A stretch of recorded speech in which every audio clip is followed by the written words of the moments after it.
Yeah, there I am. Yay! Wait, what,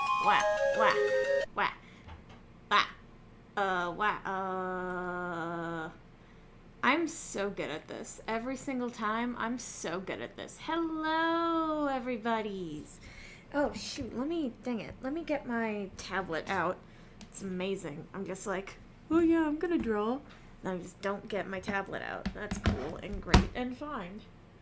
Oh no, I'm so sorry. I did not realize how loud it was. My apologies.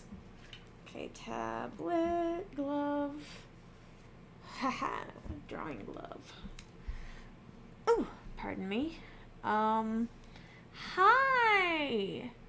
Hello, we're here again. Just 'cause, I thought it was fun. And this is like, I kind of take interest in this. Particularly, let's see, just because, like, it is something a little more, like, personal to me. I don't like this sprite, so I'm gonna be fiddling with it. Hi, Guardian Spice, why would you torment yourself like that? What do you mean by that? Because I don't mind High Guardian Spice. I quite enjoy it, actually.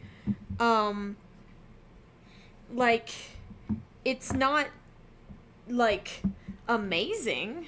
It's just, like, average and okay.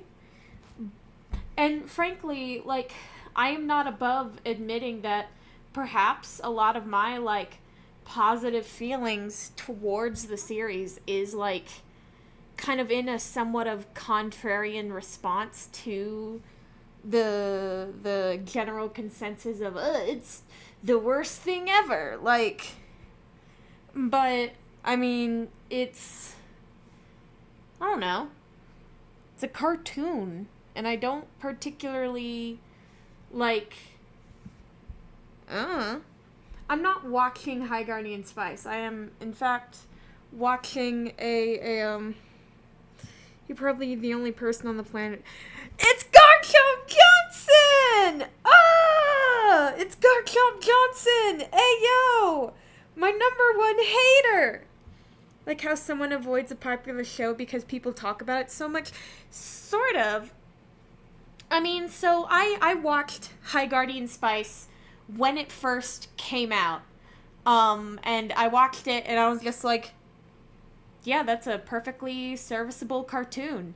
You know, like, it's just, okay, it was a cartoon, who cares? I also, dude, I'm literally not the only person on the planet who likes High Guardian Spice. Like, other people have seen it and liked it. And at the very least, I'm sure the show was flawed, but it was clear a lot of the hate was grifter slop. Exactly. Exactly the point, Craydilly. So, it definitely is a complicated, topic. The show is incredibly, deeply flawed, for multiple reasons, on multiple levels, and I do admit that, like, it's not great. Woke doesn't get the luxury of being mediocre. Yeah, you're so right. Woke, quote unquote, because anyone who uses the term woke nowadays, at least, is a fucking loser. I remember, like, in high school, like, walking past these two, like, black girls, and one said to the other, like, hey, you gotta stay woke. Because, like, that's where the term came from. The term woke was AAVE to basically say, stay aware of the flaws of our systems and stuff. And I hate that it's become this derogatory term because, like, don't you want to be awake? Don't you want to be awake, you dinguses? Yeah, no, there's an earnestness to High Guardian Spice that I appreciate, even if it delivers its messages. I was always wondered how much of the hate was genuine versus grifters wanting a quick buck, because I can't imagine having the energy to hate this show so much. Feels like the characters and world were made with an episodic show in mind. They were robbed by getting Sophie episodes. They were robbed in, like, a billion different ways. Part of which, was, like, they only had... So they had a budget of, like, an 11-minute, like, Cartoon Network cartoon for each episode. So, you know, except for the fact that High Guardian Spice episodes are, like, 20-something minutes. So, that's not great. So the budget was bad, and it's just so much of it, oh, pardon me, is deeply, deeply tragic. It's tragic. High Guardian Spice should have been given the same treatment as Nimona, where it's like, yeah, it's this cute little Tumblr comic that, like, had a lot of passion put into it, and, like, was given the polish that it needed. But instead, why are we talking about it again? Just because I was reacting to a video the other day, and I was kind of interested in continuing to do it, and other people seemed interested in it, and, here we are. Yeah, I never understood the grifter stuff around High Guardians. Well, I mean, like, here's the thing. Grifters are inherently stupid and liars, and I hate them. Like, I mean, there's not much else to it. Like, those are people who don't actually care about the media they talk about. Your video is so amazing. Thank you. Mine was genuine dislike, but that's mostly down to specific issues I had with the plot. The confusing messaging regarded old/new magic, also the vocal mixing. So, I can't talk about the vocal mixing technical problems because that is not my area of expertise. I genuinely don't notice it, but that's a me issue. I also agree, that the, like, definitions between old magic and new magic are very not defined and, like, lifted it's not good, and it's not made clear. And actually, fucking, there was this one time, oh god, I have to find it, where Ray Rodriguez answered a question on Tumblr, because somebody asked basically, hey, what is new magic and old magic? What's the difference? And Ray responded with, yeah, this could have been explained better. Anyway, here's what the difference is. And it was literally exactly what I theorized it was, like, on in my video. And so I posted the gif that's like, vindication! You know, like, I just reblogged that with the gif. I'm like, because it's like, yeah, I'm smart! Because what Ray says is like, somebody asked, like, what is old and new magic? It's not greatly explained in the show and confused me a lot. Thank you and have a great day. And Ray responds with, yeah, we never did a great job explaining it. It's pretty straightforward. With old magic, you channel magic from the earth through your body to cast a spell. With new magic, you can gather a bunch of magic into a terrasphere and use that to store magic instead of your body. Old magic is more difficult because you need more control with the magic within yourself, and your spells are limited to your own strength and control. While new magic, you have a ton more power at your fingertips with less training. That means you can cause bigger problems if you lose control. And I'm like, yeah! I got it right! Woohoo! It's still the same thing, patriarchy line from Dragon Maid to talk about why they hate anime dubs. Look, man, the fucking anime...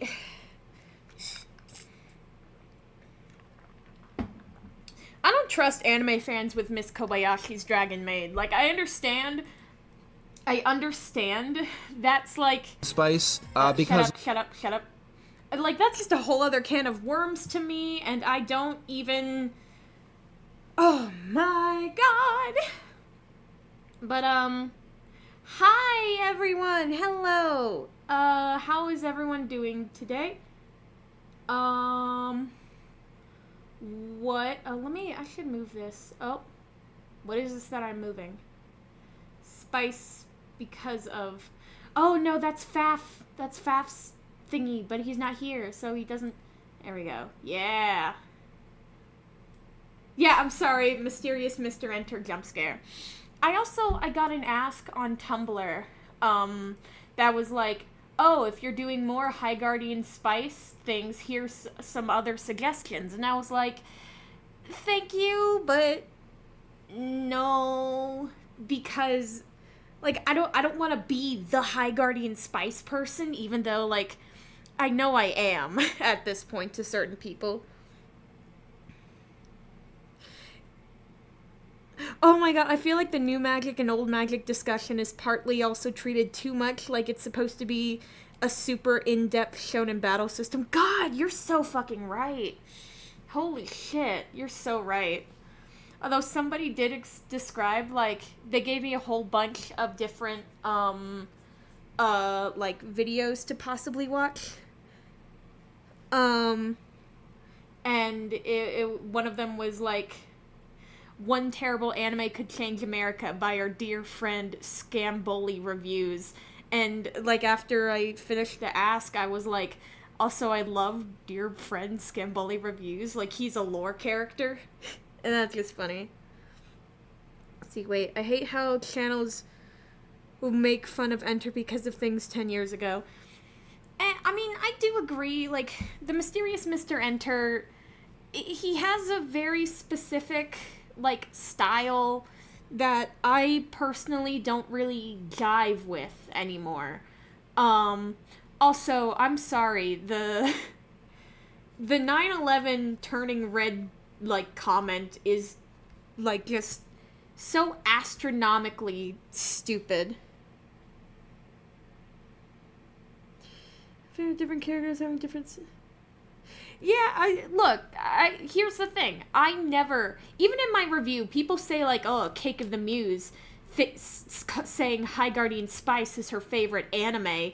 Like, I literally never said High Guardian Spice was, like, anything super significant or cool. Oh, yeah, the SpongeBob stuff. No, those were the videos that I loved, dude. Like, his video on, like, Squidward torture porns, or like those were the videos of his that I watched, like, over and over and over and over. I don't know. I love you're like, okay, that's an exception. No, that's really funny. Let's see, how do I gotta make this better. I definitely think changing the hand. Anyway, but so that's what we're here for. We're doing more of this. Tell me how the volume is right now. Growing poison. In the next episode, for example, we're gonna have to take a break from Rosemary learning about her mother to watch Parsley bang shit with a hammer. Also, I say this about a lot in High Guardian Spice, because a lot of it mystifies me, but how they divide the schedules mystifies me. How does that sound, friends? I'm related, but dropping to say hi and keep being coolio. Also, I don't think I can see the art stream. What? Oh god, I got rid of something! What the hell happened? Oh no! Oh my god. DK, thank you. Also, or no, that's the Princely King. I thought you were DJ because ever. Anyway, hi, friend. Oh god, wait, it's back? It's back. Wait? What happened? What happened? I don't know what's happening. Because it's back now? Okay, I'm gonna turn the volume down. I don't want to completely mute. Let's just go and lower the volume. Hi, I'm Prince King. Hi, Prince King. Hello, friends. Friends of all ilks. That's such a good word, ilk. Getting a little hard to hear you. Yeah. It did. Clip Studio Paint does that. I liked his admirable animation videos, but fell off when he focused a lot more on his animated atrocity series. I don't know. I don't know, man. There's so much. But there's lore with this. Might be on my end. I don't mind just chilling out and listening to. No, it definitely was blank for a moment. Everyone saw it. But, so, I don't know. Also, wait a minute. So, I was like, I should rewatch all of High Guardian Spice to, like, review to this. But then I'm like, I don't have the time. I thought of that idea literally this morning. And I genuinely don't have the time to, like, actually do that. So I didn't. But I did, like, kind of watch the first episode again. And, like, earlier, in, like, an earlier bit, Mysterious Mr. Enter was all like, oh, like, they used the magic broom to like, cut the line, to sneak onto the train. And it's like, they didn't sneak onto the train. They just cut the line to get on, to board the train. How much of a difference does that really make? You know, I don't know. But also, if you're gonna be nitpicky about like, a cartoon, I'm gonna be nitpicky about your nitpicks. Haha, take that. Gonna drink water. Everyone hydrate. I love water! Oh my god! Anyway. I guess we continue. It makes sense that we're in different classes since we're on different tracks. And Rosemary, you're on the warrior track, like me. Huh? What? No two guardians have the same different tracks. And Rosemary, you're on the warrior track, like me. Proofreading is not optional. Hey, did you consider maybe the crew wasn't given time to proofread their own work? Like, have you considered? Watched it a few times now. I'm gonna make a meme video on it. Probably nothing too serious, but maybe something silly with some of my own art and stuff. I love Strider's line where he encouraged the writers to keep going despite the backlash. Yeah, it's so... I don't know. But again, like, considering they were not given okay KO, water helps with everything. True! But considering the team was not given, like, good time, like, I don't know, it feels like it was kind of an impossible task to make, I don't know. And it genuinely pisses me off when people are like, I could make something better on the budget of a shoestring. It's like, no, you can't. Just because other exceptional works have been made in difficult, like, environments does not mean every difficult environment, like, everyone should be able to create an exceptional work in a difficult environment. That should not be the rule. Yeah, anyway. No two guardians have the same schedule. So both Rosemary and Parsley are on the same track, the warrior track, I get that. But even though they're both on the same track, they have different classes. Parsley has to go to smithing because... You don't need rules when your face is a blowtorch. And Rosemary has to go to ethics, despite the fact that they are on the same track. I feel like I'm being gaslit. Well, you are going against what you are establishing. I mean, like, buddy, there are different kinds of warriors. Wasn't this show funded by Crunchyroll or something? Because I could imagine the staff likely not treated the best either. The show should have been given more time or budget. Doesn't help that their trailer and advertisement was done so badly. Yeah, no, it's... Okay, Simon Fellhart. Like, let's not blame the writers. Certainly, aspects of the series could be better written, but again, let's remember the... Yeah, college courses work. Like, even if you are in the same classes, that doesn't necessarily... Or, like, the same thing. I don't know. We're getting nitpicky. Every student has the same yeah. I don't know. Also, this is such, like, a non-issue. Like, genuinely, there are so many problems in High Guardian Spice. There are. I will acknowledge them, should they come up. There are so many problems.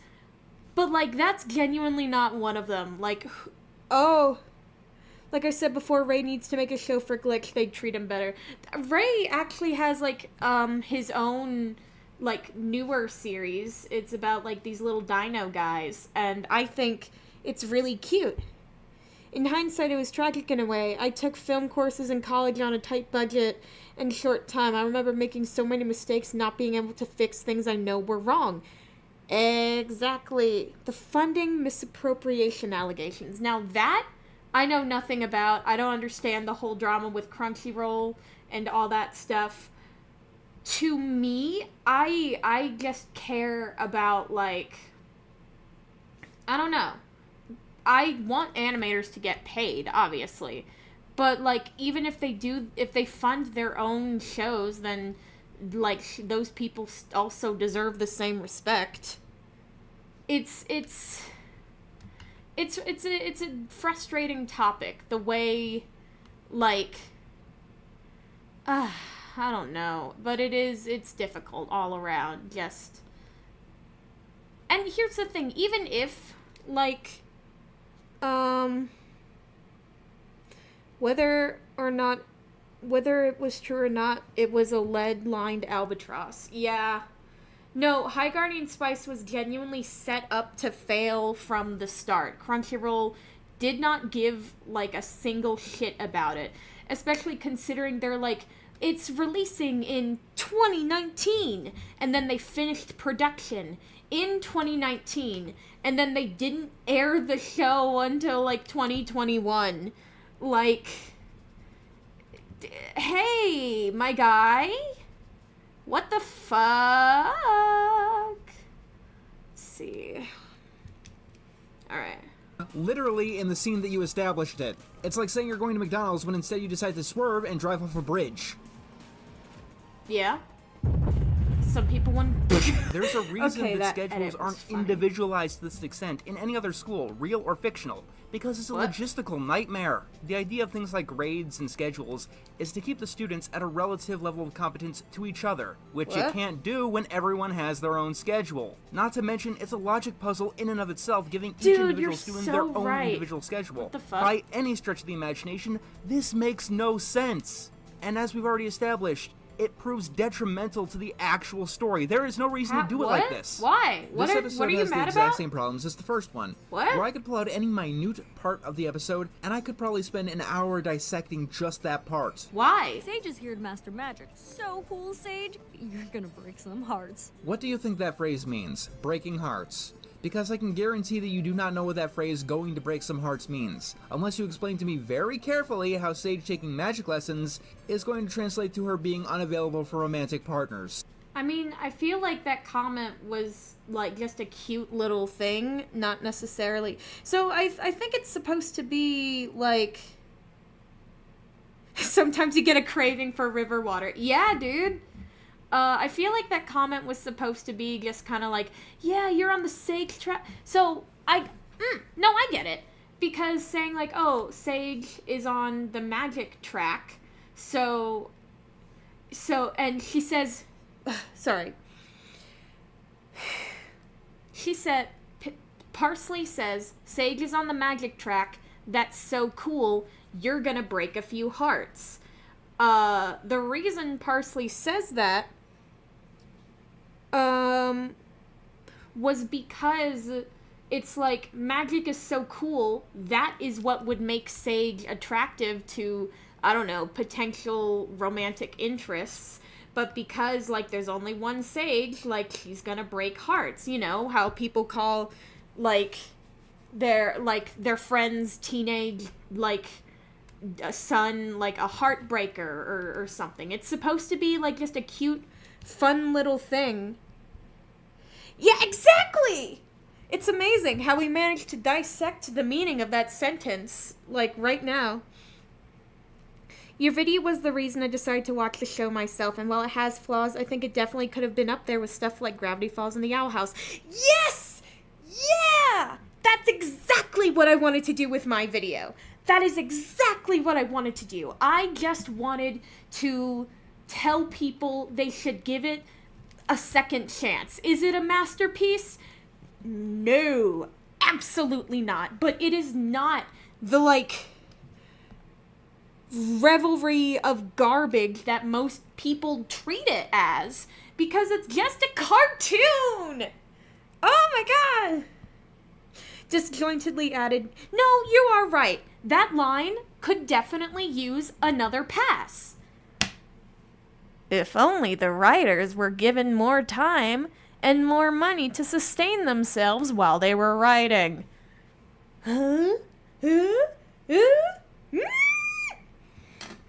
That's the kind of stuff that makes me insane. And time's on both tracks since she's got that Fairy Woods background, so... What the fuck does that mean? I have been trying to avoid saying that this is someone's first Dungeons & Dragons campaign put to animation, but that's the only time I've ever heard of someone getting some kind of ability because they have a specific background, because it literally does not make sense in any other context. Am I allowed to take different kinds of classes because I grew up in the mountains and I have a mountains background? Okay. The mountains background. That would be kind of funny. No, like, you're, like, kind of missing the point. Regardless of whether or not this is, like, a D&D campaign, like, it is a fantasy world where fantasy rules apply. So, as flawed as the show is, Snapdragon and Amaryllis... No, Snapdragon and Amaryllis are, like, genuinely the best part of the show. Snapdragon especially, and that makes me happy, like, and it's also, I don't know, but yes, you have strong sentiments. Oh, yeah. Oh, dude, bro, you were born in the mountains? Yo, you should go on the, the mountain track. But, like, it's, I don't know, it's like, yeah, saying, like, oh yeah, she's got that Fairy Woods background. That does not mean that she's from this place, so she has special magic attributes. It's supposed to, like, the viewer is supposed to hear that and be like, oh, what are the Fairy Woods? And then that's a question that gets answered later on. Is it answered perfectly? No, I don't understand if the Fairy Woods are, like, a vital, important part of the world. Like, if the Fairy Woods dies, all the world dies or something like that. or if it's simply just a place that people live, which it very well could be. It could just be the fact that that is Time's home and she wants to save her home. That's fine. But, like, it's not explained that well. But also, I don't know, relax, guy. This fairy woods bullshit is one of the most baffling lore drops that I've ever heard. It's really because it not. makes anti-sense. Things that make sense corrupt and implode when they go anywhere near fairy woods background. No. Take a look at the first scene of the episode again. It's bigger than Hackberry Trout's head. The largest head in Pebble.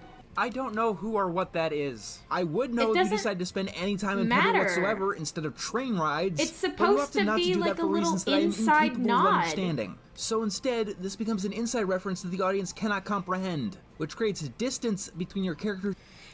I want to start a counter for every time Cake mentions the writers not having time. I hope I reach infinity. I mean, like, it's so true.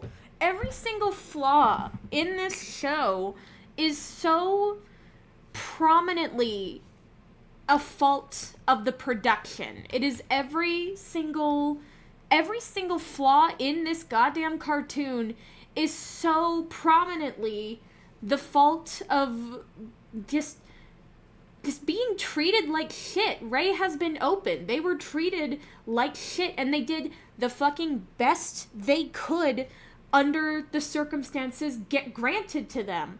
Like, of course they're not gonna pull out this goddamn, like, Greek epic when being treated like garbage. Like, come on! We cannot expect, like, extraordinary outcomes from, like, bad circumstances. Like, yeah, it can happen, but, like, that does not mean that should be the expected norm. Ooh, I think this does help. This does help. The hand oh, whoa, when did it get... There we go. Special abilities based on your background are used in a good chunk of media, Naruto, DC Comics, etc. Very common idea. Yeah, true. Yeah, Snapdragon needed more time, and I feel like part of why, like, Snapdragon's storyline falls flat for some people is because we never get to see her properly transition, is because we never see the final acceptance of it all. So you think the overall direction was good? No, not at all. I think High Guardian Spice very, very much needed... It needed more time in the oven. It needed more rewrites. It needed more care. Not care, but it needed more time, certainly. Because it is so deeply...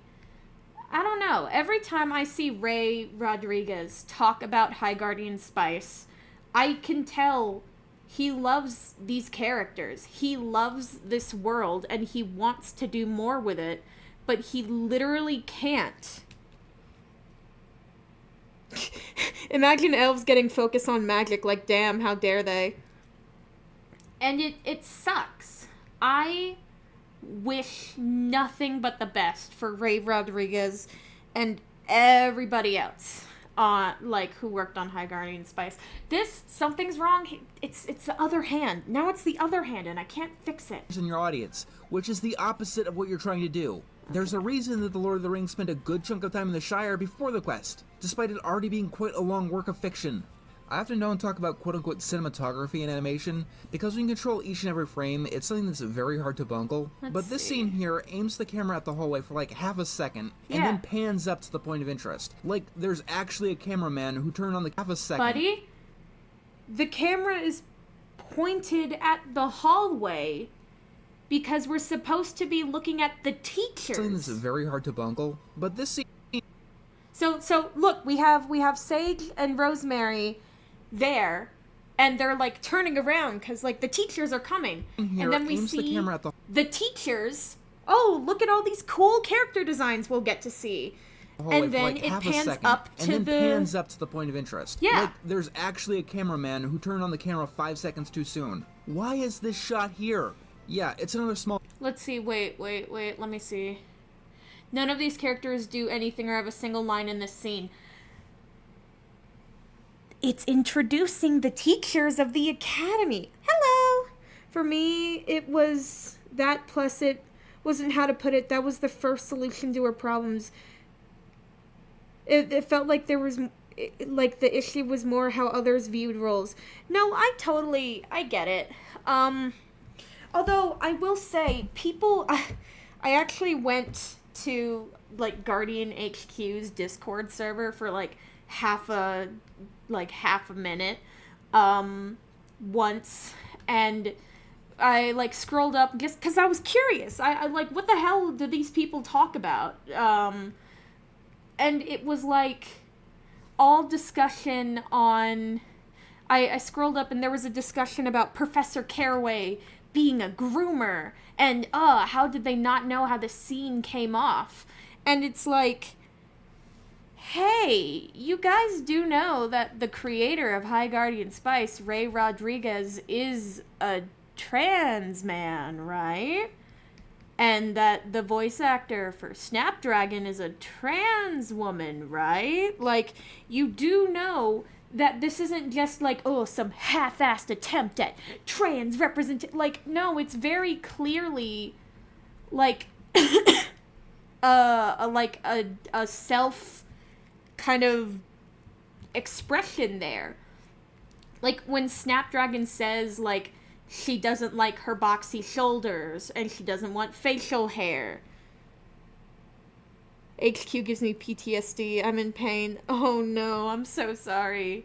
Like, telling that to her teacher, especially after, like, a lot of other scenes, very clearly is, like, signs of gender dysphoria. Yes, perhaps some of it is, like... I actually had a good discussion with my roommate about this, because, like, some of it is, like, the roles of, like, oh, what is masculine, what is feminine, all that kind of stuff. But it's a lot more complicated than that. Gender is both, like, an external, like, performance, but also it is something that to some point... Oh, I left the HQ server because it was a cesspit. Caraway may not be super fleshed out, but he's not a groomer. Yeah, dude, it's so... Like, the way they were reading that scene, I was... Because they're like, Caraway sees a youth in trouble and isolates them from the rest. And it's just like, hey, guys, maybe it was just, like, a not good script. Like, why are you... Like, shut the hell up. Like, actually shut up, please. Please? Shut up? Cool. Thing, but I am obsessed with this particular small thing. Why? Because there is literally no reason to do this. No, as in, it makes the shot harder to animate, it's more expensive, takes more time, What? and ends up making the product worse. One of How? the excuses that the show constantly gets to give it flack is that it had a low budget, lower than most animated products. What? And yet, here they are, wasting money on things like this. Seriously, That's not a why didn't you just cut to the top of the balcony? What about orientation? That's not... The fuck? I got convinced a lot of that stuff was valid critiques, but nah, it took way too long for me to get the hell out of there. Dude, you shouldn't feel bad about, like, that kind of thing. It's not your fault. I think that's a really important thing to remember. Like, this was the popular thing to hate. And it was always framed like, if you didn't hate it, you were an SJW. How many red pills do these people take to interpret Caraway's scene like that? I know, right? Like, it's not... You shouldn't blame yourself for falling into, like, the hate mob. It's a mob for a reason. Like, don't be too hard on yourself. Just know that you know better now, I guess. Let's see. No, that's not quite the hand. Fascinating other people in the school are bad. I don't know. I'm interested what he's gonna say about the budget and shit now. No orientation, only disorientation. Here's what disorientation at a magic school is like. The characters go to classes and start to get adjusted to their new lives at school. It's exactly like orientation at a regular school. You are not as clever as you think you are. Guardianship is something special. But what is it exactly? If you knew, you wouldn't be here. I reiterate, every line of dialogue in this is terrible. What is Why? being a doctor? If you knew, you wouldn't be at this school. For doctors. Rosemary's mother was a fucking guardian. We want each of you to write your own version of the Guardian vows. Which will be wrong. I'm going to make you recite vows. Vows that you have never heard of before. And because if you knew what you were doing at this school, you wouldn't be at this school, you will absolutely get them wrong. But that's okay. Hey, buddy, Mark. I don't know. I watched the show and didn't like it, but it's not that bad. It was just not a good show, that's it. Exactly! It's just not a good show. End of story. It's so easy to just say, not a good show, and move the fuck on with your life, but so many people made it their goddamn mission to not move on from this. It was really, really funny, and also deeply pathetic. Also, like, dude, the bit that I got from, like,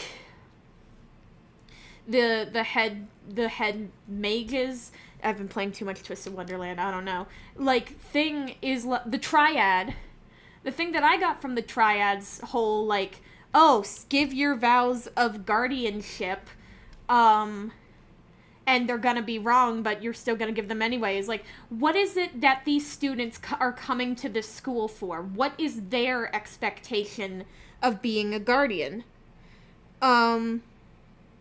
It's an okay series that had a lot of problems. Yeah, See? You guys see how easy it is to be fucking normal? Imagine having your own ideas on guardianship. Yeah, I don't know. Like, he's, like, blowing this all out of proportion, and it's like, dude, come on. Small thing, Rosemary's hair, it annoys me. It feels like it would work as a helmet. I understand the vision with Rosemary's hair, but I do understand that complaint. Hey. That's the point of the assignment.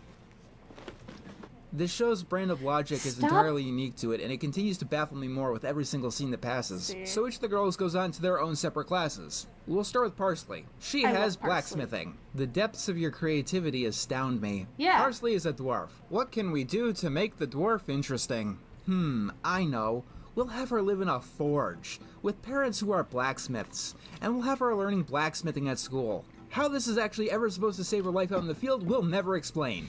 That is one of the things that actually seriously does bother me about this show. Why? In theory, High Guardian Spice is all about breaking stereotypes. No, it's not. It's a fantasy show with 4 badass female characters going on quests and saving the day. But in the end, you make the dwarf a blacksmith and you give the elf a bow. The most stereotypical things you can have them do. And as a result, it makes these two, Parsley especially, so generic and boring. Fuck you. If you Parsley must have the dwarf be a blacksmith, there are ways to do this correctly. Later on, we see that she has conflicts with her parents that never amount. Holy Glaze, we get it. You like the show. Thank you for being part of the minority who like this crap. Garchomp Johnson, why the fuck are you still here? Like, you don't have to be here. I'm also not... I have spent, like, a while on the stream saying High Guardian Spice isn't good. Like, what kind of copium are you huffing in order to think I'm saying this show is really good? I literally did not say that. I said the show is, like, average. It's a fucking cartoon. Like, Garchomp Johnson, you gotta listen to context clues. You gotta graduate 10th grade English, and then maybe you'll be able to understand the things that I'm saying. I do think the crone is more annoying. They do have names. They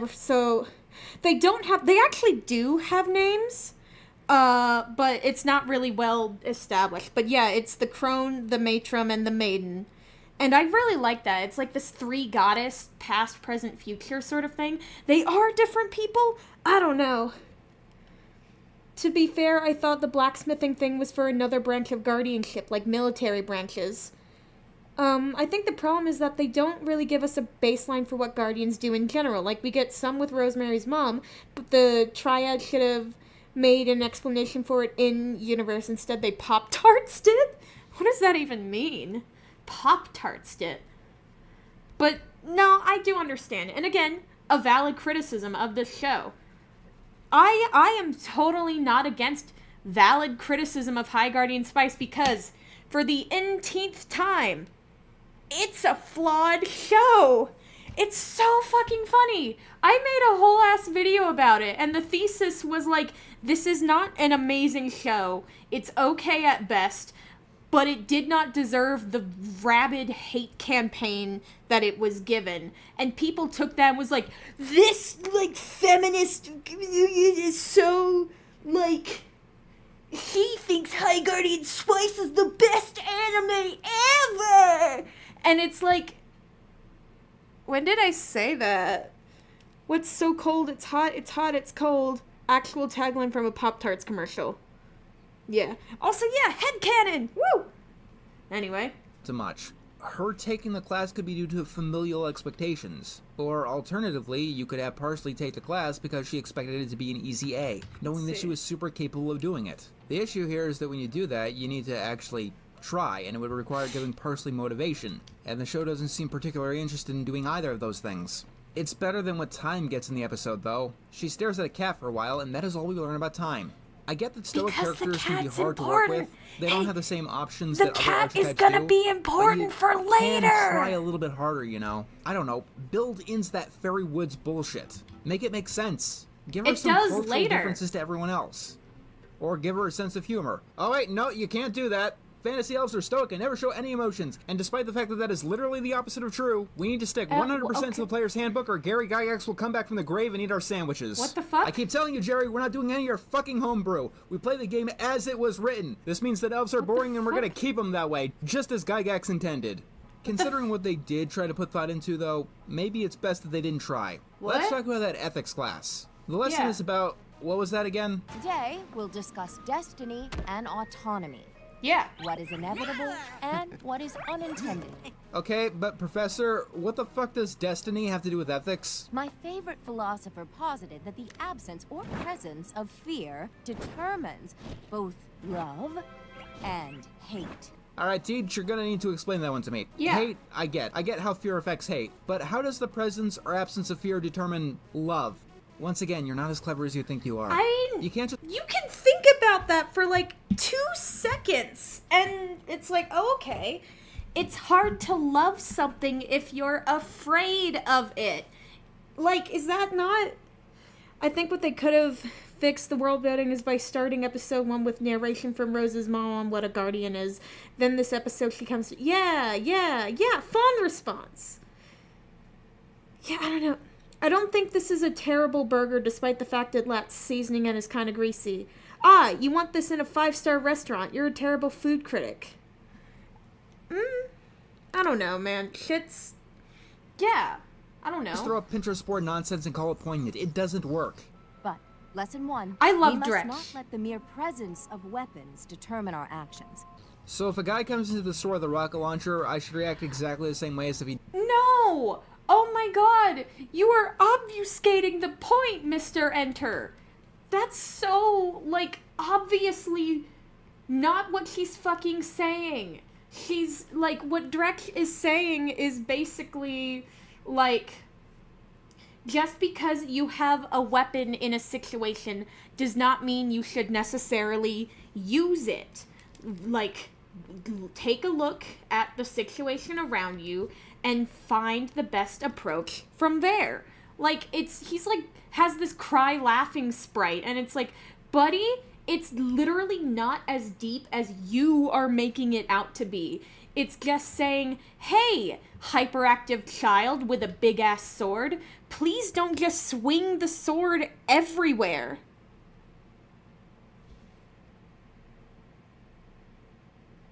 No, that's fair. I mean, again, fair criticisms, but I feel like these criticisms are not being made fairly, if that makes any sense.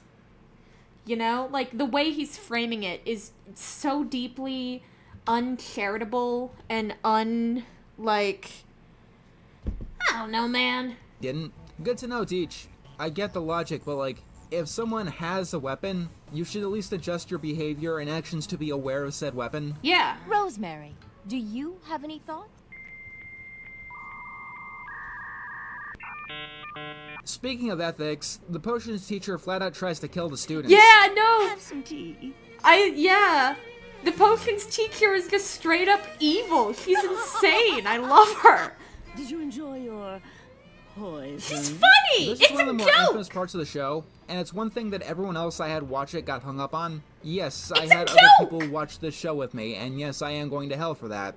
But, this scene is definitely a good one to dissect. It does a lot wrong. How? So, the first time that It's I a watched this, joke. I thought that this was just a joke to freak out the students. Yeah. That's typical fantasy school stuff. Trelawney does the same thing. And the episode Stop. kind of hints... Shut the fuck up about Harry Potter. I know this video is like a year old or something, and the videos that it pulls from were done like over the course of a period of time. But like, I'm so fucking tired of every single goddamn person always bringing up Harry Potter. That dial up. No, the dial up noise was objectively funny. That was funny. But like, shut up about Harry Potter. I have never cared about Harry Potter in my entire life, and then when it came out that J.K. Rowling is kind of a piece of shit person, then I felt so fucking vindicated. Like, shut up. Shut the fuck up about it. I don't know. that it's a joke. The students start shapeshifting, which points to it just being a panic, but Amaryllis really can't breathe. Also, at every single opportunity, the teacher does reinforce that yes, this is poison, and if they don't concoct this antidote, they really will die. What is this? It's where you indicate the kind of flowers you prefer at your funeral. I do think the scene is intended to be comedy. Yeah. Between the shapeshifting and wacky background music, but because the audience is never let in on the quote-unquote joke, and it's never revealed that this was all actually a ruse, it's the joke is that he's insane! The Redbud looks, I don't know, like, the joke is that Redbud would actually kill her students. That's the bit! She's insane! I don't know, like, is that, like, I don't know, man. Haven't you ever, I don't know, what the hell? totally backwards. We have this teacher maniacally laughing and taking almost glee that these kids are about to die from something we are never told isn't actually real. Yeah. I mean, if you wanted to take this seriously, you could. Yeah. At the end of the episode, it is established that out in the field, guardians can legitimately die. Yeah. Hemlock had a point, though. Being a guardian can kill you. They just say that No, stuff about dark death to comedy. scare people. Absolutely. Sage, you want to speak up? You were the one who was nearly poisoned to death. The one line of dialogue time gets in the episode, and it's not even her line. This potion scene would be the perfect way to establish a darker tone, if you did want I to want go her grimdark. fired. Get No, the students, and by Redwood- extension the audience, Redwood- use the or idea that Redward- death is a very Red- real possibility. Redbud. I'm not saying that you need to Red have anyone something. actually die. Just the shock is enough. Considering these characters, I wouldn't actually mind if they went full-on Danganronpa. Just have the teacher say, as guardians, your life is on the line every single day. The next person who tries to poison you will not have the courtesy to tell you about it. And ironically, if you did that, she'd come across as less of a fucking maniac. But no, it No, but treats he what is can a only be assumed as maniac. legitimate poisoning with chaotic whimsy, like the Cornish pixies got out of their cages and are throwing books everywhere. Shut the fuck up It's about Harry half-baked, Potter! half-written, and never mentioned again, which doesn't help the moment. Yeah. The last class we're talking about is the Everything Hours. And oh boy, do I No, have the some Everything things to say Hours about are this. weird. This is the Red stupidest Rum, fucking Red concept Bud, that I've ever Red Bud, heard. thank you. So each of the students has a week to pick one skill that they'll dedicate themselves to for an hour a day. What skill? That is your choice. Unique weapons, martial arts, drawing. Yes, making pretty pictures will certainly help their future in fighting dragons and risking their lives. This is why bards had such a bad reputation for so long. You could pick locks, you could break rocks. No, I'm gonna strum a lute, that'll save the day. No. What? No, it won't. While we do see some combat skills, it's interspersed with said loot and dance. For full disclosure, I will say that maybe I'm wrong about what a guardian is. Yeah. But I have to believe that the bare basic point is that this school teaches kids to not die. And I'm sorry, strumming a lute I don't think is going to help with that goal in any conceivable way. Have you considered the loot? Hello from Indonesia! Hello! That's so cool! Hi! Like, have you considered that magic could be in the form of music? Have you considered that maybe a guardian's job And also, have you considered that maybe these students are also just getting a normal education as well? Harry Potter was also made by a large film studio, right? Oh, I got a ding ding. There's a ding ding. Ding ding. Oh, well, yeah. Yay! Thank you for the subscribe. But it's like, I don't know, man. Relax. Maybe if you establish that there was some bardic magic in this world, but that is something that we never see. Even putting that aside, from what I can tell, the everything hours let the students pick, well, anything. Which, the only logical way that could work is for all the students to be self-teaching. Which, you know, might end up making their education a little bit subpar in the end. By the way, I'm the new Stephanie. Also, Do this you is just a remember my nitpick, cat, but if you're really doing one specific Mew? thing all the time forever, it's not really everything hour, is it? Let's just talk about that vow so we can end this. So Yeah. the Guardian vow is exactly as stupid as you've imagined. Let's break it down. You know, if you can hear everything over this wonderful animation. I swear by the power of the wind, trees, sea, and stone. Got it, everyone? That's the What? 4 elements in High Guardian Spice. Wind, earth, water, and tree. I'm the Lorax. I speak for the trees. Is it... Calm down, it's extracurricular activities. Oh, I don't remember. I'm so sorry, but I do get you. Oh, I promise balance. Keep history alive and never be constrained by its relics. Lots of old magic folks out there, too. You'll mostly practice new magic in your time here. I vow to stay curious and engaged, to look at the world with a questioning eye. okay, so your joke about Rosemary being, like, empty-headed does not work in comparison to, like... Have you played many point-and-click adventure games? I need to play more, frankly. But, like, Rosemary being kind of dumb does not counterpoint the crone, like, saying, I vow to be curious. There's nothing contradictory here. I shall use my agility to protect what is precious. Did you enjoy your poison? I love I honor Red my Bud. name, my family, and my one true self, my multitudes. So you honor your one true self, which you call your multitudes. This is now a PSA. Please donate to the shelter for battered and abused dictionaries. This suffering can go on no longer. Dude, what? Blah, blah, yes, fight with swords, find your strengths. Too bad one... Wood is one of the classical Chinese elements. Does he not know that? Probably not. Use a clip of Sage with doofy eyes. You're gonna do it since it was Sage who was cut too. I don't... One of your strengths isn't writing. Took the words right out of my mouth.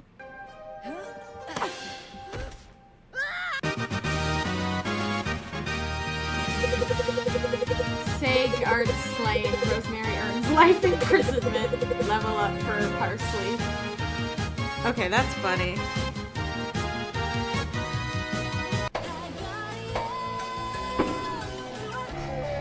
Yeah, so Episode that 3 was of High kind of a Guardian nothing Spice is complaint. probably the most infamous episode of the entire show. Oh, this is the right. first episode that attempts to get into more serious subject matter. Oh my We're not God. going on about cheesecake lockets or a murderous potions instructor anymore. This time the show wants to talk about... Oh, hey Mew, can you imagine Guardian Spice characters turn Mega Evolution or Transformation? Ooh, that'd be cool. I have definitely seen some really fun, like, fan works and stuff about it. I definitely need to draw some, like, High Guardian Spice art. I don't know. trans issues. Considering how the show continues to butcher the English language, You should apologize for that posture, sweetie. You look like an invertebrate. this can only go so well. And What was bad with that line? Like, what was bad with that line? Tell me what was wrong with it. Like, she was making fun of Rosemary and said, like, work on your posture, you look like an invertebrate.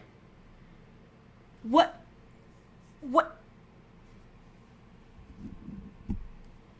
Explain to me what was wrong with that. Because posture, yeah, like the position of your spine. You look like an invertebrate, saying your posture is so bad, you look like you don't have a spine.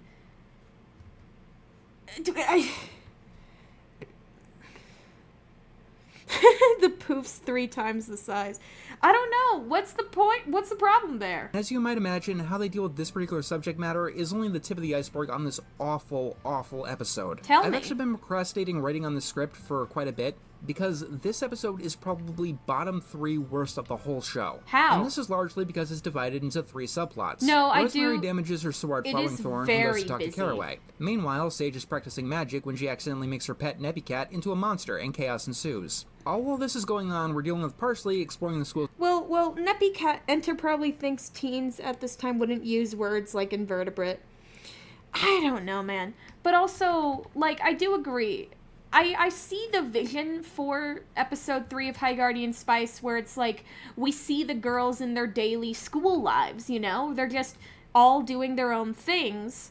And like I see the vision. It wasn't done very well. Also, I love Parsley going on her own subterranean adventure. It's cute and funny and charming. Die mad. Like, come on.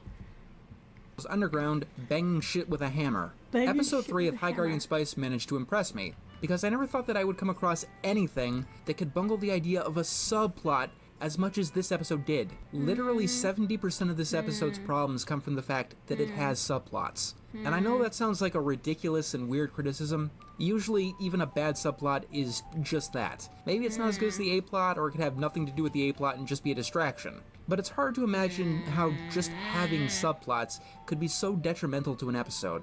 Let's start with the most basic point here. Parsley's plotline in this episode is completely pointless. It has nothing to do with anything. She gets a hammer that is never used for the rest of the series. It is a complete and utter waste of time. Time that this show, and this episode in particular, desperately, desperately needs. I was harsh on Samurai Jack Season 5 for wasting time on Scaramouche, a fan-favorite character. How do you think I feel about High Guardian Spice, wasting time on literal filler? I'm hungry. Moon pie, her mother. Moon pie! Get a moon pie! Oh god, I miss moon pie so much. I can find them, but only at the Dollar Tree, and they only ever have chocolate or banana. Never vanilla. Vanilla's the best! Anyway. Whatever, I'll keep it like that. But also reveals that Caraway is trans. Yeah. Meanwhile, Sage's story starts foreshadowing the overarching plotline of the entire series. And do I even need to say that the A and B plot do not get the time that they need? I'll be going into the plotlines individually, but they all come across as rushed. Very rushed. And that's because this entire episode is edited like a fight scene. Seriously. Editing is one of those things that I never thought that I'd have to complain about in a cartoon. Not particularly. Anyone who knows me knows that I'm not exactly someone who has the right to do that. But I cannot stress how disorienting this episode is. This is the episode that should have been called Disorientation Day, because at points, it's hard to tell what's going on. Once the 3 plots break apart, it's a free-for-all. The show will jump back and forth between the subplots at random for no reason, sometimes only 30 seconds apart. No, this is no exaggeration. I mean, they do and to make matters worse, this episode dedicates some time to flashbacks, which you could consider a 4th separate storyline. Not really. I'm on this chart here because, yes, I am that obsessed. I went through the episode in 15-second intervals, determining whose story was on the screen at that given time. What the fuck? And just look at this mess. Sage's storyline is separated into 6 different chunks. Parsley's subplot is forgotten about for 5 minutes entirely. And Parsley stuff has the tendency to, once again, last less than 30 seconds. The jumps to each separate storyline are almost random. Lavender and Caraway are running in a flashback, so let's jump to Sage running after Neppycat. Parsley falls down a hole, so let's jump to Rosemary looking shocked.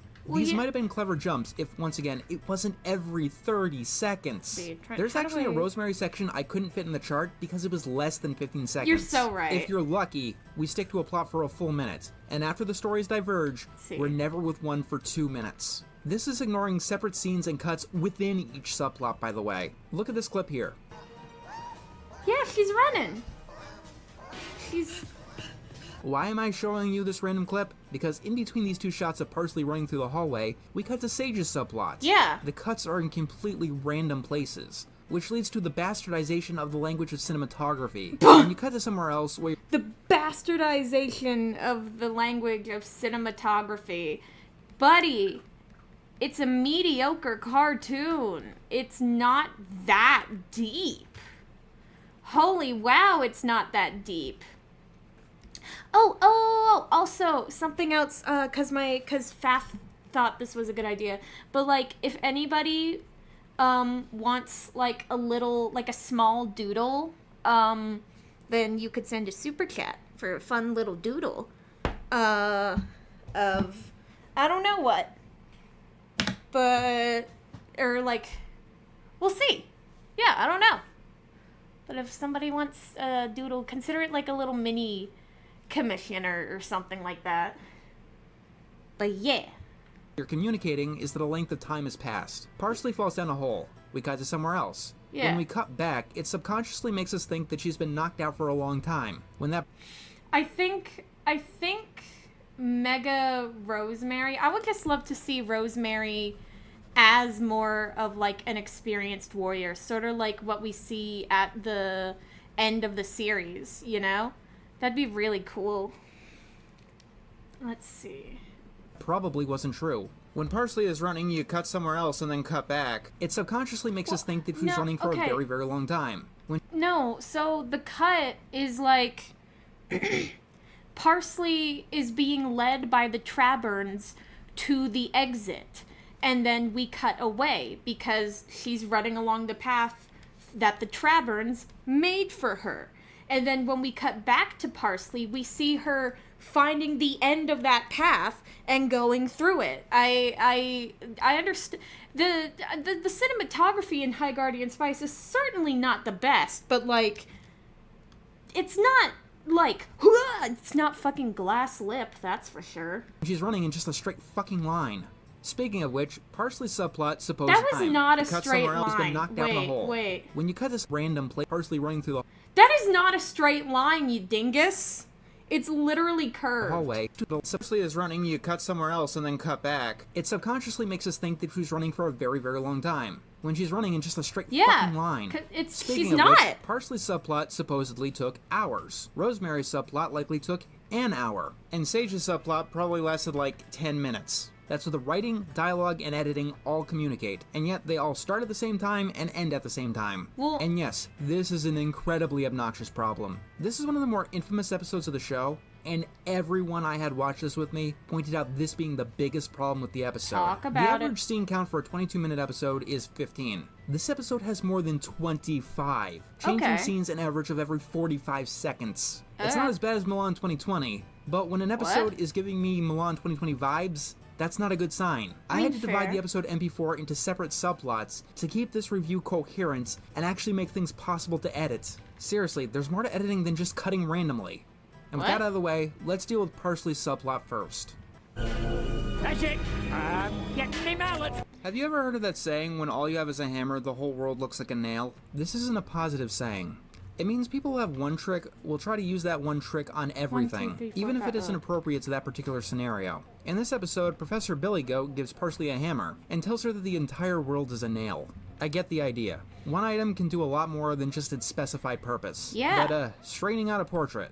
You do that with your hands, not a hammer. The hammer can damage the frame, which looks quite valuable. A pickaxe or a shovel is an appropriate tool in digging. But most egregiously is this moment here. Not one of you can tell me that a dinky little hammer is the right tool to jump over to a nail over a deep pit. Especially in a room that has items with longer handles. It's not that serious. I suppose this brings me to the fact that this is the second episode in a row where a teacher was almost responsible for a student's death. Seriously, let's go over what happens here. No. Parsley opens up a secret passageway and falls. Yeah. That's 5 stories high by my count. It's onto silly. Rocks and stone. It's silly. It's There's cartoon a good chance logic. that height can kill you. It's especially if she cartoon landed on logic. that fucking hammer. Even if she didn't, she could have broken a bone or gotten a concussion. It's a But cartoon! no, I guess High Guardian Dwarves' bones are just made of mithril. Yes, it's a cartoon. But it's also a fantasy show. Yeah. In which injuries should mean something. Okay. In episode 5, Sage nearly dies from falling. It's not like... It's a fantasy show, so injuries should mean something. They do. Is it a little, like, plot relevant? Yeah. If the characters do not need to be injured at a certain point in time, they won't be. If they do, they will be. That's just kind of a rule of writing. That's just, I don't know. Either heights are a threat or they're not. Even ignoring that, Billy Goat here has no way to tell if Parsley got lost or otherwise hurt down there. Especially since she took a pretty illogical pathway. Parsley could have wandered what looked like the sewers and maybe got to an exit. But no, she decides to randomly discover and then explore an untapped cave. An untapped cave full of I don't even need to say it. Who's that Pokemon? They're just glowing mushroom The first crabs. time that I showed clips of this scene, you already made the connection in your head. No, I didn't. didn't. The show calls these Trabbers, but we all know they're parasects. No, they're from not. Pokemon. They're not. Like, really? I mean, Trabbers glow and parasects don't. Nintendo does not own the concept of a crab with mushrooms on its back. That's literally... What the fuck are you talking about, my guy?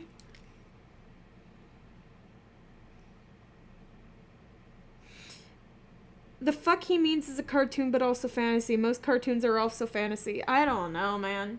It's not Unless they're shiny, parasect. but let's just say I wouldn't design my mushroom crabs like this. Nintendo Why not? has sued for less legitimate reasons, is all I'm saying. My favorite part of the subplot, though, was at the end, when Parsley is right under the floorboards. But we still haven't found our way out. Professor Phlox is going to think I'm a real dunce. You are under the floorboards, holding a hammer, in a busy school. Yeah. If you can't figure this out, Professor funny. Billy Goat had too much confidence in you, I'm sorry to say. Actually, no, my favorite part of the subplot is that it No, has that is nothing to do with true. transformations. The title of the fucking episode. We escaped the dungeon, we found our way out of that bizarro broom closet, we solved a dozen riddles for the grog mob, saved a hornet's marriage, climbed walls, climbed between walls. That would be so much more fun to watch then. Oh god, Sage is so... It's gonna... Sage is trying to learn some new magic. It's like there's always a cost. But this new magic is so different. This new magic stuff, there is no cost. Okay, wow. 30 seconds into Sage's plot, and we've already got problems. What's a wrong? lot of problems, actually. How? Anyone who knows anything about fantasy knows what the problem is immediately. Because when you're learning to write fantasy, this is the first thing that you learn. What? Do not ever have a magic system that has no cost. Rule number 1, no exceptions. It's like that's the entire conflict of new magic. The entire problem with new magic is that it is magic without a cost, therefore enabling anyone to use it. And if anyone has access to extremely high amounts of magical power, if they lose control, it's a problem. So that's kind of the entire goddamn point. Exceptions. And I mean no exceptions, ever. You do this, you lose. Because when people can do literally anything with magic, they're all basically omnipotent gods. They can solve every problem ever. They can just do things. Cut their hair. Fly around the world. Yeah. Do you know how much instant free transportation would radically alter a society? Make a castle out of sausages. Or the total elimination of hunger? How new magic is described here means that every character lives in a post-scarcity society where no one needs to work because they can just magic up anything they want or need. They're Since when was that a rule? Honestly, even if those crabs were a parasect reference, it's already one of the most forgettable mons compared to the many others, so I say that as a fan of it. Damn. All right, get him. But yeah, no, this whole point is stupid and dumb. Basically all playing life on Minecraft creative mode. If you have magic and you have any problems at all, ever, you are a moron. If you don't have magic, you are even more of a moron. Because magic can literally do anything for you at no cost, as per what Sage says. That's not what to give the show's saying. absolute benefit of the doubt. Yeah? I don't think that this no cost thing is completely accurate. First of all, I'm going to need some cinnamon. that's a cost, dumbass. But this new magic is so different. She's not using new magic right now.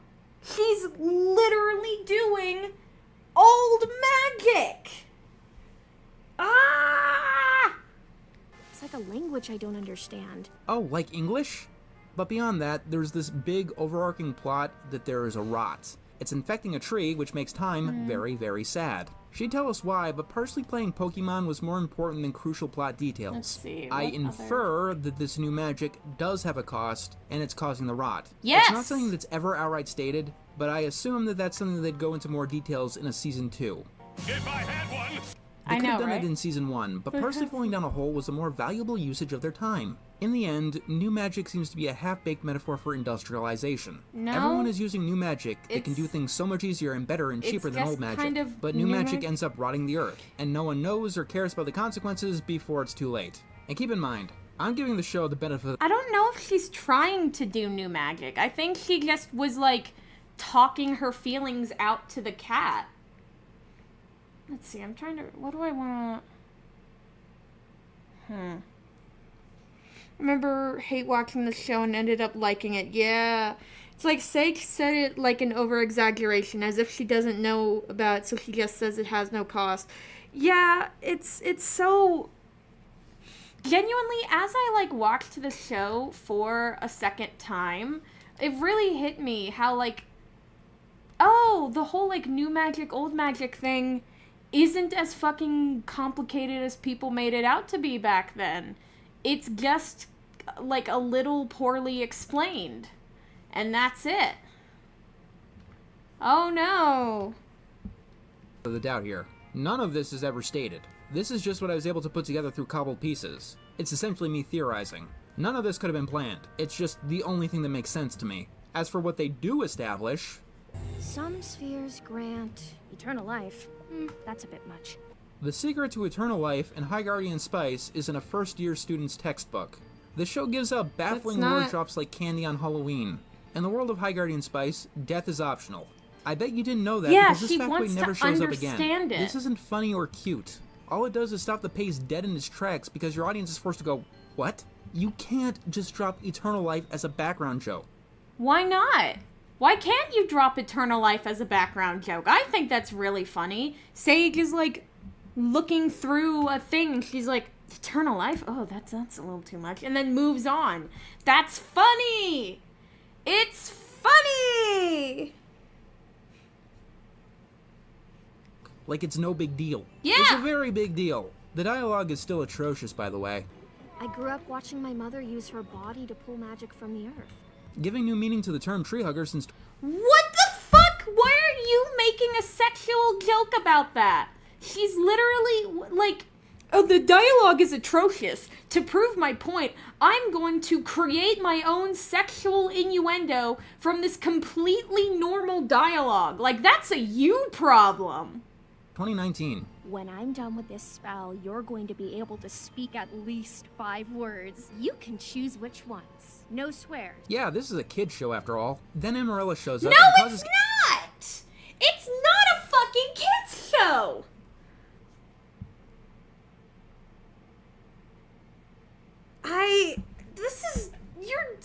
You're like cherry picking what you want to be mad at. Chaos when she gets Sage's pussy wet. It makes Neppy Cat Why large. Why are you making that joke? It's a joke, it's a joke. It's just not my style of humor, and that's okay. To speak and... I have got some opinions. Gives him a Twitter account. So the cat gets out of the bag, and the others chase him into the courtyard. Huh, I guess absolutely no teachers right now are next to a window in which they can hear this chaos going on. that's a funny edit. Why am I even here? Every time I watch this episode, I have to stop it right here, because that is actually a very good question. Yeah, I guess he is Amaryllis joking. Doesn't care about what's going on. Sage is not forcing her to come along. She is just there, going with Sage. For reasons. Because... Then time actually does something for once in the series. Is it? Yeah, because Sage is a chaos... Not Sage. Because Amaryllis is a chaos gremlin who loves the thrill. Like, that's it. That's her bit. Dead? No. These arrows are tipped with napping potion. Got it, everyone? Arrows tipped with napping potion absolutely cannot kill. Even if they pierce the heart. Why do you even have those on standby? It's a very specific thing to tip arrows with. So Neppy Cat stabs a tree and gets shot. Apparently either everyone knew that the cat would just go back to normal size, or no one objected to possibly killing it. Sage chews out Amaryllis, and then this happens. This is the funniest part of the episode. How? Sage is just yelling, and this makes Snapdragon have a crush on her. Not just yelling, but yelling at Snapdragon's best friend. To say the scene is weird is an understatement. This kind of thing usually happens the first time the characters see each other, the first time they lock eyes. But no, Sage yelling is what makes the crush click. What even is this? Yeah. Isn't this fun? Shit Going happens on about like cat that attacks sometimes. and dwarves catching parasects. I'm sure it's not irritating in the slightest, talking about two other subplots than the one that most audiences would actually be interested in, and the one they'd constantly be focusing on during the other two, especially when one of them is the biggest waste of time that the series has to offer. It's cute All right, and let's charming. talk about Rosemary and let's talk about Caraway. Yeah, tell me how this scene is bad. Knowing is half the battle. Tell me why this scene This is polling bad. starts off when Rosemary ends up breaking the pommel on her mother's sword, Flowering Thorn. Now here's a fun fact. We learn in episode 6 that the blade is enchanted to never ever break. This enchantment doesn't apply to the hilt because, as we all know, a sword with a broken hilt is completely usable and doesn't hinder it in the slightest. Quit worrying about getting that sword nicked up. Why don't you care about all the other scratches? Come on guys, I'm trying to help you out here. You're better than this. A worn weapon lets you know that it served its true purpose. No. A worn weapon lets you know it needs to be repaired or replaced. Or that the owner doesn't give a shit about it. It's a metaphor! People actually care and use their weapons, keep them in the most pristine condition that they possibly can. It's a metaphor! Because the last thing you want is your weapon to break on you when you need it most. It's a I don't metaphor! know if these are nitpicks, but if you know It anything about, like, actual realistic battles or medieval combats, the shit this show tries to do will put a real bee up your bonnet. Lavender, we don't touch the blade like that. Why not? No, Lavender, get your hand off that thing. You're gonna cut yourself. Oh my god. I've ruined the one thing that matters to me. She says right in front of Sage, her best friend in the entire world. I mean, you could argue that you wouldn't refer to Sage as a quote-unquote thing that matters, but that's a very tenuous argument. Even if you wanted to ignore Sage, though, who, once again, is standing right there, you'd still have to deal with that whole cheesecake locket thing. I guess that thing doesn't matter to Rosemary. An The show had multiple writers, exaggeration. and I'm beginning to suspect that none of them watched each other's episodes, because the continuity from episode to episode gets real fucked real fast. The sword breaking triggers the flashback. Mom, look it! Mommy! Okay, what the hell? I'm not trying to be mean, but You are. what is this voice acting? It sounds like you're mocking a kid, not trying to act like one. Speaking of voice acting, there's this moment here. I botched my mother's legacy. This sounds like Rosemary is intentionally being overdramatic. Yeah. You know, there's a degree of sarcasm in her voice. But in this moment, she really does think that she botched her mother's legacy by breaking the pommel on the sword. Genuinely. This is because This is Rosemary would never, ever use the words, botched my mother's legacy in earnest. Except, I Why guess, not? in this one wayward random moment. Yeah. Everything begins with your stance. Keep your That's stance funny. wide. Keep your body lower. Did I mention that the show wears its inspirations on its sleeve? The lack of creativity still does continue to astound me. I was just telling Sage. It's literally a scene of, like, a character, like showing another character how to use a weapon. Steven Universe does not own that concept. What is your goddamn problem with, like, literally everything? I need to go to the bathroom. So I will be oh, dang it, wrong layer. Boop. B R B. Cool. I will return. Oh wait, I should put music on. That'd be nice. Yeah, let's lower the music this time. Yeah. Everyone get some water.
got mixed berry.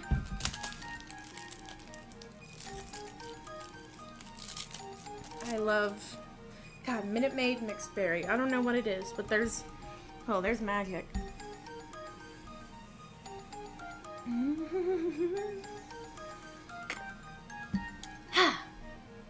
Cool.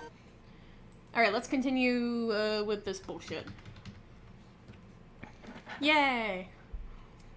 How you chose enchanted marksmanship for everything hours. Yeah, but I'm on my way to archery. Get it? Time is an elf. Elves use bows. They don't need any characterization beyond that. Elf is archer. End of story. So Lavender has to go off to war. Maybe it's never really specified. She does the smart thing, and she doesn't take her signature weapon with her. And she leaves it with her reckless child who nearly fell down the stairs with it. I love this scene, by the way. Caraway is walking so fast he's practically running, and then he slows down before the girls address him. Anyway, he wants to talk to Rosemary specifically about her choice for everything hours because, holy shit, they never gave him a reason. You could infer it's because he was friends with Lavender, but once again, it's something you have to infer. And even if you do, it's not like Caraway is Rosemary's godfather or anything. He doesn't give her any special tutorship later on or specialized classes. He just wants to know what everything hours activity she picks, and then that's it. I don't think they have another one-on-one conversation for the rest of the series. This whole thing would make a hell of a lot more sense if Rosemary sought out Caraway. I mean, he is an expert magic user. Rosemary could be pointed in his direction. We see a portrait of him when he attended High Garden Academy. You could build up a bit of mystery and character towards who Caraway is. And in the end, we don't actually get much of that, beyond... I'm transgender. So let's talk about this moment. The most basic of issues is that this comes across as a lecture. It feels very much like we're watching Nick Jr., and Caraway is explaining to an audience rather than to the characters. How? Especially because Rosemary's dialogue, once again, isn't fitting. I don't know that word. It's out of character for Rosemary to admit that she doesn't know something, even to a teacher. She has a sense of arrogance about her. Her character has been changed here specifically to receive the message. It also doesn't help that this lecture doesn't really explain much. I was born into a female body, but it wasn't the right body for me. Does this explain anything to anyone? Like, anyone at all? If you haven't had experience with gender dysphoria or anything like that, you don't exactly know what "it wasn't the right body for me" really does mean. I mean, I don't know. It sounds pretty self-explanatory. Like, yeah, I didn't like it, so I transed my gender. Like, I don't know, guy. That sounds... I can't think of another sprite to revamp, so... What should I draw now?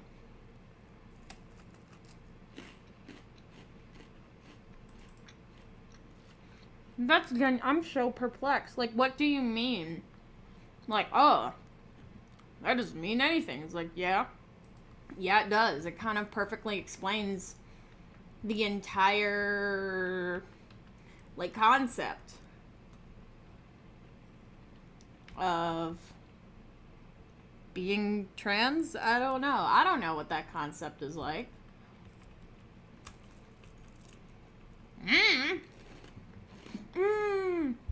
That's a good drawing. I should finish it. Dang it. What am I? I'm just looking through my art.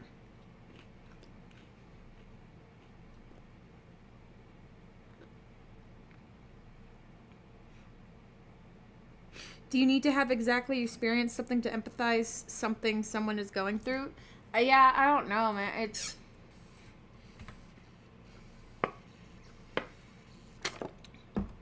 I should work on this drawing. I haven't drawn them in a while, even though I've been, like, thinking about them. I don't know. It's weird. There's a YouTuber, and I'm sorry if I mispronounce his name, Jamie DeYoung. Yeah. They've done rewrite animation. Jamie DeYoung, yep, I know. We're bringing this up, and oh, it's better than the actual show. Okay, yeah, cool.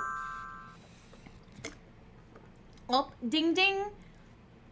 Okay, mystery person who just subscribed, thank you. What were all those question marks? Cinematics for several of the very infamous scenes of High Guardian Spice, including this one.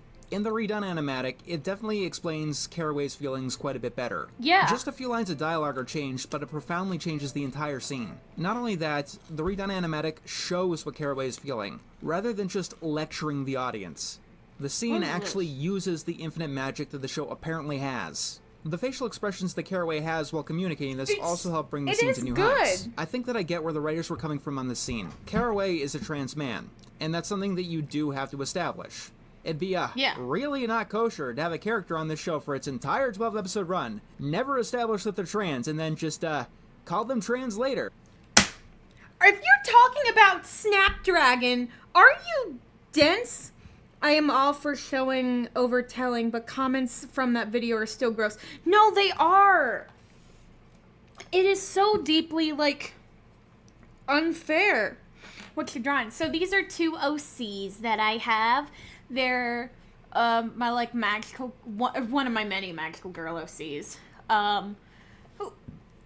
This is Sunnyside. She's Egg. And this is Luna Rillis. She is Flower. And this is the little fairy guy, Tama. They're cute.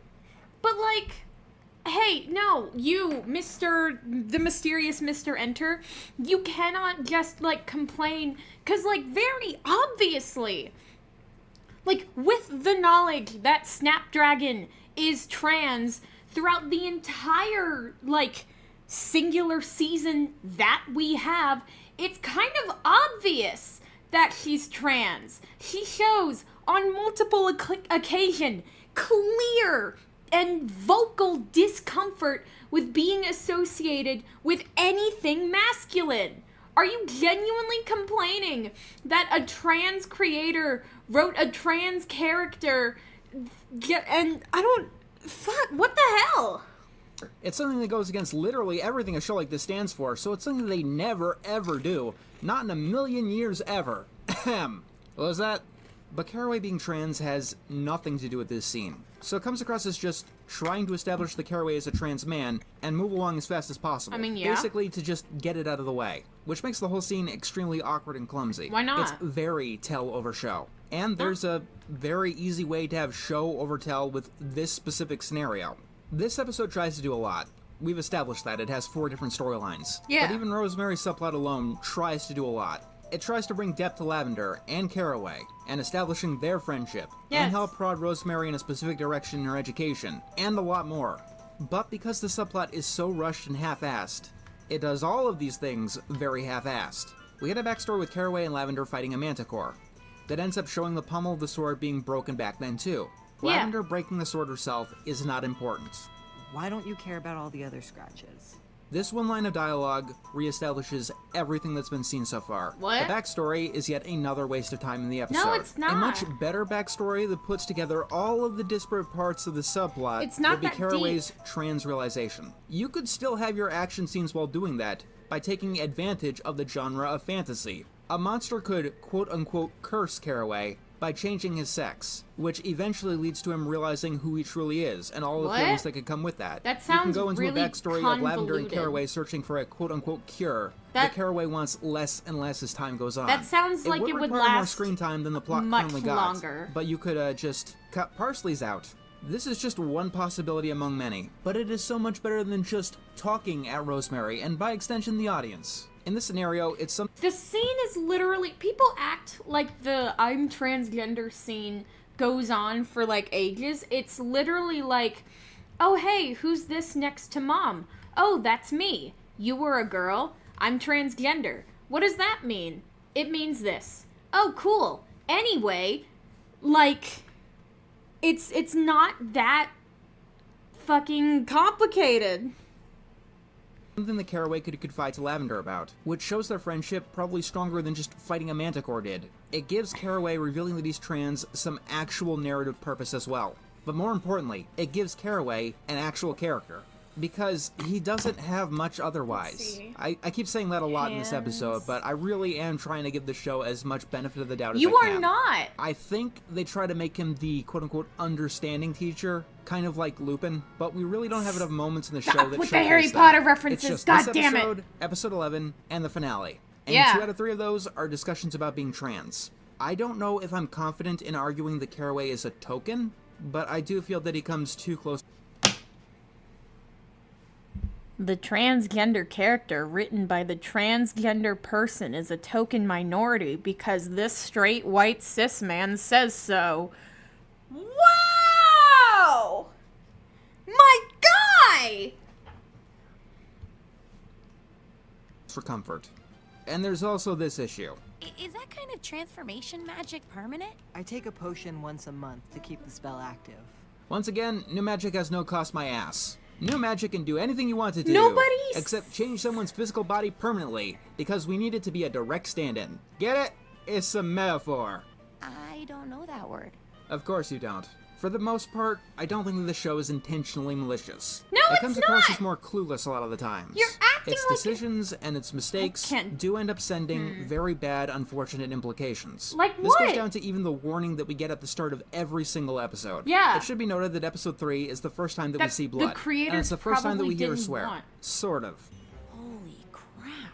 We've been hearing crap on kids' shows for a very long time now. If you need me, I will be in the science lab.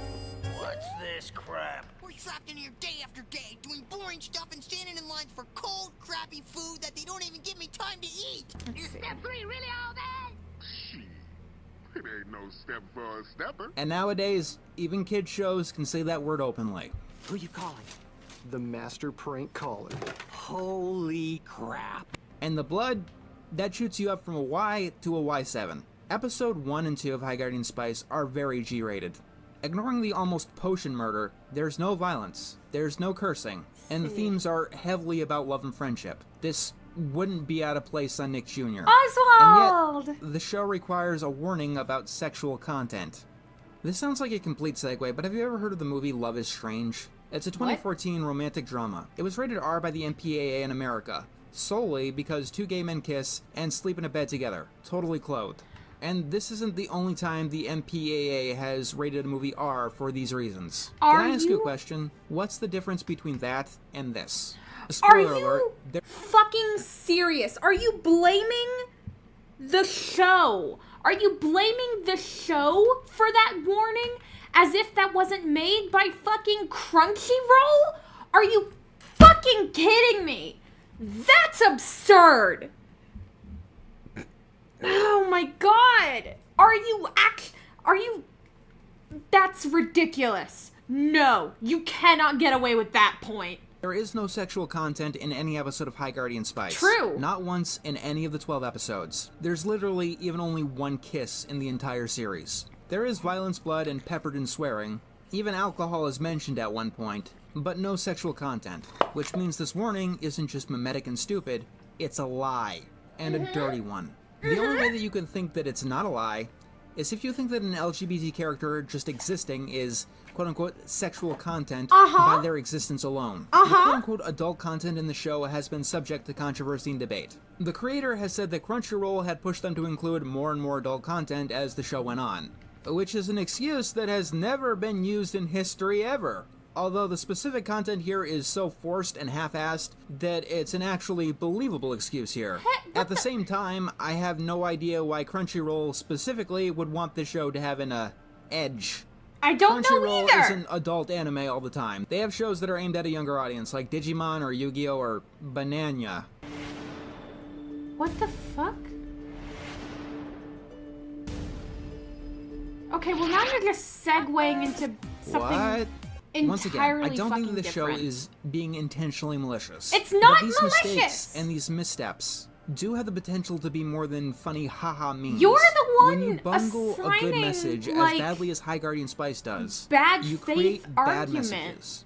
And spoiler alert, things are going to get a lot worse How? before the series is over. Explain yourself! Explain This your script in 4 and particular was 5. difficult to come up with. Even more so than the last episode, if you'll believe it. It's not because episode 4 of High Guardian Spice is particularly offensive or gross or awful or anything like that.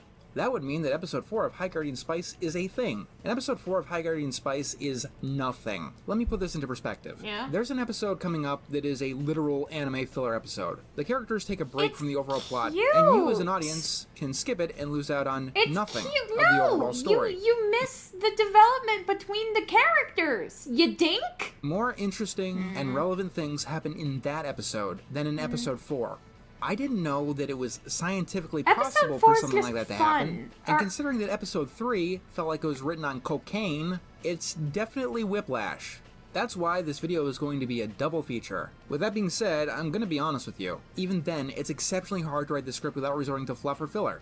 Because even less happens in episode 5. Do you want to know the entire plot of episode 5? Time makes Sage cry, and Sage runs off to a classroom. The others try to find her. This is 22 minutes of content according to High Guardian Spice. Episode 4 is slightly less bad in this regard because it technically has a subplot. Remember those parasects from episode 3? Those clearly harmless things that helped Parsley escape from a basement after she survived her attempted murder?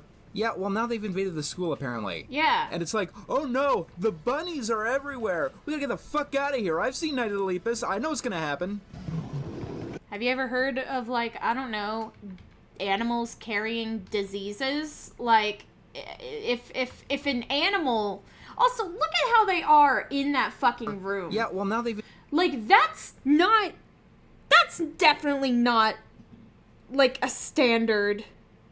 I accidentally skipped this episode because I was told it was nothing by Enter. I like this episode. We see Parsley's family situation. But of course, if he wants to keep saying that Parsley is boring, he can't acknowledge the stress that Parsley herself has. We see how Time and Parsley grow as, like, a pairing, as friends. We see Time's mom. We see, like, so many other things. Also, again, look at that shit. That's horrifying. Invaded the school apparently. Yeah. And it's like, oh no, the bunnies are everywhere. We gotta get the fuck out of here. I've seen Night of the Lepus. I know what's gonna happen. Like, I feel like he keeps from there, Time and Parsley spend the weekend together. He keeps that reminds me of the the trebles! The trebles! Yes! So, like, it's like, yeah, they're cute and harmless, but, like, I fucking hate perspective. I hate perspective. I hate perspective. I hate perspective. Yeah, it's not, this is weird. Together. And as for the other plot, Sage gets a Terrasphere. Yeah. You know, the magic item that lets anyone do anything. Yeah. Sage ends up not liking it. They spend the episode buying a new one. He's trying. I want my 22 minutes back. And no, I'm not dividing this video into separate plots again because I've said, like, all there is to say about the 3 of these. You think I'm skimping out on you? I'm not. I have not seen this much dedication to not having a plot since SpongeBob's Waiting. And Mercy. That was 7 minutes long. Could you imagine that episode being 22 minutes? Like, there's this scene where the characters come across an infinite hallway, and they're all like, let's not do that. That could be at least slightly interesting. We have to keep playing hide and seek with Sage. No, they're the like... hallway at least sounds exciting. We're looking for Sage, not adventure. You think there's more to it? To be as fair as I can, in episode 5, Parsley, Rosemary, and Snapdragon are writing a book report on some famous mythical acts, which is another perfect example of this show's incompetence. In a show about a magical school, they decided to ignore the magic and emphasize the school. Finding a magic axe might be interesting. Using a magic axe might be interesting. Why Even not? repairing a magic axe might be interesting. But no, we're writing a fucking book report on an axe that we never even get to see. And also, it's not about the axe. Well, we won't fail. It isn't the best. You see, this is supposed to be funny because we never actually see what Rosemary writes, so there's literally no punchline or point to anything. The only one of these 3 plots that has anything of substance is Time and Parsley staying at the Dwarven Forge. And that's because it's the most cliche thing that I've ever seen in my life. Let me ask you, when you have a female teenage character, what is the first conflict? The very first conflict you can give her that comes to mind. In a show like this especially. You have another girl now. Raise her to be the help. What's that? She wants to be independent and spread her wings, but mommy and daddy want her to stay at home? Ding, ding, ding! Okay, whoa. So I would argue... Parsley's problem is not the standard girl wants to be independent, but her parents want her to stay home.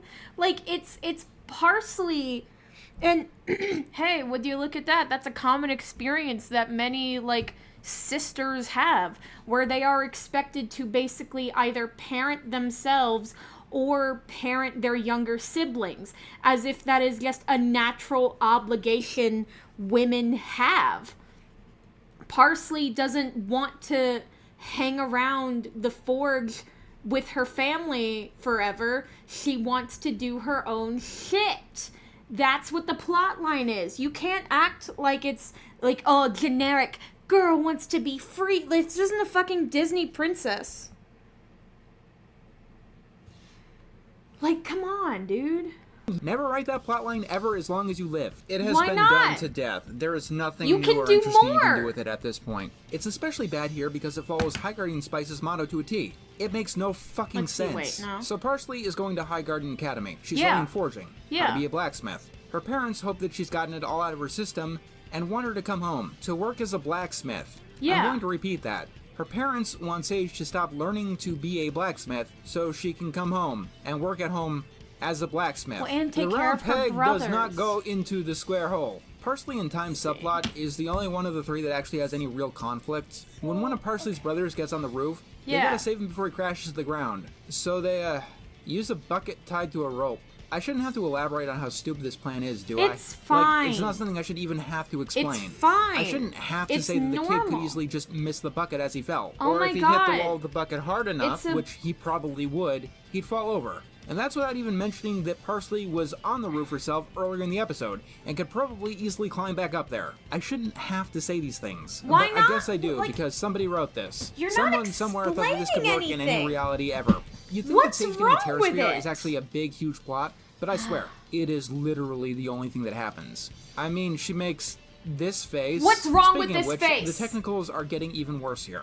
Episode 1 was made with Scotch tape and pixie dreams, True. but each episode afterward looked like they were getting a little bit better. Episode 3 was actually presentable in I'm its not- animation. I'm not However, having a episode good 5 time has with this this drawing. awkward, awful tree branch animation, Yeah, and episode and? 4 introduces us to a dwarf baby. And after Yeah. seeing Dwarf Baby, none of you can ever bitch about Ice Age Baby ever again. Like, what the fuck is this thing? Whose idea was this? It's on there screen are literal for, like, demons in this show. bit. And the most frightening thing that I've ever seen in my life just a baby? is Dwarf Baby. The third shortest kid put a bug in his nostril. Time, you know that all the dwarf boys use the same character model, right? Like, they're all the same height. That's Yeah, not even mentioning and? the audio problems. What the hell emotion was that, Rosemary? Whatever it was, I don't I think mean, it was it's human. quirky, like Aw, Time, no, Adventure don't sleep in the Time-esque. woods. You'll scare off the bats. If that was your best take, I don't even want to think about the takes that you didn't use. I'm trying to Time is draw, actually what starting the to get hell? more of a role in these 2 episodes, but her acting is Oh, so I should draw droning and evil draining me. that I wish she didn't. I'm not hiding. I just didn't want to bother you. Speaking of audio and acting, though, episode 4 introduces us to the man, the myth, the legend, Slime Boy. Oh, if you've here never he heard him is. before, brace yourselves. I was working as a busboy in a hotel, and she was sitting, drinking her coffee, and she was so beautiful. Have you guys And also? I say hi to her. That's Yeah, what we it get it. It's the Sorry, room. I dubbed him over with lines from Tommy Wiseau. I did that to prove that I am not dubbing him over with Tommy Wiseau when you hear his actual lines. Oh, it's fine. We're on break. We got catapulted out because of a trapper infestation. That's what everyone calls me. I kind of like Where that. is my- It's just saying slime and then boy. Yeah. That's Slime Boy. Did you guys know that Slime Boy is actually a fan favorite character? Yeah. Like, for serious. He's funny. People claim, not ironically, actually seriously, that they hate everything in the show except Slime Boy. And you know what? I can see it. Yeah. There are 2 kinds of bad. It's there's a slow, funny. awkward, frustrating, tedious shit that is most of the show. But then there's the absolutely baffling, bonkers bad stuff that makes you stop and ask why. Who seriously thought that it'd be a good idea to have the potions teacher try and murder her students? Who thought that they should have a dragon explode into stars? Why not? And who decided to have a character, Oh, it's all on the wrist of your brain. I have to demonstrate it a lot at the store. Here, hold on. I'll draw you a diagram.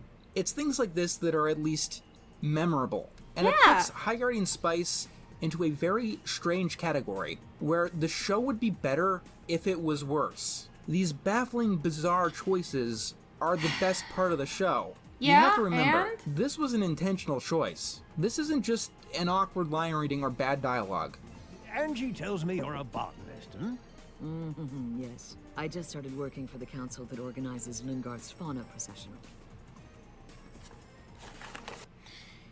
Hey, if you're going nothing she said contradicted herself. If you're a botanist working for a parade to set up a parade, make pretty flowers. That seems pretty standard to me. Whatever this bit is, it's not funny.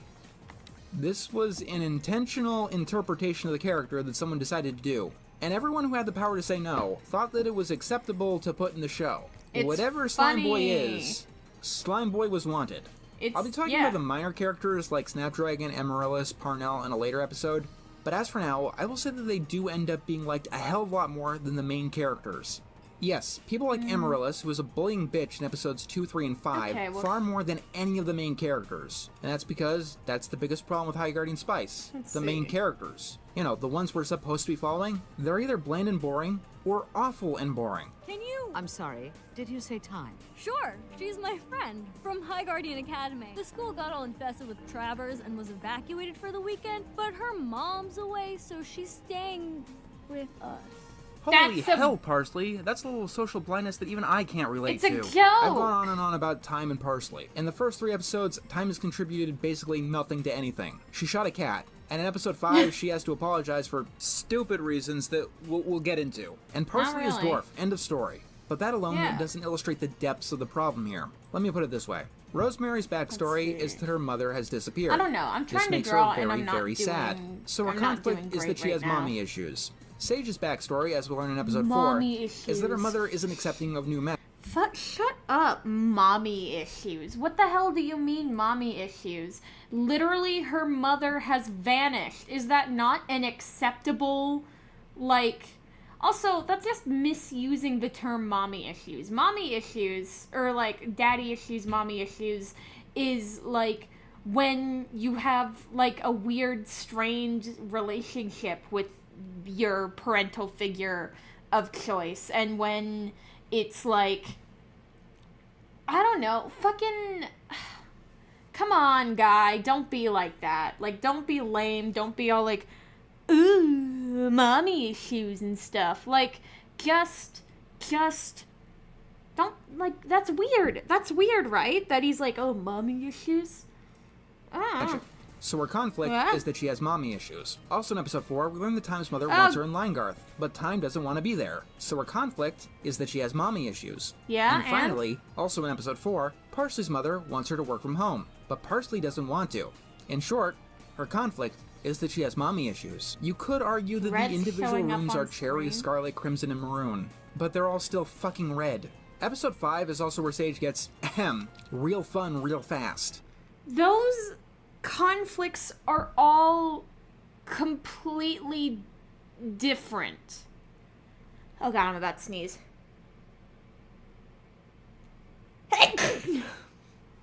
All of those conflicts are completely different. Rosemary's mom is literally fucking missing. Parsley is suffering from big sister syndrome, and like Time is upset at her mom because her mom made her leave the fairy woods even though she didn't want to.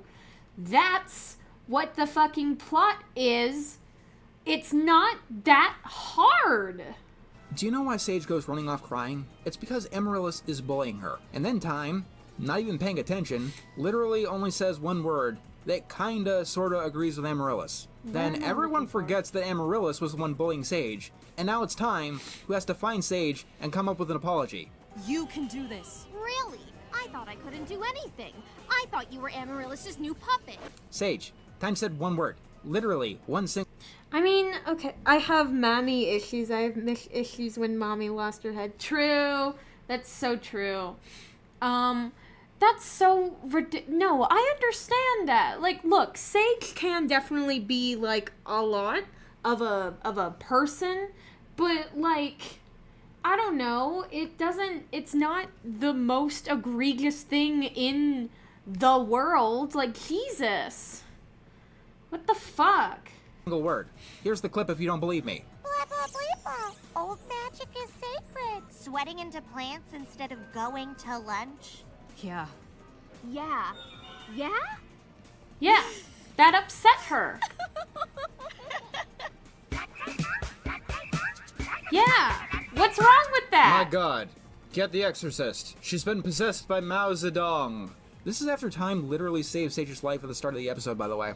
Then again, that one word was a piece of High Guardian Spice dialogue, and that does tend to have that effect on people. No, what Parsley, the fuck? Is your brother supposed to be on the roof? Time, come here. Come really, really close. What I'm not gonna hurt you. Come closer. A little bit closer. What the fuck Almost are there. you doing? Stop Okay. with this bit. I'll go slow to make sure you get this. I don't like Just for this you. bit. No, Time. The helpless child is not supposed to be on the roof. I don't know why you thought it was a remote possibility. It's fucking rhetorical, you dingus. What are you talking about? That the helpless child should have been on the roof. Don't worry though. You'll learn all these kind of things when you finally make it to kindergarten. Don't feel bad. Just keep trying. We're all rooting for you here. I was crying here earlier.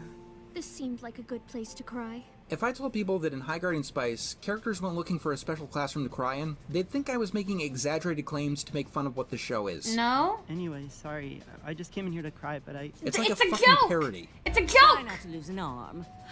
Guardians mustn't worry about their limbs. Only the limbs of wisdom and honor. Ah, yes, because you can be a super effective guardian when you lose your arms It's a haphazardly. joke! Look at her. If she gets any more anxious, she'll combust.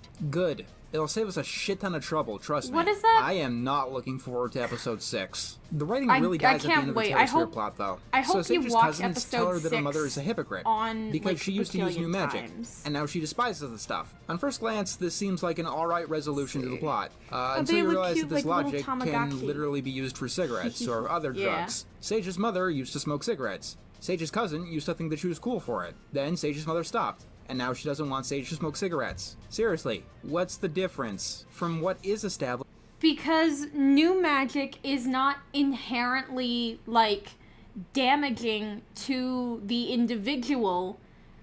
And cigarettes is always damaging to the individual, you dope! Am I being mean? I hope I'm not being too mean. Oh, man. But, like, it's the level of, like, just kind of not... I don't know. It's not really saying anything. I have no reason to believe that Sage's mother's beliefs are unfounded. There has to be a reason that she gave up new magic and returned to old magic. Whether or not you establish the reason specifically, the fact that she does so has established that there is a reason. I guess this is some pretty advanced stuff, you know, basic structure. But I don't know why I'm doing that because even the bare basics fail here. In episode 5, Parnell is crying in the classroom. Why? Why were you crying? You know, Cal? Yeah. No, I don't know Cal, because he's going to be introduced in episode 8. 5 pages on Gwenner's acts. Any questions? Yeah, who are you? You never gave us your name! Episode 2 was the first day of school. Episode 3 was the first week. Then in episode 4, it feels and it's written like it's the first weekend. That's the natural story progression. But Parsley's parents are saying that they hope she's gotten it out of her system. Like she's been going to the academy for weeks or months. Parsley, of course, wants to stay at High Guardian Academy, even though on screen, literally the only thing that's happened is that she fell down a hole. Yeah. If I didn't know any better, I'd say that these 2 episodes were completely out of order. But you have to take my word for it, they're not. Then again, according to High Guardian Spice, time is a myth. This is supposed to be some kind of medieval fantasy, right? Are you ready for your greatest challenge yet? Beignets! Are you fucking... So then, he poured frozen peas down my shirt. It's a And yet we have Anais, whose entire ensemble is a complete anachronism. I get that she's supposed to be the more masculine one in the relationship, but she looks like she's not just in the wrong show, but the wrong genre entirely. She's supposed to be the more masculine one in the relationship, as if like lesbians need to be like a femme and a butch, implying that like one of them has to have a quote unquote like man role. What the fuck are you saying, my guy?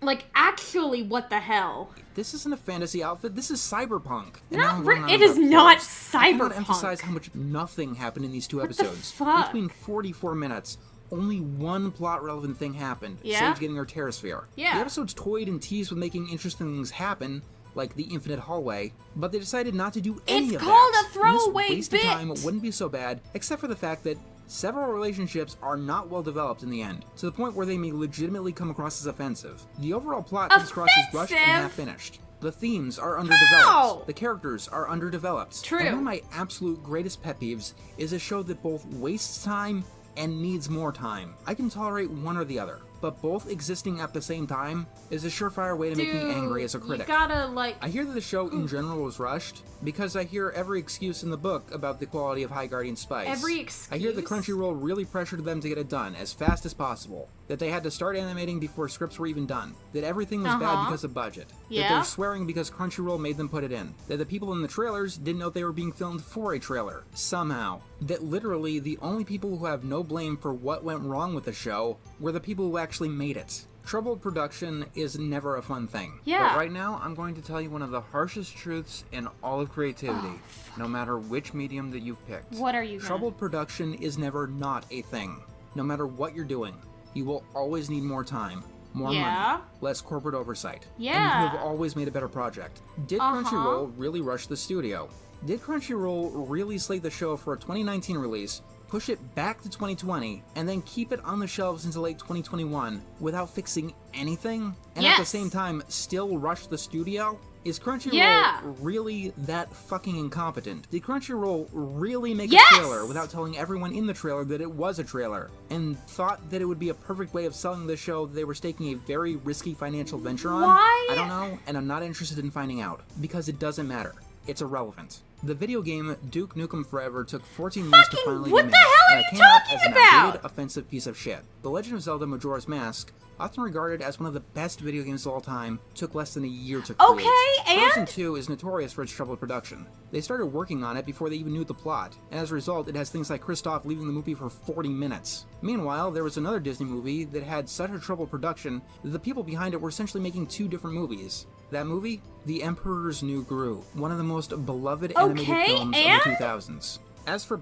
this doesn't make any sense. Just because something had a troubled production but it came out good in the end doesn't mean shit. That does not mean that every other show should be held to that standard. Oh no, these people couldn't rise to the fucking impossible task of making a good show under these horrid extenuating circumstances.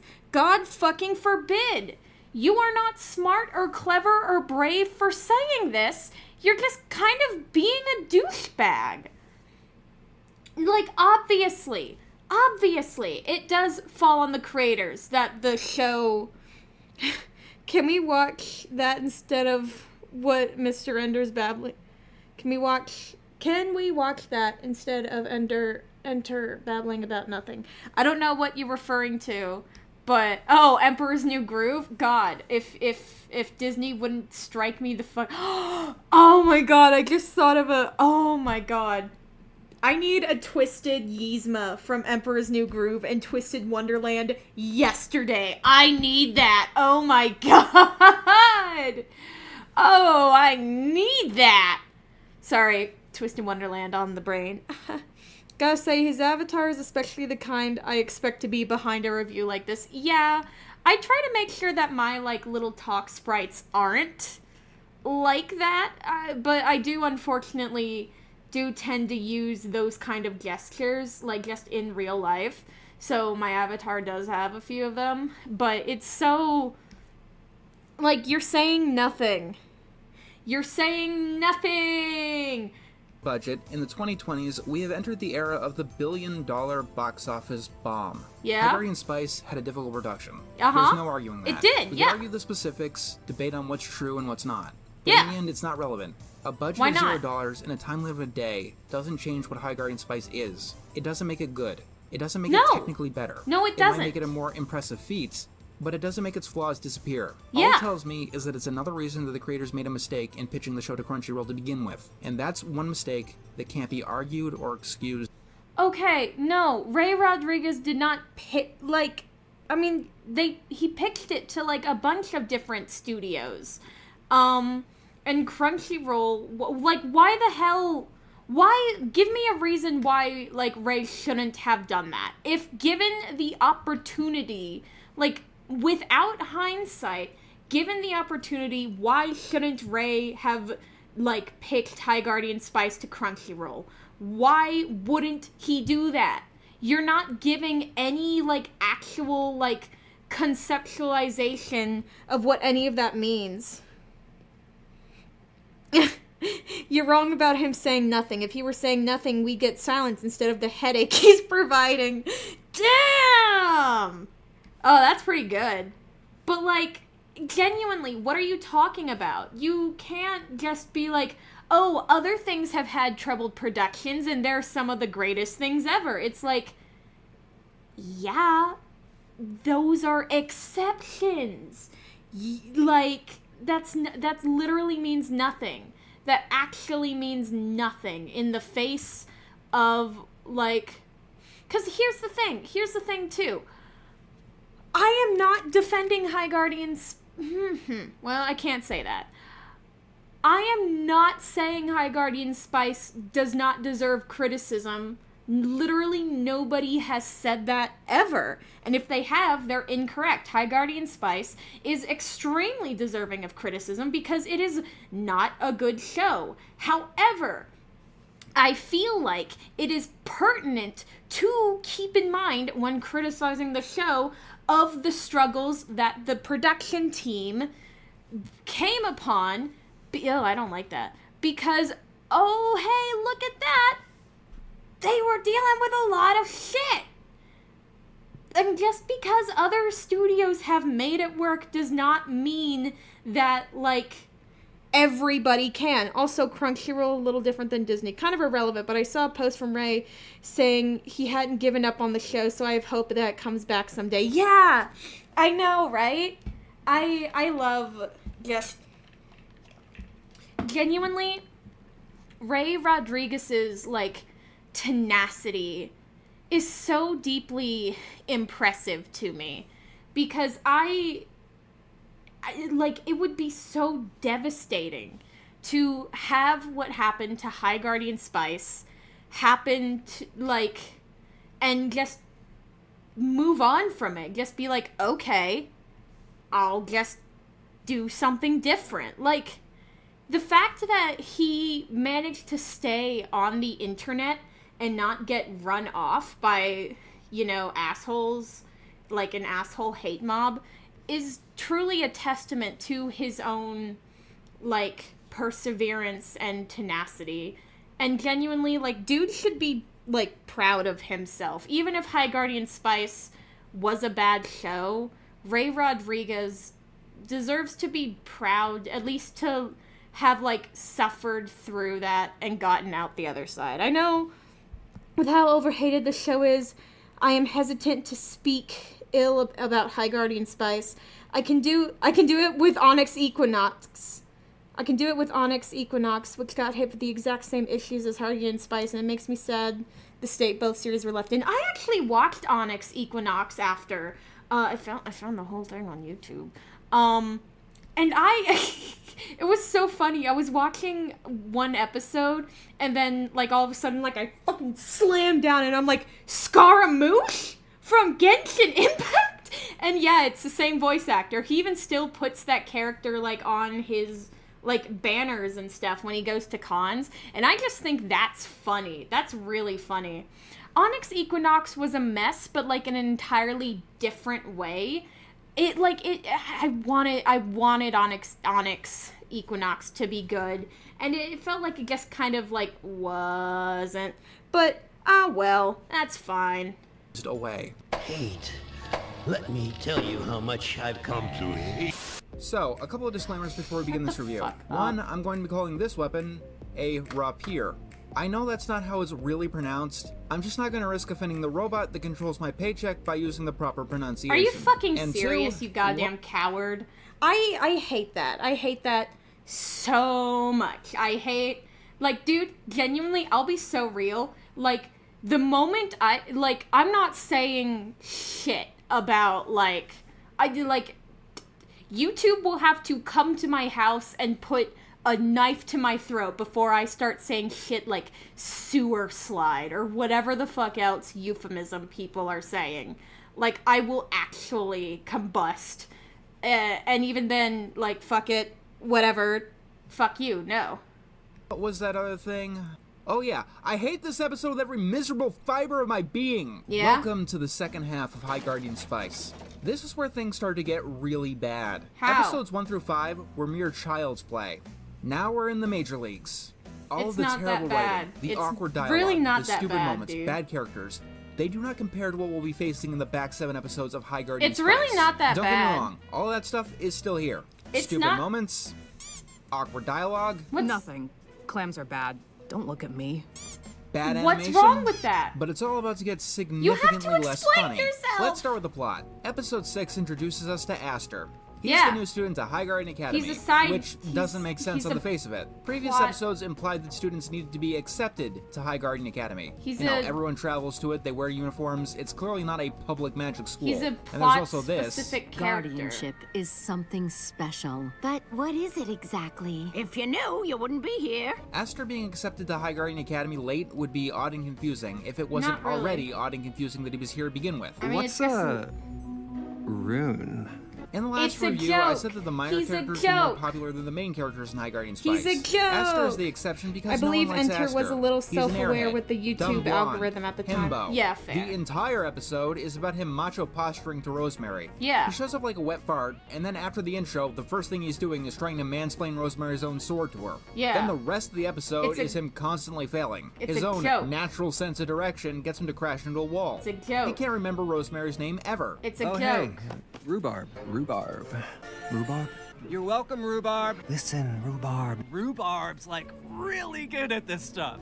He keeps falling off the trapeze. It's a joke. And literally can't do a damn thing It's a for himself. joke. At It's the a same time, joke. every single line of dialogue is him either gloating or bragging about how amazing he is. I Yeah. wish my house were bigger, honestly, because my parents had to start putting my trophies in the barn. Ugh, so embarrassing. If you think this Yeah, gets it's a annoying quickly, joke. you're wrong. It gets annoying immediately. The only person in any universe who likes Aster is Rosemary, because this is the crush episode. Yeah. And how do I And? even want to describe this? It's a Last joke. time on All of Our Lives, we saw Rosemary get a crush on the new boy in school, Aster. It's a joke. This made Sage jealous because she secretly had a crush on Rosemary the whole time. Okay. To make matters Okay, even this more is kinda complicated, funny. she was partnered with Snapdragon, who had developed a crush on her.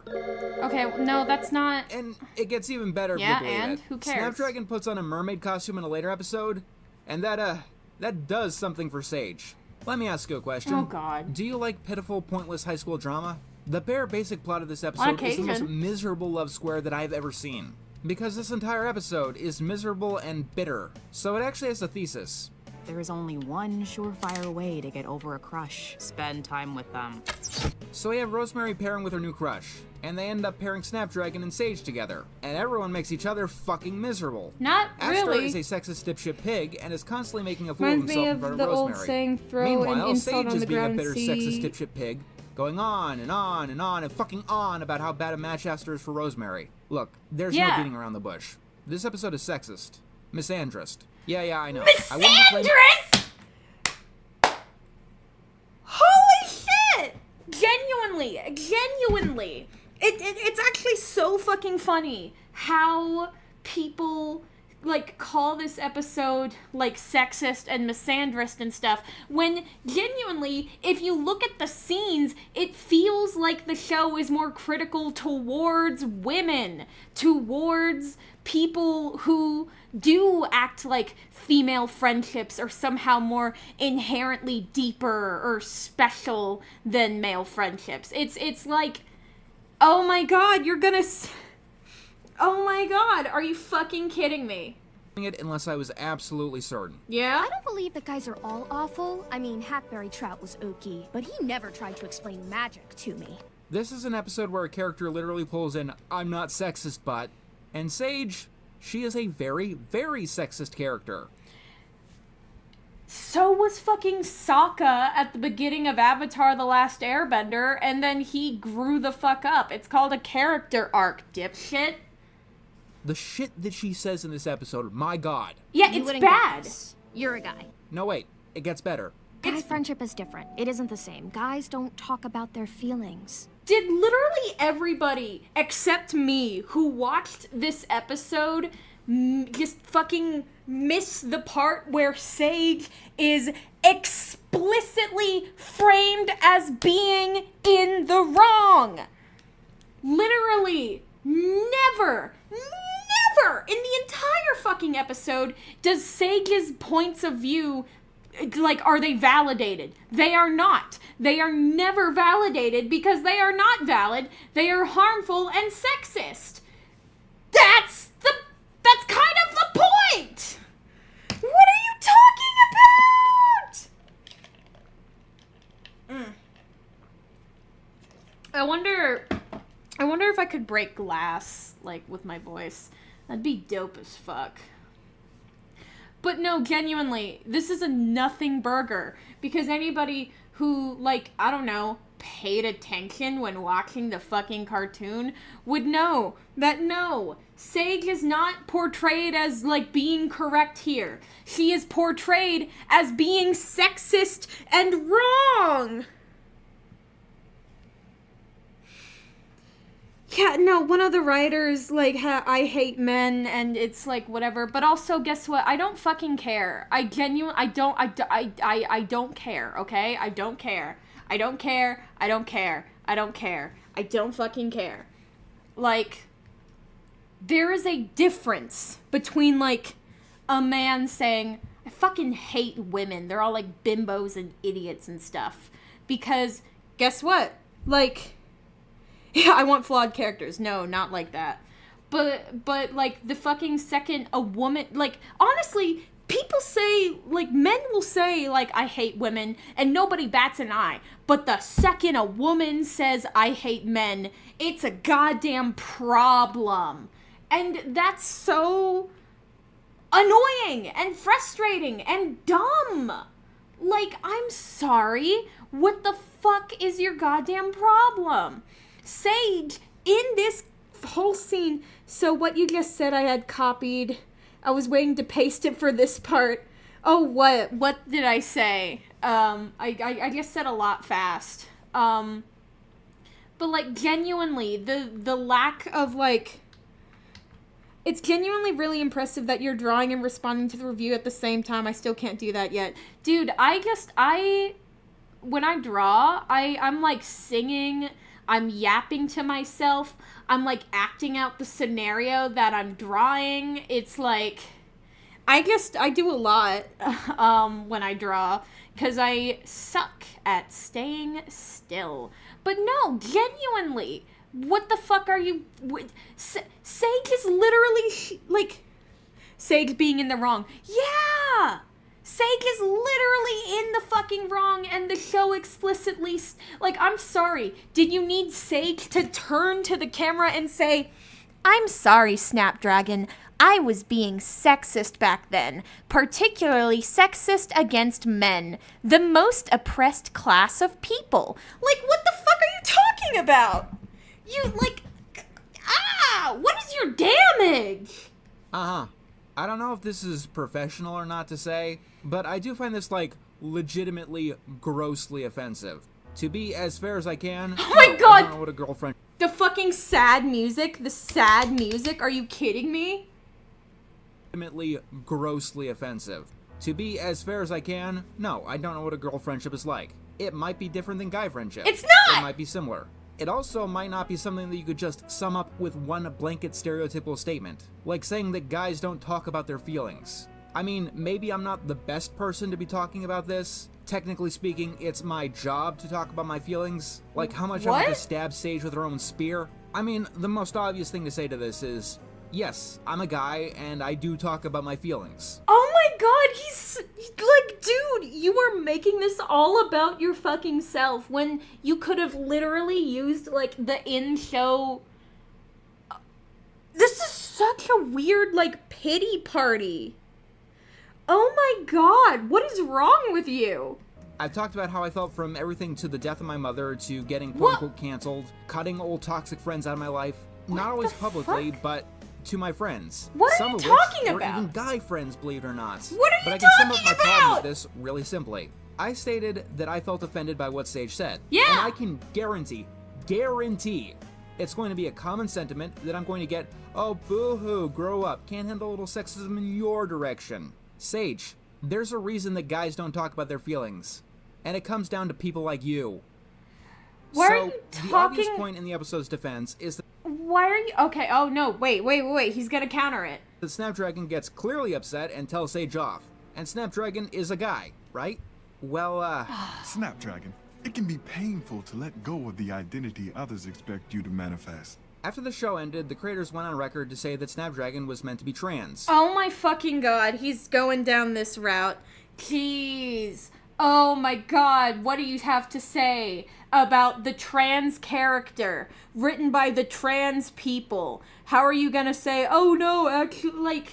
Snapdragon is even voiced by a trans woman. Yeah? This comes into focus in episode 11, which is a discussion and a half in itself. Needless to say, I don't think that they conveyed this very well. For starters, Snapdragon never actually comes out. Caraway implies that it'll give Snapdragon the sex change potion, that as far as been conveyed is both temporary and has no negative side effects. And even in that circumstance, Snapdragon still says no. So the dilemma I have here is that it's the author's word versus the character's word. Let's talk about how that plays with this moment in particular. What are you... So, if Snapdragon is cis, what happens here is that Sage is going on a sexist rant, which offends Snapdragon to the point that they step up and put a stop to it. However, if Snapdragon is trans, this is the first sign in the series that they are trans. Yeah! Girls and guys and guys and girls and girls and... I'm sick of you talking like that. Yeah! I'm sick of a lot right now. Sage is going on and on and on about how girl friendship is different than guy friendship. Yeah! And Snapdragon must be feeling, that's not how my friendships are. Which, in the end, communicates that what Sage is saying is accurate. No, and it the only reason doesn't! that Snapdragon has a problem with it is because they aren't a he. For simplicity's sake, I'll be using they-them pronouns for Snapdragon from here on out. Which reminds me, episode 6 is where the show's queerbaiting becomes very apparent. Sage is going on and on about Wickerman bullshit, and it's painfully clear that she's jealous of Aster. Maybe Sage was right that I don't get girl friendships, because, this looks more than just platonic. Miss you. Love you. In episode 6, when Sage is separated from Rosemary, she's just going on and on Well, about I mean, Rosemary. yeah, girls in do episode talk 5, like when that. Rosemary is separated from Sage, she's just going on and on about Sage. Yeah. However, when Sage gets directly asked if she has a crush on Rosemary in episode 10, Sage says no. Sage and Rosemary are written as a couple, except in the scenes where they are established not to be. What are you... Okay, this is odd. All of this is very odd. What are you saying? You're not... Oh, no, wait! I just closed Clip Studio Paint! No! No! No! Oh, God! Did I save? I don't think I did! No! Wait, come on. Pull it back up. Oh, no! Where is it? Where is it? Launder. I did save! Oh my god, I did save! Oh my god! Oh, it's fine. I'm fine. We're good. Oh, we're so good. We're so back, guys. We're so back. What else should I do? Dang it. I gotta think of what I want to draw now. Wah. I have so many things. I feel like...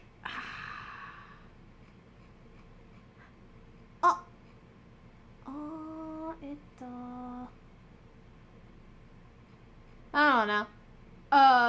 But no. Wait, what was I... Had me worried for a second. No, it's okay. I got it saved. Yeah.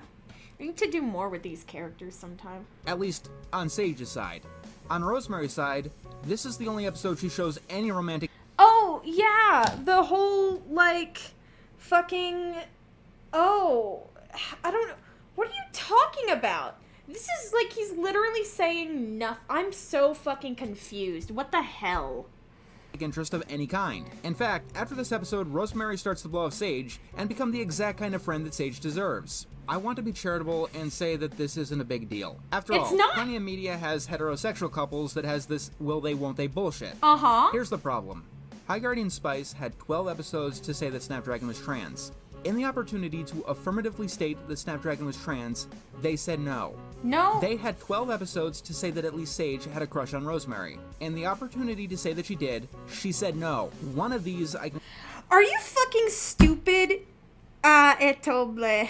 God damn it. I guess I did say that. Fuck. Are you stupid? In the scene where Snapdragon is like, hey, do you have a crush on Rosemary? Sage says, no, she's my best friend. At least I don't think so. Like, how fucking obvious could you be? It's like, do you have a crush on this person? No, I don't. Like, are you fucking illiterate?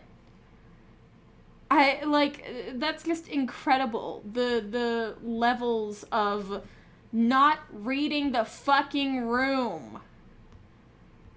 Oh my god. Excuse as being rushed or underdeveloped, or even that's relationships. You did it twice. You're queerbaiting. You're not queerbaiting! Toxic Sage is as a friend. The kind of genuinely, actually complaining that the queer show made by queer people is queerbaiting. Are you brain dead? This is not. Yeah, it's Sage's response was like, no, baka. Like, and also you cannot just keep going on and on about how the show is queerbaiting, and like, why are you the authority of queer media? Like, why do you get to decide that? What? I don't know. That just. Oh, something about this rubs me the wrong goddamn way. Oh. Jealousy that Sage has isn't normal. It's not just grumbling that Rosemary is spending time with someone else. It strikes me as, what's that word? Entitled. Maybe I was wrong. Aster didn't actually have all of the male stereotypes. Because Sage really has that stereotypical male entitlement pinned down. She goes on like she fucking owns Rosemary. It's disgusting. And things just... Have you considered that maybe that's a character flaw? And that Sage is supposed to learn and grow from that flaw? Especially considering how the other characters around her are like, dude, shut the fuck up about Rosemary for a second. Calling this queerbaiting makes the almost queerbaiting because it cannot slow cook. I don't know. This is just so fucking annoying. Work out for Sage in the end, after going on and on and on and on about girls and guys and guys and girls. I don't know what At the end, Sage and Snapdragon are friends again. Yeah. Why? Because Rosemary got fed up with Aster's shit. Okay? I guess that makes the past 10 minutes not exist. It also really doesn't help this episode's toxicity that Aster is the most masculine character in the entire show. Yeah, the only exception with that might be Snapdragon's father. Yeah, who cares? And considering what we just talked about, that doesn't help matters either. No, this is another one of those critiques that I've been trying to avoid because it tends to be the first thing that toxic internet shitheads pull out of their ass. But it really does feel like this particular episode has a problem with men and masculinity in general. It really doesn't. I don't think that it was intended to be that way. I don't think the show is competent enough to be intentionally hateful. But goddamn, do they make a shit male character? So in this episode, they finally give a name to Professor Hawkhorn, the battle tactics teacher, and they prove that he is just as competent as everyone else at High Guardian Academy. Literally the first thing he does is rob a student.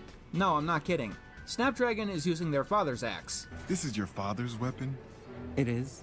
And then Hawkhorn has some words of wisdom for Snapdragon. There are times when the weapon one inherits sir, that's not your property. You can't just give it away to someone else. Hey, did you notice how Snapdragon didn't fucking say anything? Because he doesn't actually fucking care at all about his dad's weapon?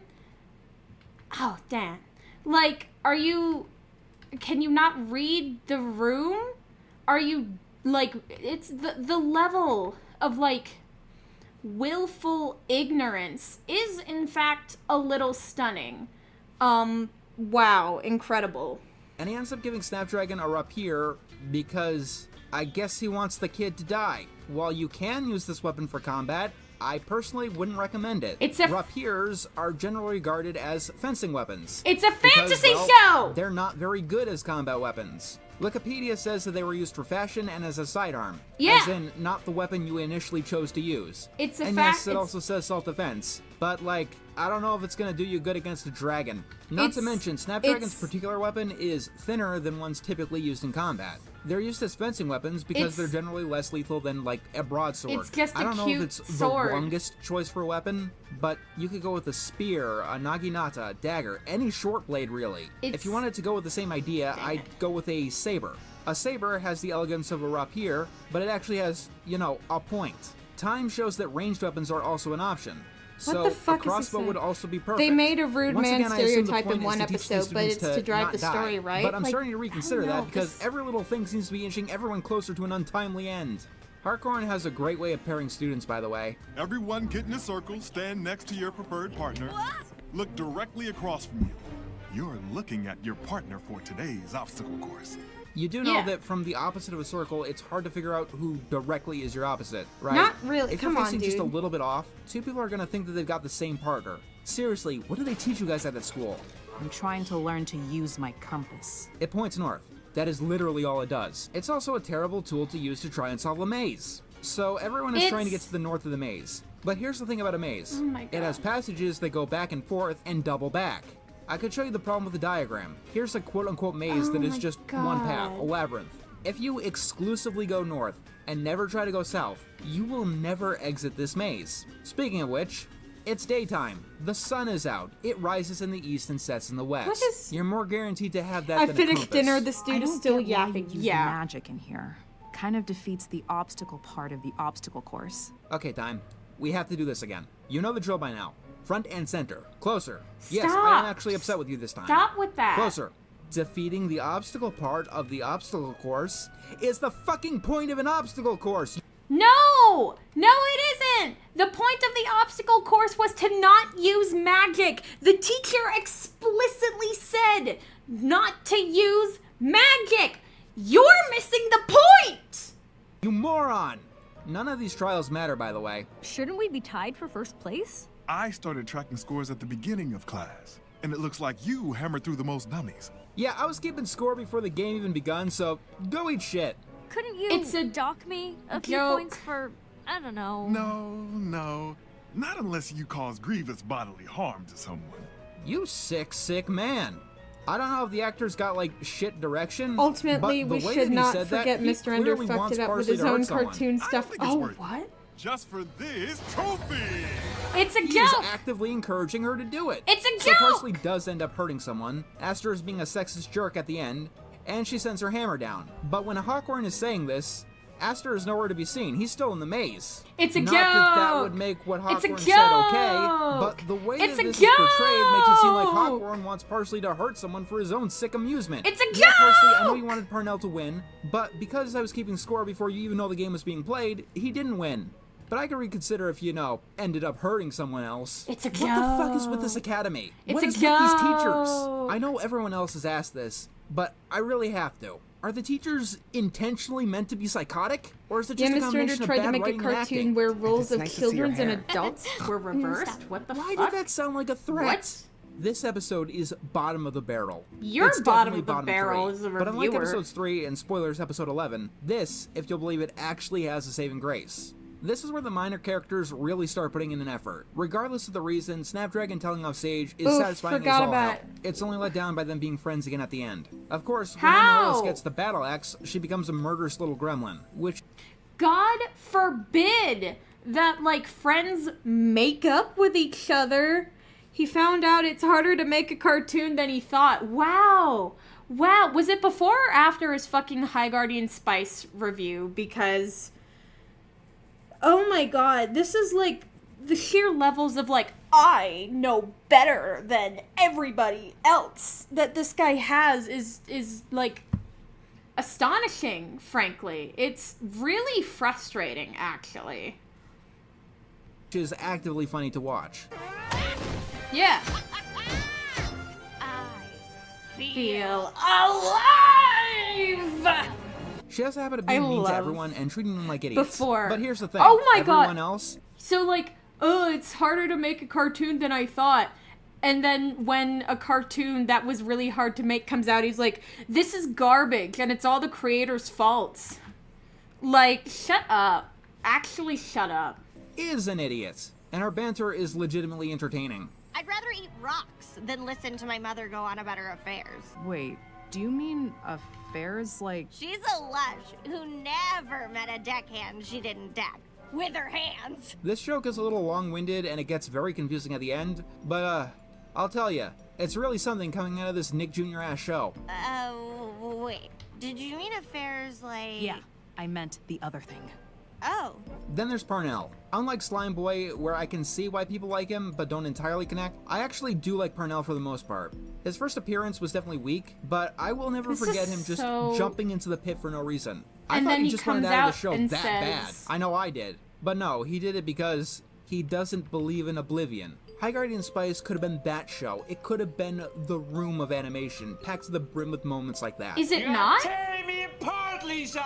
It could be if you had a little fun. This show that isn't just ugly in animation, it's ugly in its manifestation. It's not even and that this is where ugly. my goodwill really does start to evaporate. It's been a while since a single episode has pissed me off this much. It's and really I think I made not it clear that why. bad, dude. I can go on ranting and raving about how bad this episode is, but I think there really is only one way that I can put it. Episode 6 of High Guardian Spice is the exact thing that the entire internet thought the show was going to be when that first trailer hit the scene. not. Do it's not. better. If you're, Alright, if let's get you the show back on track. Pay attention. The last episode was pretty bad, but that's over. It's not. It's gone, and we're never gonna have to talk about that episode again. It's not. There can't be anything that bad in episode 7, right? I'm okay. Why is this bad? This shit's fucking funny. It's funny. That's funny. What is your problem This with is Whimsy? In all seriousness, I actually had some hope for this episode when I first started watching it. Episode 7 of High Guardian Spice is the most different episode of the entire lot. Most of the episodes technically fall into the category of slice-of-life school stuff, and are very light on the fantasy and the adventure. Cave of Vinca, however, is a full-on adventure plot. The characters are given a goal that is fraught with danger that they must overcome using their wits and their strength. And to be as fair as I can, the setup isn't half bad. Our party has to travel deep into the depths of a dungeon in order to find magical healing water, which pits them against several monsters and other trials. It's one of the episodes that is more willing to get into the action. It's even to the point where they're willing to show some blood. Well, a Nowhere cartoon near being enough a to justify an cartoon, Emmy goddamn rating, crime, but it's on yeah. the right track, and credit where it's due. This episode even has the nice touch of adding a time limit. During the first combat with the Parasects, Rosemary gets hit by the Queen, and it adds an element of the ticking clock. If they don't get to the healing water fast enough, Rosemary is actually in serious danger. The episode actually understands tension. Yeah. Every fountain that the girls come to is completely drained. It builds their desperation as they get deeper and deeper into the caves of Inca. It also has an element of mystery, as you're forced to wonder why the healing waters had run so dry. Yeah. This plot should have been the easiest win ever. On paper, it sounds like it would have been a really good episode. Like the show was finally getting on track after a dour 5 episodes and an abysmal 6th. On paper, anyway. You see, in practice, this is an episode of High Guardian Spice. That might sound harsh, but there really is no better way to describe the problem. I want to stress, more so than any other episode of the show, Cave of Vinca could have worked. It could have been good. However, in the end, it doesn't work. Care to and a lot of that comes explain down to the why? problems that are endemic to High Guardian Spice as a whole. Beauty is only skin deep, so... It's really funny how, like, people talk about High Guardian Spice as if its mistakes and flaws are unique to it. Like if you talk about something like Tommy Wiseau's The Room, that is something where its flaws are in fact unique to it and it alone. There is nothing else like Tommy Wiseau's The Room. High Guardian Spice is just an average cartoon. It's not that offensive if you have a brain. Like, come on, guy. Let's start with that animation. Back in my introduction video, I said that I wouldn't be commenting on animation errors, and I'm still not doing that. The actual animation quality in this episode is terrible. Is it? It's on par with episode 1. The start of the I mean, episode it's has just all our kind first-year of Guardians whatever. proudly parading towards the Cave of Inca. And while they're doing that, literally the only thing I notice is all of the townspeople in the background. This crowd looks awful. Everyone obviously doesn't have a face. They're in a completely different animation style entirely from the Guardians. It's not that They're bad, overly dude. geometric, and there are clones just everywhere. It's not that Their bad. motion is also so mechanical that you think they were like an advertisement billboard or something. Oh the my faces God, here have you- are absolutely horrifying. Have you ever These seen characters are a missing their fucking- eyes. The characters that don't talk look stoned out of their minds. Either that or they're still as statues. This guy looks... Have you ever seen an animated background? And the guy next to him looks like he just let out a fart. I'm bringing this up for and two reasons. Who cares? Number one, it's prominent. It's the first minute of the episode. Yeah? And I'm willing to bet that even the most casual viewer would notice something here. No, I didn't. This is front and center. This isn't something you just have to scan the background for. For example, when all of the teachers are on the bridge, only the psychotic potions teacher is moving. Everyone else is perfectly still, like this is some kind of fucking no, that cult. guy blinked. Could anyone not notice any of this shit? Like, look at this. You're not supposed to zoom in and stare at the NPCs. It is uncanny as all hell. Yeah, I know. You can't not notice it. The other reason I'm bringing this up is that animation quality is important for action. The fight of the parasects reminds me a lot of fights in 80s cartoons. And not just because Sage is using censor-approved laser beams. The action sequence relies on a lot of quick cuts that make it hard for blows to actually sink in. Okay, the most prominent is fair. when the Parasect Queen slashes Rosemary's side. It happens so quickly that I actually have to rewind the episode several times to catch it, which makes what happens afterwards more than a little bit confusing. And there's also the blood itself. Dang it. I'm gonna say it. It looks really fake. In this episode, and in every episode of High Guardians. The blood looks fake in this fake cartoon. Buddy, it's a singular color. Like, okay. What are you talking about? The blood looks fake.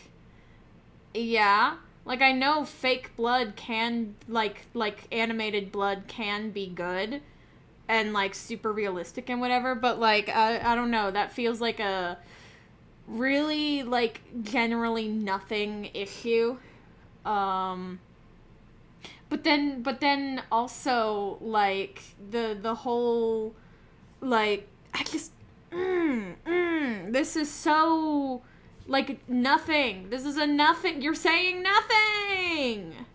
You're saying nothing except headache inducing spells. That's what he's saying. He's casting spells to give everybody a headache.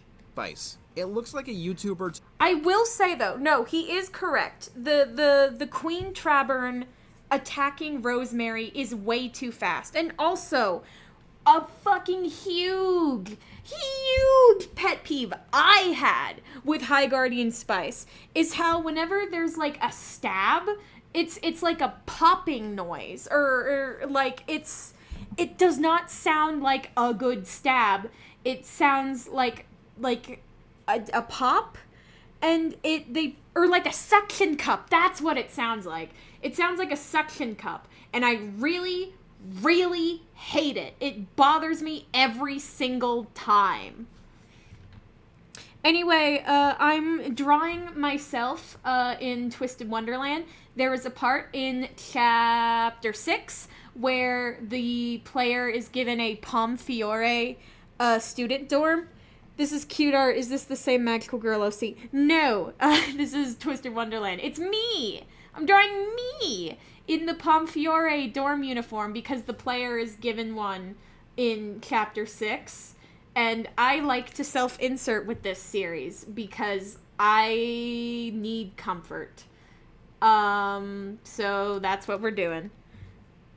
Took a random kids cartoon and plastered red all over it to make it look edgy. Yeah. To the episode's credit, the animation does steadily get better, but the problem is that most of the action happens in the first half of the episode. The second half is the characters doing a lot of sitting around, which we will get to. Yeah, the only actual fight that happens in the second half of the episode is with these diamond golems, which they can't lay a scratch on. It quickly becomes apparent. Another thing that really bothers me is in this, like, specific scene, Sage says diamond is the hardest element, and it's like, diamond's not an element, Sage. Diamond isn't an element. That's not an element. That's really stupid. That's really stupid. And that bothers me so much. But hey, guess what? I can move the fuck on. And I didn't even end up mentioning that in my review, did I? I don't think I did. See? you can have, like, problems with a show that you don't mention in your YouTube review because you've got other important shit to talk about. I don't fucking know. That whatever they do isn't going to work on them because... Our weapons can't break diamonds! It's the hardest element. Diamonds are not an element. Yeah, I know. I do have to admit, though, this is one of the more engaging fights in the series. The characters are in actual danger, the music fits nicely, and the solution actually makes logical sense. Also, it doesn't have any of those fake blood splatters, which, believe it or not, actually does help the immersion. Despite what it may seem, I'm not trying to be actively mean here. You are, High though. Spice can do a couple of things right. Yeah? Once in a while, it actually happens. And I think it has an actually good action sequence here. And like I said, the ticking clock was also a great idea. The fact that one of our main characters could legitimately die. It's a tried and true way to get tension, drama, and conflict. So, how do they screw it up? That's right. No map.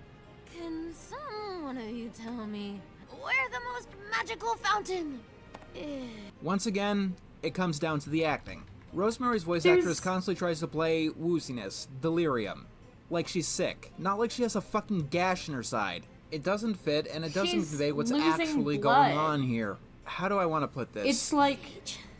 I'm fine. I asked you to drop the trapper on me.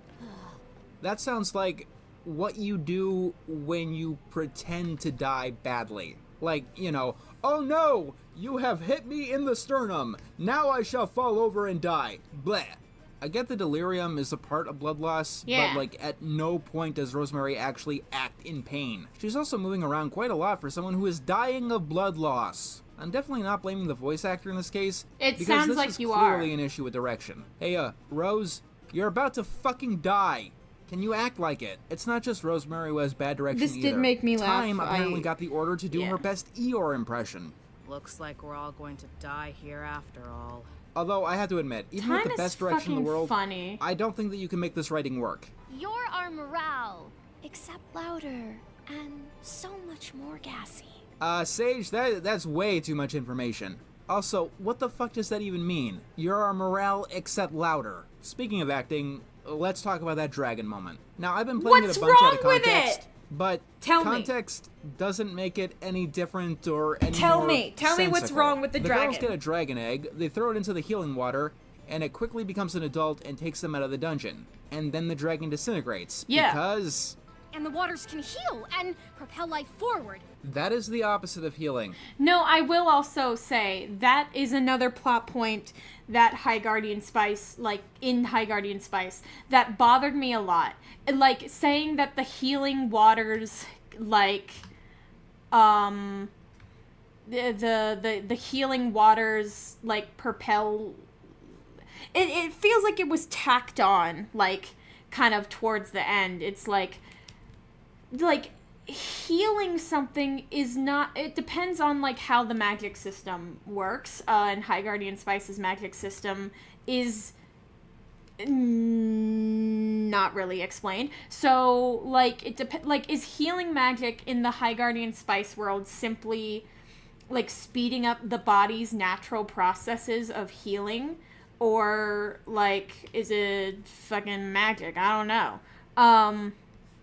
But so I did find that plot point weird, and just like what, that doesn't really mean anything. But I thought the fucking dragon thing was funny as hell. Like, literally speaking, that is the opposite of healing. Anyway, the dragon frees them from the dungeon, and then it dies. And then it suddenly becomes alive again and explodes into stars. Yeah. Rosemary asks if that's how stars are made, and then Sage is all like... Huh? Oh. Yeah, for sure. Is she, being serious? It's a sarcastic? joke! I genuinely have no idea. But, to tell you the truth, I wouldn't trade this moment for the world. It's beautiful. Don't get me wrong, it's stupid as all hell. But Yeah. that's why it's so beautiful. Yeah. The show does have a few moments like this, and I can't get enough of these. Yeah. And I gotta be honest. At times, it makes the series almost worth it. Then Almost. why are you complaining? This episode also gives a highlight to Zinnia. Zinnia has been mostly a background Yeah, character. she's a background Her only character. notable appearance before this was nearly The dying to drawback the of plant healing- in episode yeah. 5. I think that she was supposed to be a gimmick character like Parnell or Slime Boy, where her No. shtick was nearly dying all the time. never see her Kind again. of like Eugene from Hey Arnold. I say I think because it only happened once, but I kind of would like to see more of that. I think it's a shtick that works. And she's also my favorite character in the whole show. Because she, literally nopes out of it. None of us should be going in there. Why would any of you choose to walk into this nightmare? Fun fact. Hi, Amy Rose. That is exactly what my friend said to me when I told them that I was going to review High Guardian Spice. No, I'm too young and way too attractive for admission.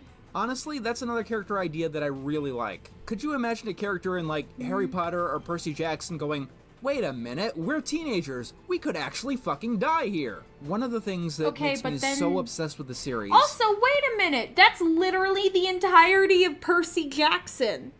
Like, that's literally the entirety of Percy Jackson. Is Percy Jackson and co. being, we're fucking teenagers. We shouldn't have to be cleaning up after our godly parents' mess, but here we are. Percy Jackson is a tired fucking, like... He's tired and he doesn't want to be doing this magic shit. And that has been evident since, like, the beginning of the first fucking book. Like, you can't be all like, I don't know, man. This is dumb.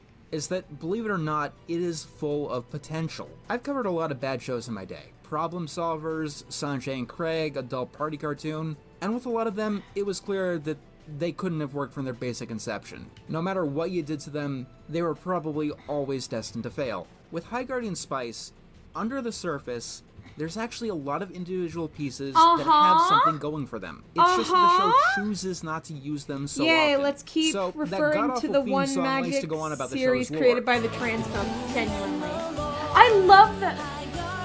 Like, I love this shot. And it looks like it has so many fun side characters. And so it's like, why don't we get to see them? At the start of every episode. Episode 7 is one of the only times that we actually get a taste of that lore. That is Vinka. She liked to crash parties and turn her suitors into wine. Hey, you want lore? You want to talk about lore? Hey, do you remember when they had to write a book report about a magical axe? That's lore! You fucking idiot! That was mean. I'm so sorry. And drink them. Now tell me that you don't want to hear more about Vinka. That sounds interesting. I mean, is she a goddess? Is she a mage? Is she real, mythical? There's gotta be some stories buried there somewhere. I mean this with absolutely no sarcasm. With what you find interesting that we don't get to hear more about Vinka. And yeah, that's it. That's the grand total of lore in the entire show. We don't even learn why the cave is named after Vinka. And I get it. Not everyone is into the lore, even in a fantasy show like this. Not going deep into the lore isn't the biggest problem in the world. No, the biggest problem in the world would be that they have the exact same attitude towards actual plot points. So, the premise of this episode is that each of the Guardians needs to get a vial of water. And if they don't get that vial of water, they get expelled immediately. Sure, whatever, let's go with that. However, the conflict of the episode is that all of the wells are dry, and the girls have to venture to bedrock to get anything. So, did every other student get expelled? Or did the teachers figure out that something was fishy and just cancel the assignment? I can't tell you, because this crucial piece of information is never established. I mean, unless you're ending on a cliffhanger, which this episode doesn't do, falling action is not optional. This is a serious plot hole now, and it is never addressed. It's really not. You could just move on. No one ever explains what happens to the other students or to the waters. Yeah, but it's not... The cave of Vinka never gets mentioned again. It's not about that. The vial of water comes back in a later episode, but that just leads to more questions. If the point of the assignment was to get the water, don't you think they'd have to turn it into the teacher? Are the students allowed to keep what they find? This is a genuine question. Questions? Yeah, I actually have a few more. Below level 3, the risk level exceeds your training. You are ready. I've trained you more than this mission requires. So, do the students only have enough training to get to level 3? Or did you train them enough to get beyond level 3? But the biggest problem of the episode, as always, comes down to the fact that our main characters are morons. I have a question. Go ahead. Can the spring, the healing waters, what do they heal? Could they heal a tree? Gee, Time, I have no idea. Can the magical healing waters made of magic, which are stated to be able to heal anything, can they heal a tree? I mean, yeah, why Let's not? think really hard about this. I just don't know. Give the show one thing. It's subverting the stereotype that elves are supposedly intelligent. But believe it or not, it's actually Parsley who gets the biggest level of dumbass in the entire episode. How? Perhaps the entire show. Don't yeah, you I know, I'm fucking surprised talk too. bad about my girl. According to this map, we take 1,200 paces north and then turn right at the drop-off. No. I've got a faster way. You got a faster way, huh? You know, a shortcut. Despite the fact that you've never been in this cave before. Hey, Is maybe... this supposed to be like some sort of special kind of dwarf sense or some shit Yeah, like that? That'd be why cool, not? but you know, you gotta establish things like that. Also, despite apparently needing to go north, everyone is going in random fucking directions. Compass lessons worked out great, guys. Whatever, Eventually, after they dude, fight it's with the not diamond that- golems, the girls get stuck at the very bottom of the cave around a healing pond, and they've all, I guess, accepted the fact that they're going to die. Yeah. Do I What have else to are you state the supposed problem to do? here? You gotta Is just this relax. another thing that I have to do? Okay, I guess I do. You fucking morons are sitting around a magical healing pond. Yeah? You're going to live long enough to experience the heat death of the universe. Let Okay. alone long enough to dig yourselves out. No, instead What? of reaching this incredibly obvious conclusion, How is that an they end up obvious playing Truth or conclusion? Dare. Yeah. I don't hate anyone. Ever. It's... Rose? Gospel? What the fuck even is this moment? It's a This joke! game is totally engaging, I swear. Afternoon and evening are different things. You're not one to nitpick, sweetie. I'm surprised that you don't think that the moon and the sun are the same thing at this point. I've never kissed anyone. That's how you get tuberculosis. Yeah, I think that's where we can end this one. Give Rosemary a compliment. You're loyal to your friends. Oh, golly gee whiz. You're gonna love to see what happens in the next episode. It's a joke!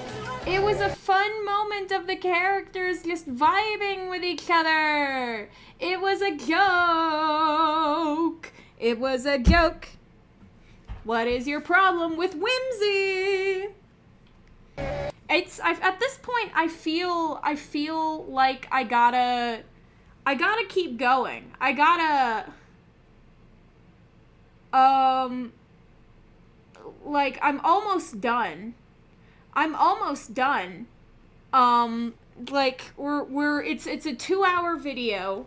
It's almost 3 hours. We're 2 hours in. I gotta keep it up, man. Let's fucking go. Come on, let's go. Oh my god, they actually did it. High Guardian Spice created not one, but 2 watchable episodes. It only took them 2/3 of their entire run, but they actually pulled it off. So, are episodes 8 and 9 actually any good? Well, not really, but there is good stuff in them. Why do you you made fun of that?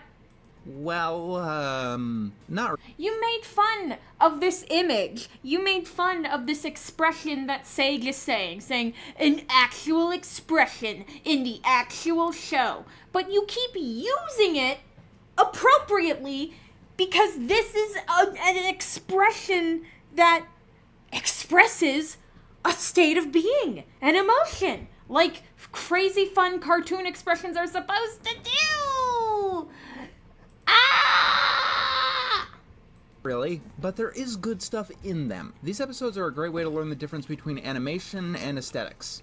This is the Halloween episode, and as such, we're able to see how the town of Lygarth changes for the season. And it's quite an aesthetically pleasing episode in that regard, for the most part. Full disclosure, many of my compliments will be backhanded. Funny. Much of this episode is 2 steps forward when you needed 3 steps to avoid the runaway train. Both of these episodes really go hard into the Halloween vibe. They're bathed with a warm orange light that gives off a festive feeling that's captured quite nicely. And in stills, the episode seems quite technically impressive. yeah, There is a lot of sure. artistry here, and they're the most visually distinct episodes of the entire lot. The problems start when the episode starts moving, because, it doesn't move. This isn't a still image. In pretty much every shot, every prolonged shot, there are people in the background that are just static, not moving at all. And this feels like a horribly rookie mistake. thing. It's like someone came up with a lot of different costume designs that they it's wanted to called showcase, a background. but they didn't realize that to actually have them in the episode, they would need to have the characters wear them actually move. So for many of these characters, they look like they were just pasted onto the screen. This is actually a larger problem than you might imagine, because the plot point of this episode is everyone turns into stone, so they move exactly as much before and after. Granted, it's still a step up from the previous episode because these characters aren't hideously deformed, but it is still distracting. Speaking of distraction, from what I can tell, this is the only episode that uses CGI, and they use it in exactly one place. Yeah. For this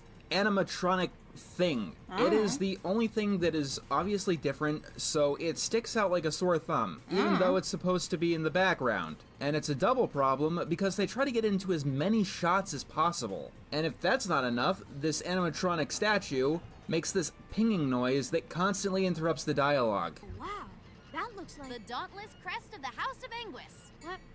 It's a background noise. Since it's about I swear, I've stared at this thing for hours. That didn't bother me at all. Wondering why anyone thought it was a good idea. Because this is the Halloween episode, that means that everyone gets to be in costume. And I have to admit, many of these costumes are creative. Sage's is the best costume. Not because it's the best technically or most interesting. Honestly, I can't even tell what Sage is supposed to be. She's a raven. She's called a bird at one point, so we'll go with that. However, the costume is actually unique. It improves her design with her color palette, and it makes her stand out from all the other generic fantasy mages. If you ask me, this should have been her default costume. In many cases, the costume choices are the only personality that a lot of these characters get.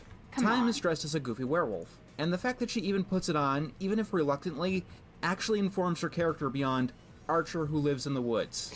Not everyone is so lucky, though. Parsley. She dresses up as the blacksmith, because, as we all know, there is nothing in a dwarf's head other than being a smithy. Their entire... No, she dresses up as her blacksmithing teacher, presumably because that's her favorite teacher. Like... That's her favorite teacher, like, it says something about Sage. It's cute and silly. What do you mean? Oh, she's dressed up like the blacksmithing teacher because she loves blacksmithing. Firstly, yeah. So what? Secondly, like, it's cute. Her life revolves around the forge funny, and literally nothing else. Who the fuck else? Who would dress as their fucking teacher? It's a joke! However, there are some endearing bits. Aloe and Caraway apparently accidentally wear the same thing every year. It's a human moment, and one of the few that both of them get throughout the entire series. I don't know if I'd call it funny, but I do consider it endearing. It's a little extra flavor that a series this bland desperately needed. How is Honestly, it bland? More stuff like this, is her please. idol, yeah. Well, how do you guys and Professor Bunny know each other? Oh, we go to the same parties. Also, these episodes are actually really trying to take advantage of the mature warning tag. We've got a real swear for once. A real fucking swear. We've also got mentions of alcohol and a good dose of action and blood. We might even be approaching PG-13 here. I know, it sounds crazy. I don't know if we're actually at PG-13, but we're well on our way. These episodes also have this sequence where two characters are in a virtual reality video game, and they're drawn in a more chibi style. Yeah, honestly, it looks better than most of the rest of the series because it's visually cohesive.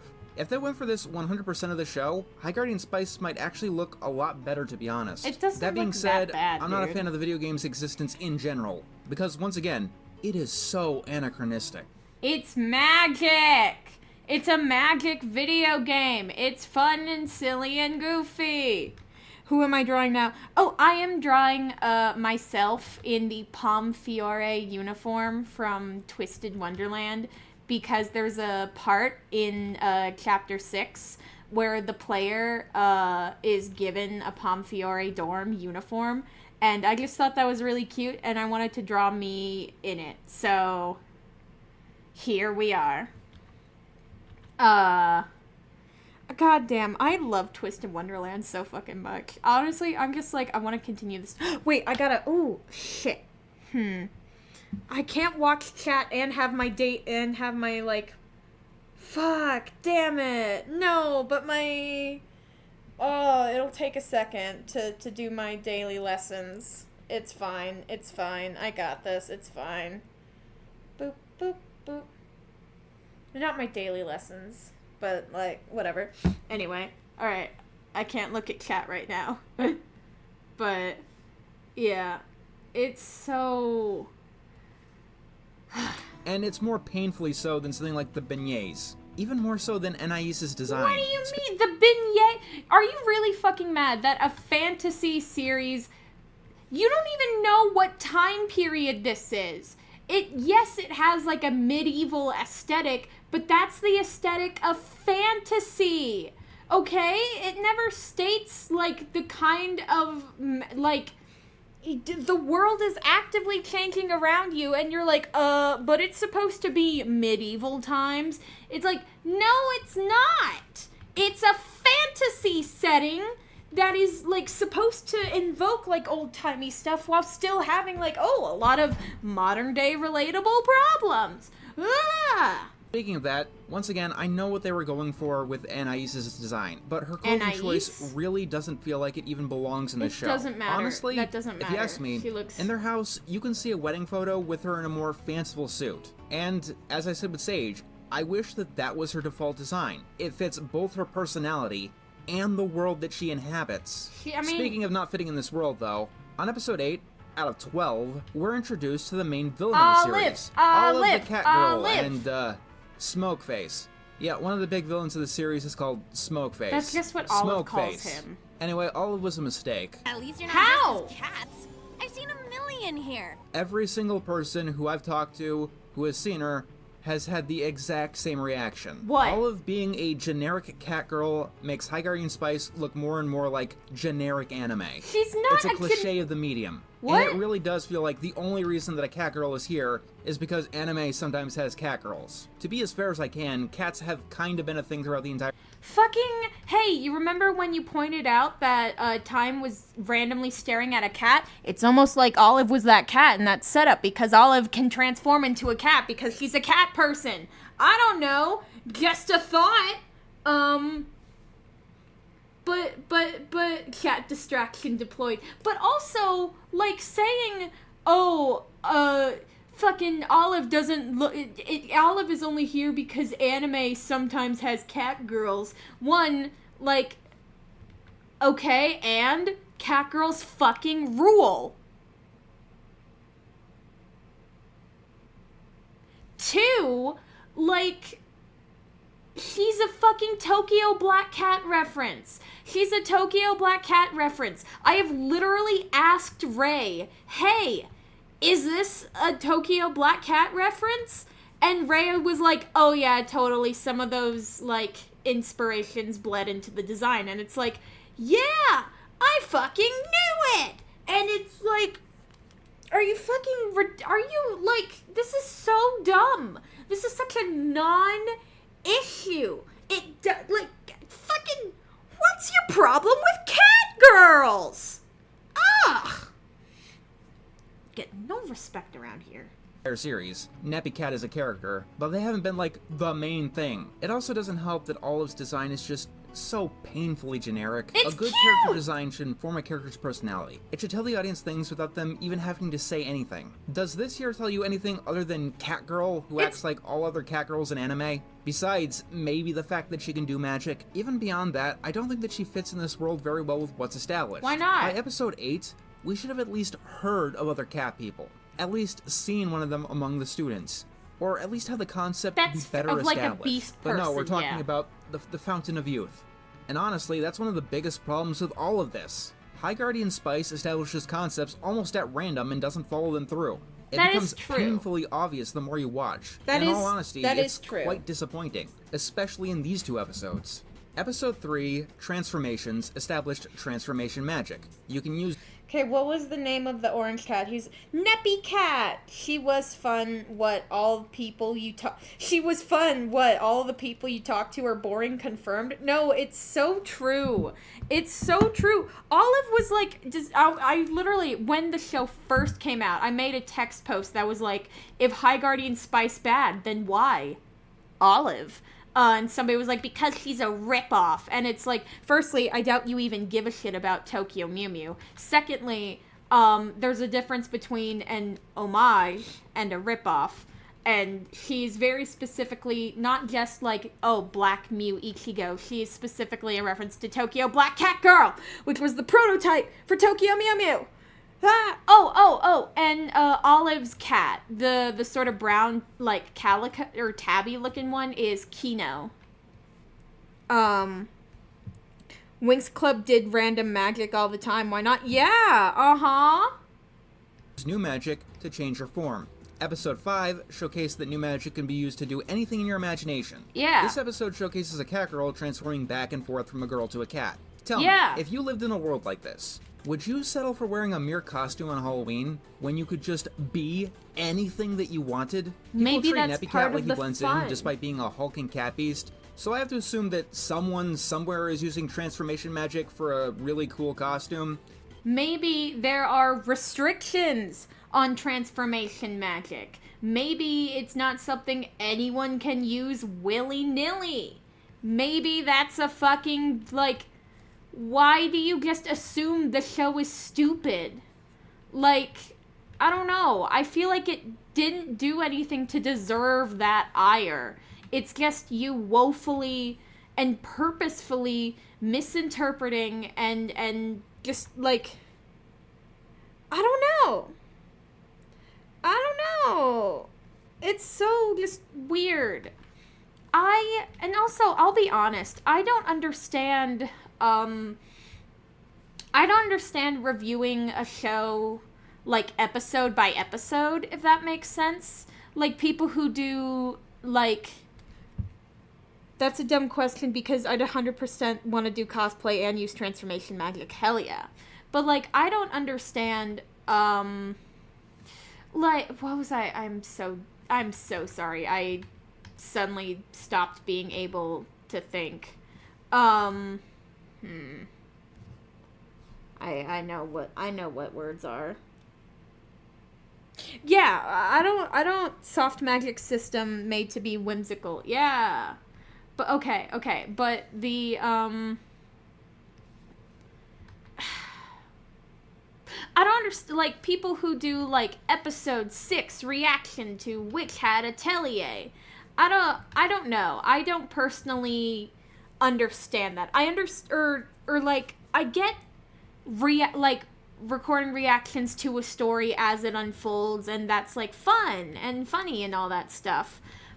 But, like, individually reviewing episodes feels weird to me just because it's like, yeah, one episode might be bad, especially in a series that isn't episodic. Like, you can say that. Wait, water.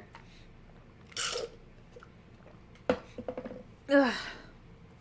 Like, High Guardian Spice is episodic in that, like, every episode, but, like, it's still, like, growing.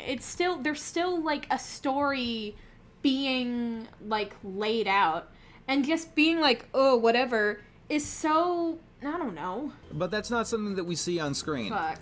And honestly, as much as I like how this episode looks, not utilizing Halloween to its fullest fantasy potential in a world like this is just nothing more than a missed opportunity.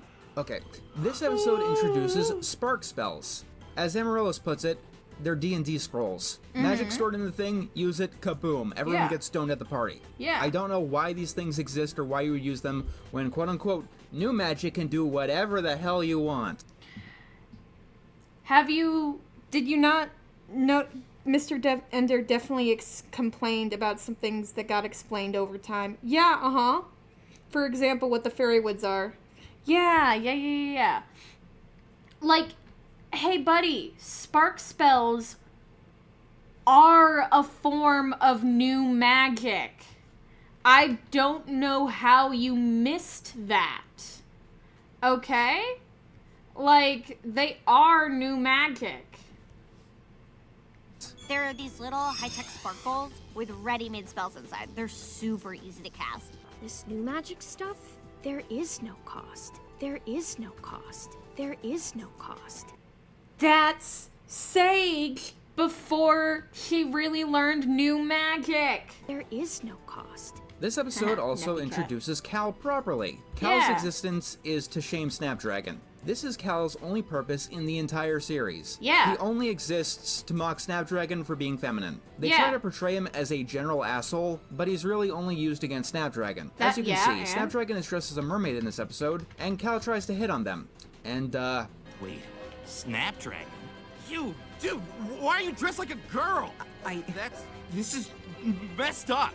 You're messed up. Don't be like Cal.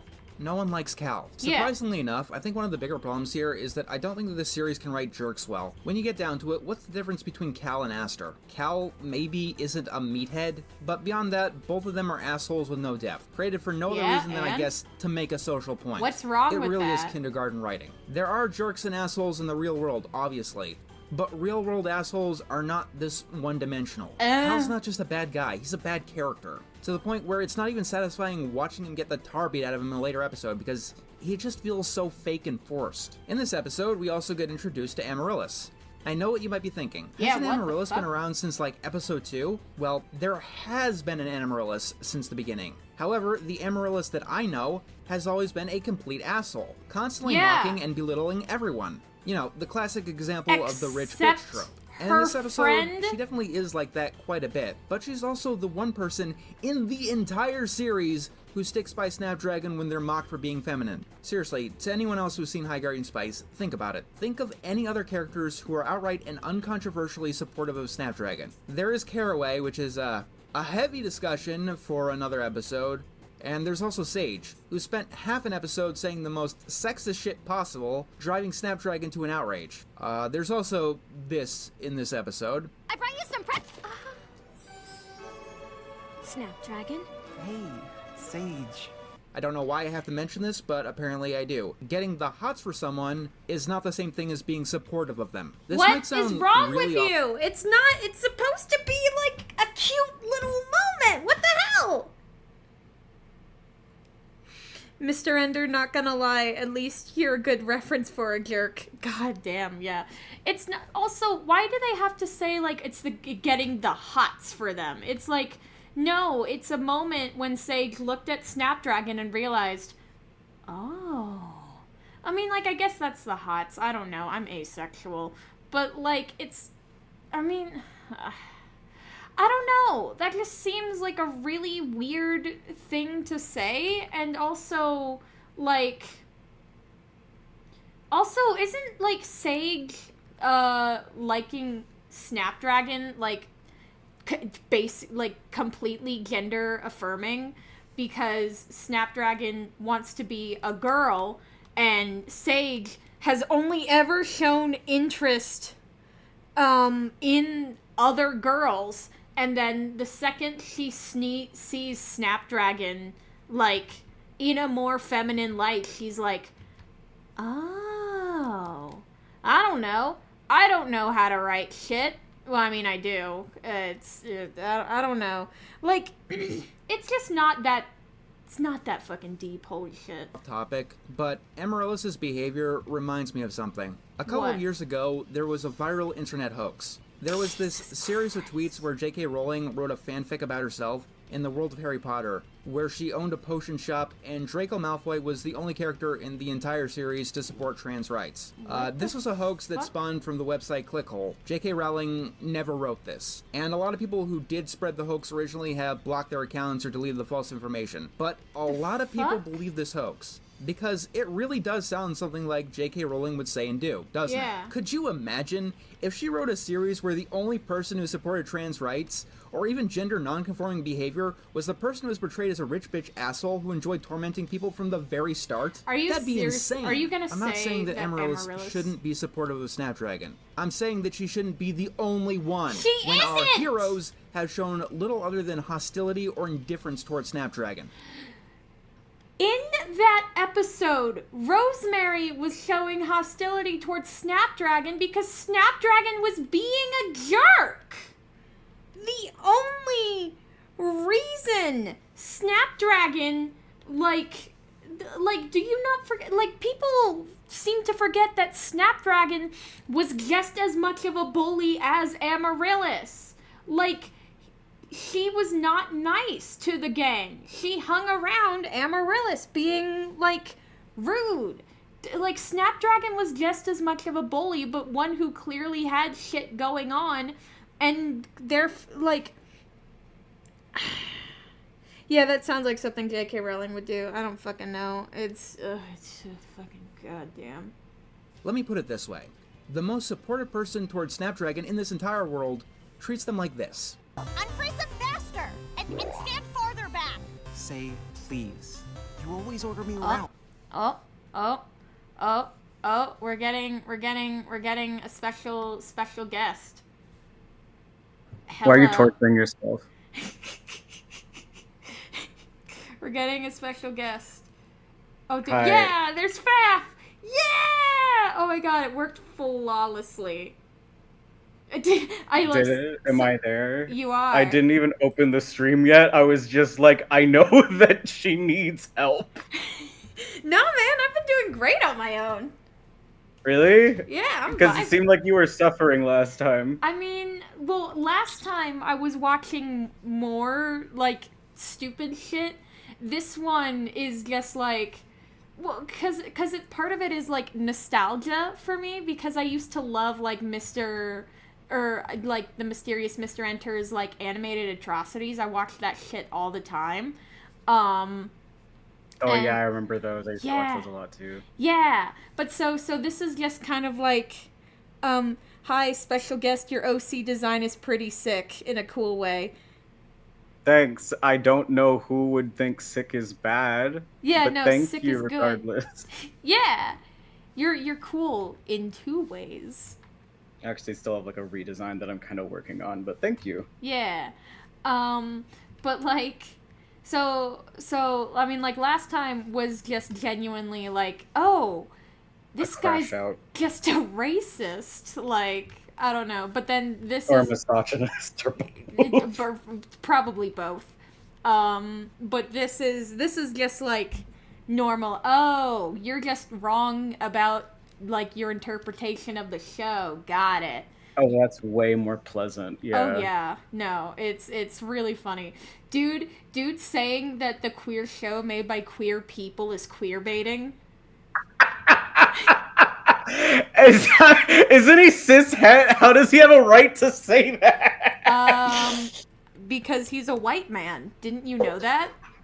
White men are right about everything. I forgot that he has the white man card. How could I forget? But, like, also straight up said, like, this show is misandrist. It's sexist because Sage said a lot of sexist things. And it's like, yeah, Sage was wrong for saying those things. The show is I'm sorry, did you need Sage to stare into the camera and say, like, are you stupid? Do you lack reading comprehension? I think you do, Mr. Turning Red 9/11. Wait, what did he say about... Wait, he was the guy that said that fucking turning red had something to do with 9/11? Yes! Yeah, that was him. Bro's laugh is majestic. They like your laugh. Thank you. No, so he was the one who, because he reviewed Turning Red and was basically like, this film takes place a year after the September 11th attacks, and so it's unrealistic that it's so diverse, and we just have, like, Muslim characters, like, in the background, or, like, something like that. What? I don't know where to start. I don't know where to start with that. There's a lot going on there. And also, like he says, like, this just feels like the creator's, like, memory of 2002, and it's like, Yeah. Yeah. It was. That was kind of the point. Are you, like... So, I, like... Bro's rage baiting on purpose. God, I don't know. It would be incredible if he was. This is just, it's so... It's... Oh, he came to regret that statement. Good. I mean, like, he should, though. Like, he should. He should regret it. And also, he should regret, like, everything who's this friend? This is Fafnir! He's a cool streamer, YouTube guy too. I don't stream as often, but yeah, I do stream sometimes. Yeah, he's a cool guy, and it's like, it's really funny because like I watched your video on case study of Vanitas, and then I'm like, oh, that's such a cool guy. Oh, I don't know how to talk to them, and then Didn't Raven basically have to beat you over the head to say hi? Yes. You popped into my In Stars and Time stream, and I was like, oh, yeah. and I was like talking to my roommate Raven at the time, and I was like, oh my god, I want to talk to him, but wait, and Raven was like, just fucking do it. Just do it. What's stopping you? Yeah. No, literally. Oh my god. I don't have my inbox closed, and even then, I'm pretty sure I'll subscribe to you too. So. Oh, I didn't know that part. Yeah, so we like it was just like, where? And now we're here. It's like, oh, this cool person I want to do. I'm trying to remember which one of your videos I watched, and I was like, okay, yeah, I guess I should follow them. But like, I rewatched your High Guardian Spice video so much. I'm like, I know that's not it, but it's like easily my favorite one that you made. Oh my gosh, that's so sweet. What the heck? Can you tell me why? Because you actually put a lot of thought into it and had something new to say, and you know, actually watched it, unlike most people. Yeah, unlike this fucker who like willfully misinterprets every single goddamn thing. Oh, it was the Magical Girl Raising Project one that I watched, I'm pretty sure. Yeah. Then I watched the Eternal Alice one, and then I kind of fell down a rabbit hole. I remember now. Oh god, Eternal Alice. Holy shit. Fucking mess of a show, which is a shame because it has such a good style. Like, I love that old fucking 2000s such a classic like art style, but oh my god. I love that video just because of the bit of like, what do you think, gang? Should I be a pose seeker, a doll seeker, or a pardon seeker? The post seeker is genuinely like such a dope ass design that I do need to make into like just its own character, because it looks sick as fuck. But yeah, oh, that's so nice. What the heck? What? I'm glad that like the High Guardian Spice thing like came off as like nuanced as I wanted it to be, because that was like the #1 thing.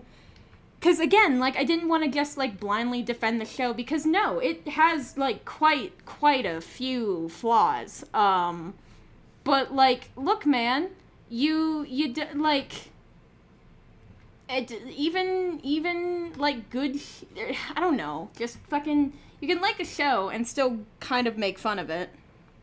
Yeah, like, I will say this to my grave. You cannot truly say that you love something unless you're able to admit that it's flawed. Yeah. Because there's no such thing as a perfect piece of media. Yeah. Unless you're Undertale, but that's neither here nor there. I love like that as a joke. Like, no media is perfect, except for this one. Yeah, it's like Undertale and Hades, I think, are like legitimately perfect games, but like outside of that. Oh my god. Yeah. Damn, wait, how long have I been going? 3 hours! I've had a feeling I came in at the very last minute. Oh no, we still got shit going, so like... Oh my god, you do still have a whole ass hour left to watch of this. Oh dear. Oh goodness gracious. Okay. Here, you get the tiny pop-out screen. Cool. So I guess we continue. Never say please. Yeah, true, our heroes are parallel stream with you as well. Parallel stream. Well, okay, so like, what the fuck? He's saying like, oh, it's weird to make. What about Deltarune and Hades too? I have yet to finish Deltarune, and I have yet to buy Hades 2. I was mooching it off of my friend's account for a while, and then Steam added that stupid thing where you can't share your library unless you live in the same house, and it's like, well, fuck, they live in Australia, so that's not gonna work. Damn. Yeah, man. Okay, so but this guy, he's. I love Tenna though. I know I love Tenna. Dragon in this entire world treats them like this. Unfreeze them faster and stand farther back. So Say please. You always order me around, but you never say please. True. Have you heard of a joke? And also, Amaryllis is like just kind of a bitch, but like still nice and supportive of Snapdragon. Like, God forbid. I don't know. Jail. Like, I'm literally all of Twisted Wonderland, especially the last chapter when you're trying to like save all the different characters, are characters being like, yeah, he's arrogant and annoying and mean and rude, and like they just keep going on like that, but at the end they're like, but that's what makes them like cool or whatever. Like, have you not like, I don't know, that complaint is just kind of nothing to me, especially because it's like sometimes that is like genuinely a person's charm point, like the gap moe. The gap moe. And also it's so weird that he's like expressing like, oh, we've never seen, like all of a sudden Amaryllis is really nice, and it's like, well, I mean, did you not notice that Amaryllis and Snapdragon hung out beforehand and they're like friends and they hang out and like each other? Like, are you what? I mean, I did remember, I mean, I might have like thought wrong, but I remember watching a little bit along when you were streaming it last time, and I was just like, did he just misgender Snapdragon? Well, no, so again, he thinks that like Snapdragon isn't like well written because like I don't fucking know. I don't know. It's really stupid, and genuinely I'm like, are you saying that the trans character written by the trans man and voiced by the trans woman is not trans because they didn't look into the camera on screen and say I'm transgender like the other character that everyone else made fun of for doing that exact goddamn thing? Smiles with no teeth in my mouth. Our heroes are assholes in general. Episode 8 really does explore the friendship between Sage and Rosemary. So, Sage is incredibly controlling. She comes up with this list of things for them to do without asking Rosemary, and then... So, yeah, Sage is definitely, like, controlling and a bit of, like, a ball of anxiety that she copes with by trying to control everything around her. And, like, that doesn't make what she does okay, but, like, that's, you know, a character flaw. God forbid. It's a character flaw. And also... Bird. Yeah, sorry, it's nice out. It's fine. So he gets I'm to... trying to put her away. He gets to talk. Birds are welcome on the cake stream. I don't know, man. Sage gets pissed when Rosemary doesn't want to do them. That's the gist of it anyway. Yeah. It's hard to get specifics because this dialogue ain't great. We don't need to be heroes today. We can just be kids. Says the girl who wanted to hurl flaming axes instead of carving pumpkins. Yeah. When we were kids, you had fun just being around me. And you were never this annoying. Bullshit. Sorry about that. I'm allergic to bullshit. Shut up. That's so tired. Like such a nothing. I don't know. Just like, I think it's an interesting juxtaposition of like these two kids who grew up together, but like now that they're older and they're going and they have like different interests and stuff, how that like sort of starts to clash. Is that, oh yeah, mean girls are popular, mean girls are cool, mean girls are icy cold, that's why they're mean girls, ooh. Yeah, thanks for unlocking that for me. Your third, fourth, and fifth eye at the same time. Yeah. Oh, I think it's actually instead of, like, that's why they're mean girls. I think that's why the mean girls rule. Like, because it's saying, like, yeah, they rule. They're awesome. Oh, God. Every cool single... Kid GM. Oh, God bless 4Kids and their music production. Yeah. That shit was I gotta good. draw through, so this will be some fun little parallel play. play. Parallel play. No, I don't know. So, like, I definitely agree that the juxtaposition of Sage and Rosemary could have been done better. But, like, I feel like people just misunderstand, like, what the story is trying to go for in favor of just, again, complaining because boo-hoo, the gay cartoon is not good. It's like, God forbid any media ever be mediocre, you sons of bitches. For fucking real. Oh, I'm goddamn, again, throwing flaming axes sounds something a kid would want to do because it sounds cool. I don't get what this complaint is. Exactly. Yeah.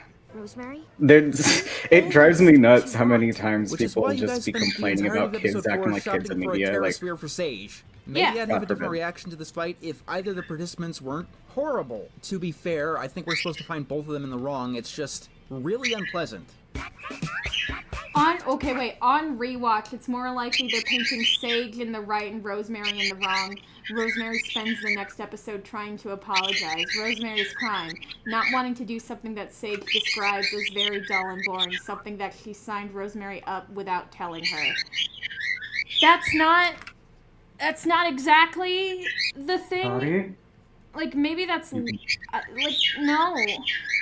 Wee! Wee! I'm talking to her. yeah. I'm It's like she knows one chirping pattern. It's. I'm saying this as a critical observation and not trying to dunk on High Guardian Spice, but the juxtaposition of Rose and Sage sounds similar to Forgotten Island in Disney Pixar's scrapped film Be Free. I don't know what that means. I do not know I've never heard of that before, no. But I mean, I don't know how how that would be a dunk. I don't know. But neat. I can't fucking draw. Yeah, I might fucking mind it so bad. Remember the ending of the last episode? Yeah. Where they were all in this together? One episode later, it's hard to see how they're even friends. Most of this review has been about episode 8 because episode 9 is mostly just a conclusion. It's mostly just a fight scene. Yeah. Or trying to get into a fight scene. It's cool. There's not much of a plot to speak of. Just characters coming together and fighting Olive. And that might be why it's one of the best episodes of the series. With less writing, there's less writing problems. Of course, there's still animation problems. What? Rosemary descends from a roof like this. Yeah, that looks completely natural. It's Speaking fantasy. of natural, this dialogue is, natural. You turned my friend to stone. Not that you'd understand. Yes. Olive no understand rock. I never asked for this. She was trying to say, like, oh, not that you would understand having friends. I thought that was pretty fucking clear. Did he, like, cut off the dialogue in the middle like an asshole? I don't know. It's possible. I don't think he did, but, like... I'm gonna look up a review of High Guardian Spice. I'm gonna look up a review of High Guardian Spice from 2021 and just repeat their points in chat. Oh no, that's Cursed. Hi! Oh, hi, Cursed! Hey! Gang's all here. Yay! Bud's all here. Yay! No, I am a little bit dejected today because I was trying to ortho my apartment and then like drop my weed in the ortho, and I was just like, what's even the point anymore? I'm so sorry. What's an ortho? It's like a bug repellent. Oh. Neat. Yeah, so I definitely can't. Oh, yeah, no. every year I have ant problems, so I'm just like, cool. Oh yeah, he cut some part off. Oh god damn, of course. Of course, Not I fucking knew me it. trying to give the benefit of the doubt, unlike him, who's been like just reading militia into every single fucking part of this show. Like goddamn. Christ almighty. Yeehaw. But when we do get into the actual action, It's actually pretty nice and fluid. It's Yeah. another good fight scene. It's more than just sword swinging. The two characters are using the environment, playing underhanded when they can, and doing just about everything that they can do to survive. Is your name There's a a lot of Yu-Gi-Oh motion to it and good cinematic angles. It's a very well choreographed fight scene. I didn't know They tried that, to do a black Curse. and white thing that doesn't quite work. The silhouettes are too Whatever. blocky, but points for trying. It looks And once cool. again, we get to see blood. And they finally learned how to actually animate blood. So all When I'm you're- saying is Yeah. that she's working for some big bad magical business called the Good Triumvirate. fucking fight And I choreography can't tell is you very hard to how pull much I off. hate this. Not the fact Why? that a magical corporation is trying to kill the girls. That's fine. It's not that you decided to call them the Triumvirate. So you got one group of highly important people called the Triad, and you've gotten another big important group called the Triumvirate. Okay, that is confusing. I will give him that. I know, actually, because it's like, yeah, I don't see the problem. Like, literally, like, Olive says the triumvirate, and then, like, Rosemary or something is like, you mean the triad? And she's like, if I meant the triad, I would say the triad. Like, I don't know. Yeah, it's like not as it's. I not- might be nitpicking a little bit. It's just like I'd imagine some people would find it a little bit confusing. Yeah, That's it's not really me saying that confusing, it's but is bad, that, it's like, confusing. a flaw? Nah, not really. Yeah. It seems like in the grand scheme of things, it's just, So especially let me since hit they you with seem a to small like piece of writing be advice. tongue in cheek about it. Completely for it's not free. really a big Let anything. me, this fucking dude, let me hit you with a small piece of writing advice, completely for free. And it's like, hey, what have you written? Yeah, I love it when critics do that, and it's like, brother, it definitely takes a different muscle to critique something than it does to make something. But again, you have to acknowledge that you can't act like you're an authority when you're definitely not. No, he's been doing this the entire goddamn time. And then it's also just frustrating as well because it's like, apparently he tried to like make his own cartoon and then like stopped because he didn't realize how hard it would be. And then, like, and that was before he made this video, and it's like, hey, I thought you knew that making cartoons is really, really hard. And there's a lot of things that can go wrong in them. Especially if you don't have support from the studio or anything like that. Ugh. Yeah. I think once you get I especially to know the two that trios once you get better, familiar. it would be easier to distinguish them, especially with their names revealed. Yeah. Yeah, it's I like feel I'd ashamed imagine otherwise that 'cause I would learned be this in a second learning grade. curve, When you're but writing not a much of story, one. it's a bad idea to have two or more characters learning start with the characters' same names. syllable sound because it makes it very easy for your readers to confuse the two.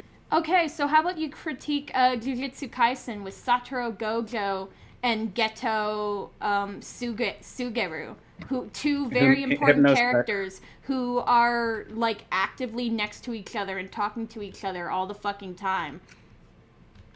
Hypnospec wants to know what you've voice acted in.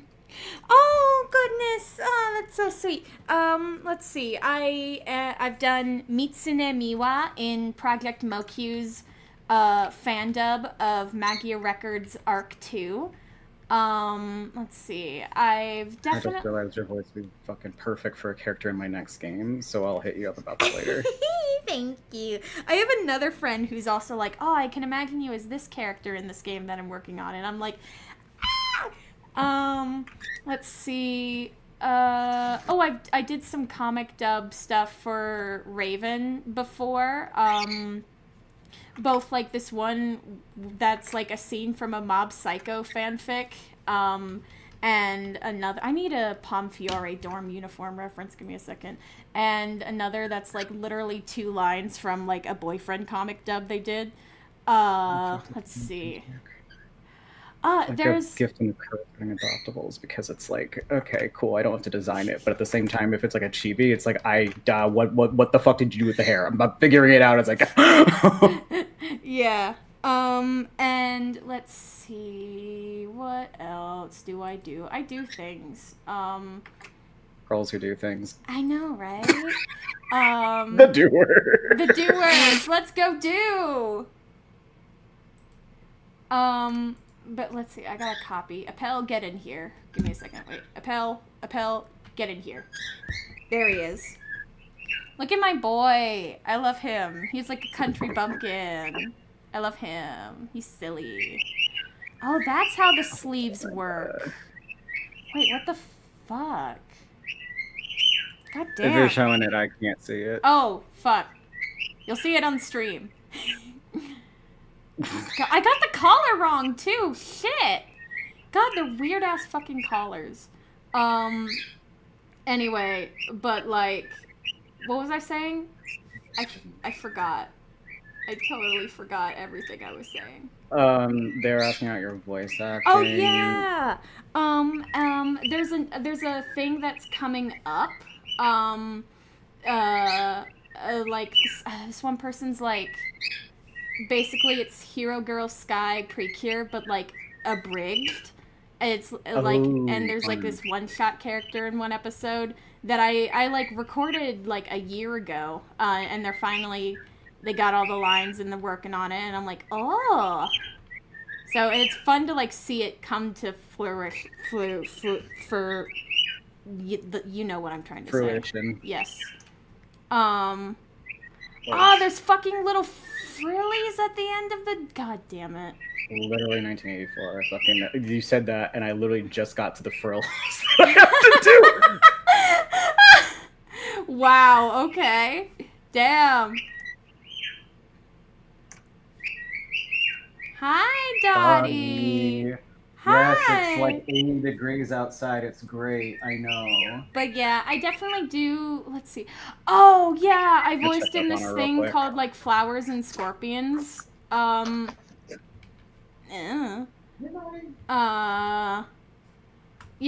I need to do more voicey stuff, but, like, oh god, the horrors of everything around me. You know? The horrors.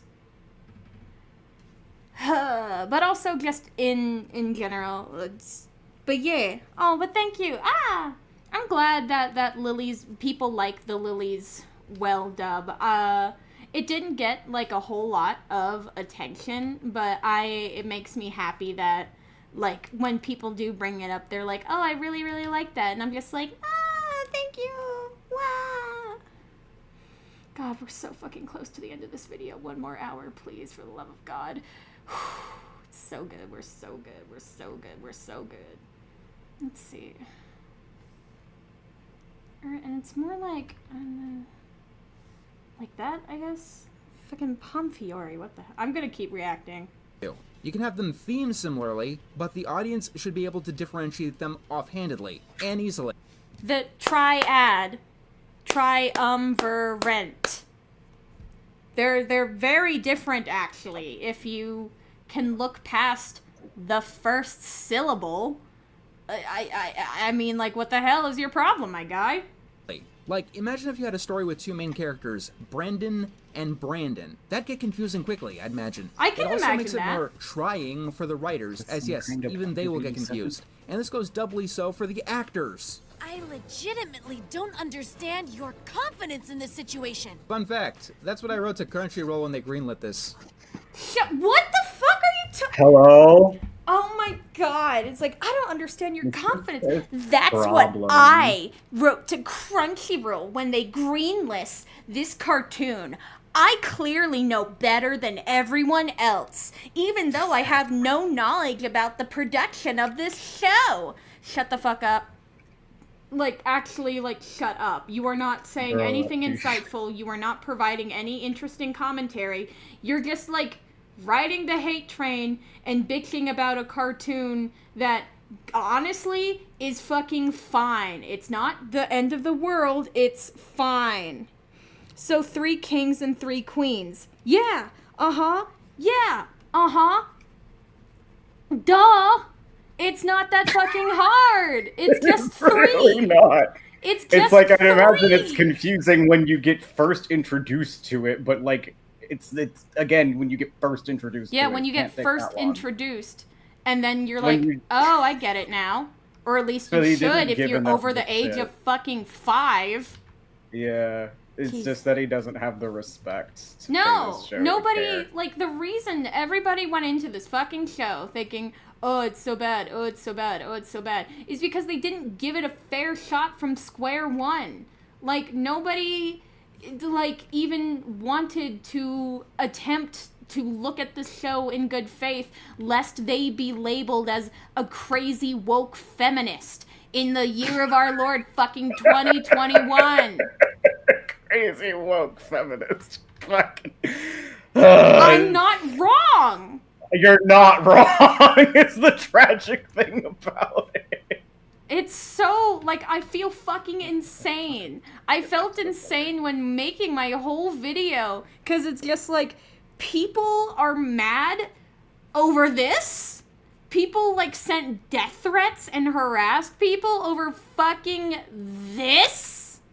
This is nothing! It's literally just a mid-ass cartoon! But because the trailer, which the creators did not fucking like, they didn't know, it, like, because of the trailer, everyone was just like, oh, it's women and feminism and God absolutely fucking no one escaped, like, the trap of, feminism. And it's like, shut the fuck up, okay? Like, I get it. You've never felt the touch of a woman, and you never will.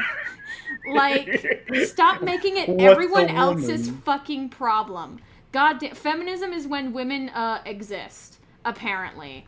And it's when women, but like, that's the thing too, especially after episode 12, you would, yeah, I don't know. But also, it's like, I genuinely can't believe the audacity of this motherfucker to say that the trans character written by the trans person and also voiced by a trans person is like queerbaiting. That's fucking insane. You don't think Wasn't he the one that pointed out it was made by, like, this whole show was made by Dana Terrace? No, what? I thought someone said something about this show being made by Dana Terrace, but I might be wrong. It's literally not, though. What?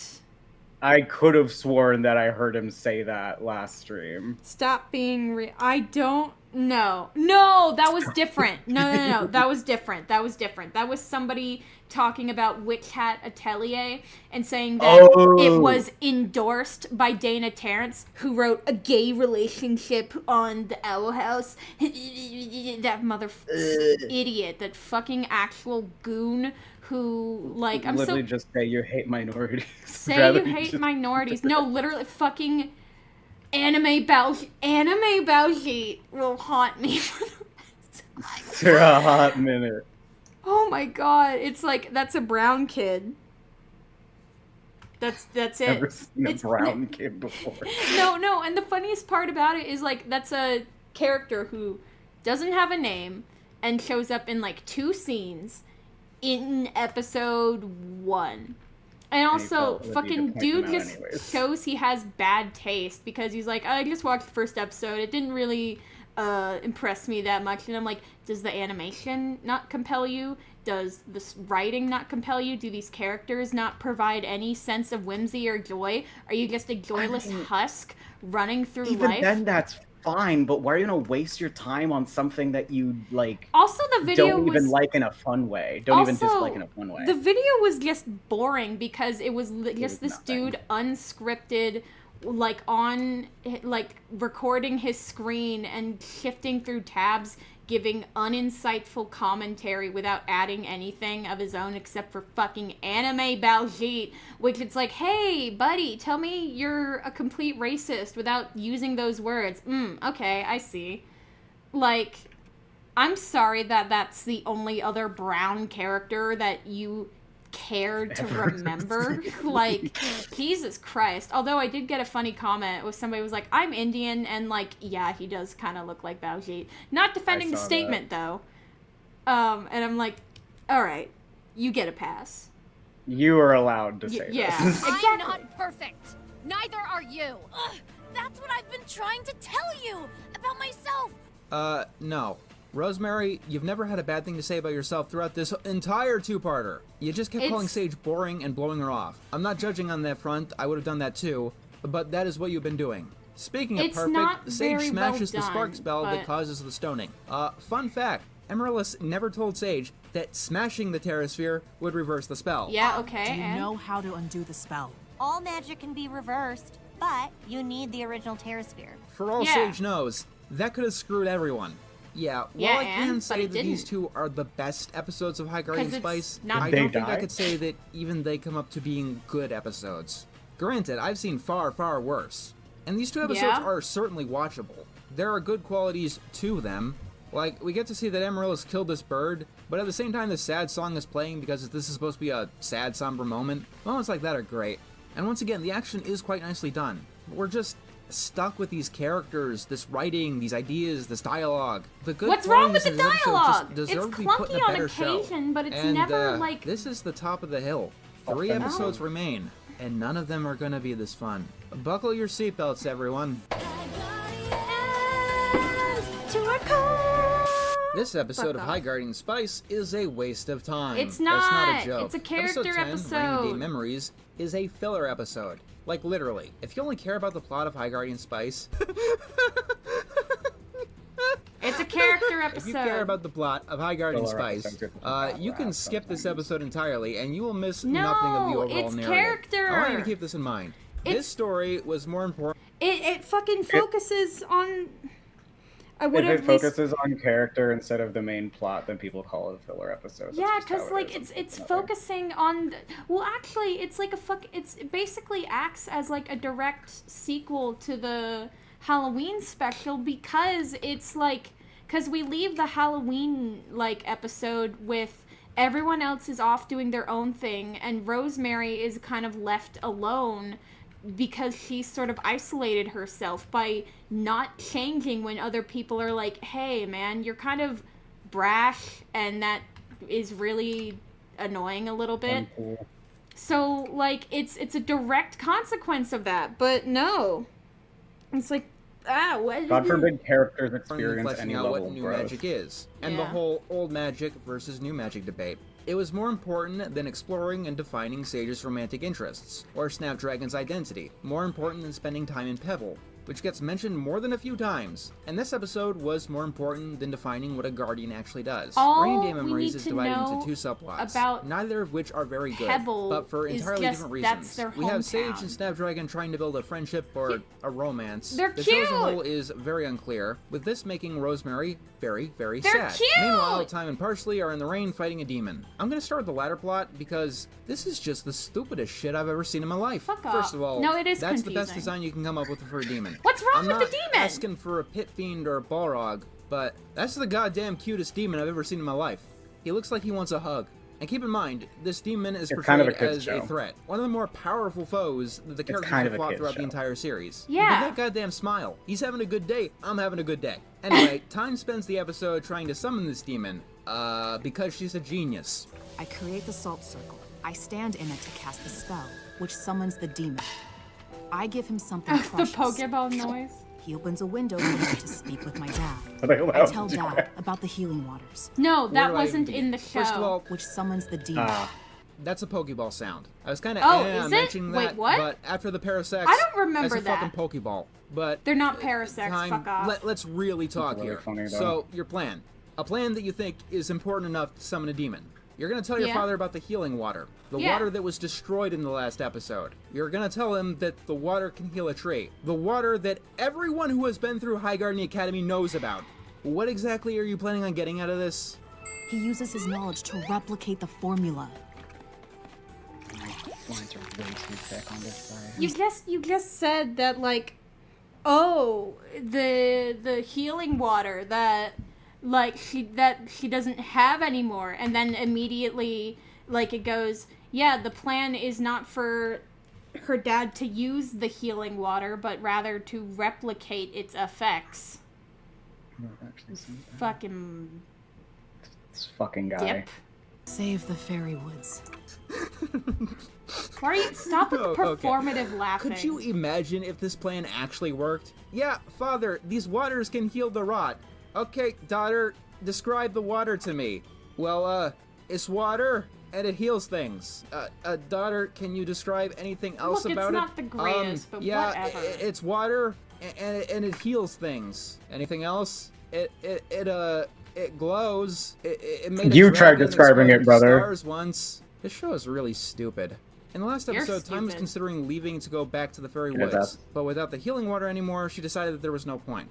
Why can't she just go there, on foot, now? She already snuck away from the school, that's the hard part. What is the point of the demon phone? This is even ignoring a minor little detail. One of your fucking teachers is a demon. That's a different kind of demon, obviously. Fuck! Like, also... Guys who don't fucking pay attention to any world building ever. Like, clearly, she's like... Well, and also, I don't know, just fucking... back in episode 2, but no, officially she's a demon. Why not go to her? Yeah, I get it. Summoning a demon is unethical. That's why your ethics teacher is a demon. Did I mention the show is really stupid? It's surprise, a joke! Surprise, the stupid idea was stupid. I will feast on your bones! What is this, a fairy tale? I'm terrible. What's wrong with that? No time for low self-esteem. No, that ass. My favorite part of The Lord of the Rings is when Aragorn told the panicking soldiers, "This is no time for low self-esteem." It really made me feel like he was appropriate for the throne of Numenor. Honestly, if there is any value at all to the subplot, it's the backstory. We see Time in her childhood, I guess, and it is literally the first moment in the entire series that goes, oh shit, this character needs a personality! See what? You water the plant, I get it. Let's get to the field archery course before it closes. Honestly, seeing the kind of kid that Time was is endearing. Much more endearing than the stoic elf with stupid idea after... Maybe she's a stoic elf with stupid ideas because she's desperate and has been through trauma. I don't know. Crazy thought that is. It's just like, why bother making commentary when you obviously didn't give enough of a shit about it? Genuinely. Or stupid idea that we got. And yeah, I know what they were going for. Time has had a hard life. She's separated from everything that she knows and loves, and her home is being destroyed, and there's nothing she can do about it. Yeah. She's disaffected. This is not the correct way to write a disaffected character. How is it might have worked better if we got Mr. some insight into this in episode 1 or 2 instead of 10, but really, it feels like we're putting a band-aid on a larger wound here. Honestly, this over-eager character is kind of refreshing. I know that we already have Rosemary, and this might mean we've had 2 Rosemarys, but honestly, I'd prefer that over how boring and bland Time has been written so far. She's really the not only time that she boring. stands out is when she says the stupidest thing I've ever heard in my life. Not... Why should I believe a demon? I don't know, why the fuck did you summon one? I mean, you apparently trust a demon enough to actually phone call your father and not some illusionary version of him. Our A-plot at least is more intricate. It has more moving parts. After our last episode, Rosemary and Sage are not on good terms. The same can be said with Amaryllis and Snapdragon. So, Sage and Snapdragon meet each other and talk, and talk, and talk, and talk. And considering that this is High Guardian Spice, those are like I'm sure you are just love people sitting around and talking, I'm not gonna lie. Don't you have a lot of feelings about Amaryllis? No. We've got more of a father-daughter relationship. Excuse me, what? You need to give stories a moment to breathe. It's so a you can understand characters. That does not answer my question. What the fuck did you mean that you have a father-daughter relationship with Amaryllis? I either really want to know what you mean by that, or I really don't want to know. Why are you making it weird? It's literally a joke. It's just teens being teens. I don't understand why summon a demon to call her father wouldn't have been easier to just make the demon create the water for her. You know what? That's fair. Genuinely. Fair. Maybe maybe the writer's room could have had more time and money to write and fix that kind of stuff. Yeah. Who would have thought? Everybody makes mistakes. Everybody has those days. Yeah. But like, fucking, it's they're making a joke. Snapdragon says we have like a father-daughter relationship, and Sage says like, who's the father in that scenario? And like they laugh, and it's funny because it's a joke. It's a fucking joke, you weirdo. Don't make it weird. Scared, but I have to know which one of the two it is. This is the worst line of dialogue of all time. It's really Oh not. my god, you actually did it. Here's a trophy. Give him a round of applause, everybody. You're like making a mountain out of a molehill. Have a crush on Rosemary? I'm making a mountain out of an anthill, more like. So earlier, bro was like, it's queerbaiting because Sage and whatever, and then fucking when Sage and because when like asked if she has a crush on Rosemary, Sage says no, and then here when it's like, do you have a crush on Rosemary, blushes and goes, what? No, we're just really good friends. It's like the baka. Genuinely, more of the story. They need more time. I like that one. I normally don't like puns, but I like that one. What? Of course I don't. We're just really good friends. Speaking as someone who doesn't get romance, is there any real reason this age couldn't admit that she has a crush on Rosemary here? It's okay, buddy. Brother. Are you... Those things are so personal to people, called especially at that age. Embarrassment and denial. Okay? Yeah, especially for like a queer thing, it's like you don't want to be judged for that already as a teenager. It's like 3 times worse when it's like a gay crush. Like, yeah. Brother. I don't know, man. This is so just like nothing. She's talking to a presumed friend alone in confidence. Yeah. Or is it that we as an audience are supposed to not believe her when she says that she doesn't have a crush on Rosemary? Meanwhile, Rosemary and Amaryllis both get jealous that they're quote-unquote, it's like, I don't really let's get get some air quotes on the either, screen. but like, bigger, come on. bigger. Use the biggest font we have. Rosemary and Amaryllis are more jealous that their friends are hanging out with each other instead of them. So Amaryllis gets the idea to use a memory spell to get revenge. But Rosemary gets, guilty or something, and she blocks it. And both of them end up getting hit by the spell. Yeah. So the point of the spell is to make their worst memories come to life. Worst memories is literally stated within the episode. If one of the worst things that ever happened to you is you Charlie Browning yourself in a game of kickball, you have had a very privileged life. That's like a 1.5 on the embarrassment scale. It's also a joke. I get that they're teenagers, and teenagers tend to blow minuscule things like this out of the water, but even a teenager, I'd imagine, would have more serious concerns than wearing a mop on their head for a week. You see also, it Rosemary later. seems more nostalgic than upset over her quote-unquote worst memory. To be as honest as I can, despite this being a filler episode, it actually tries to do a lot of heavy lifting. Like before at times past in her relationship with her father, here we're going on about Rosemary talking about her relationship with Sage. Simply, it's a case of show don't tell. Why didn't we get moments like this animated in previous episodes?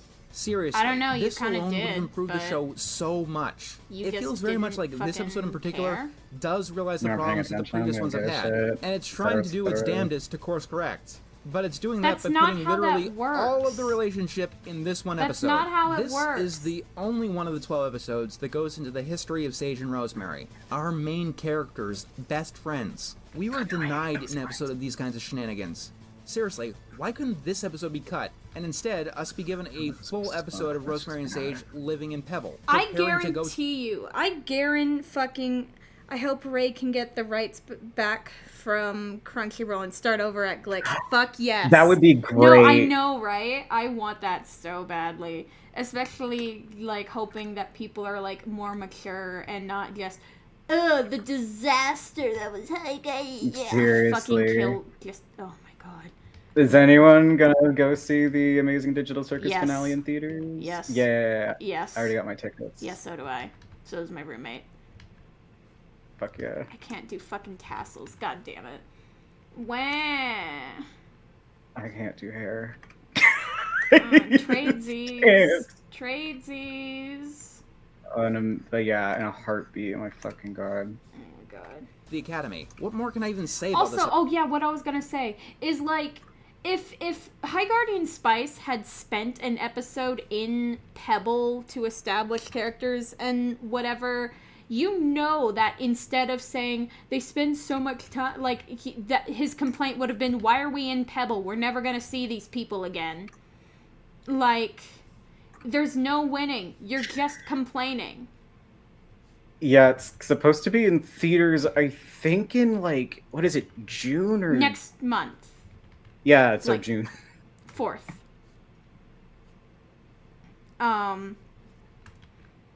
Yeah, it's gonna be in theaters, and it's neat and cool and based.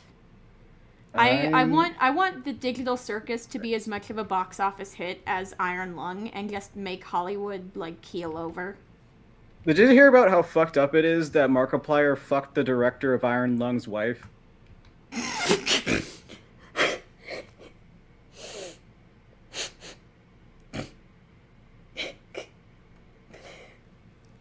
That is pretty fucked up.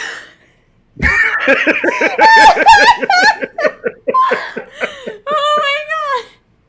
It took me a second before you finished. No. Before you finished, I was like, oh god, what's he gonna say? Is there something that I didn't hear about or whatever? Did Markiplier actually do something wrong? No. So fucked up. Markiplier fucked the Iron Lung director's wife. It was fucked up.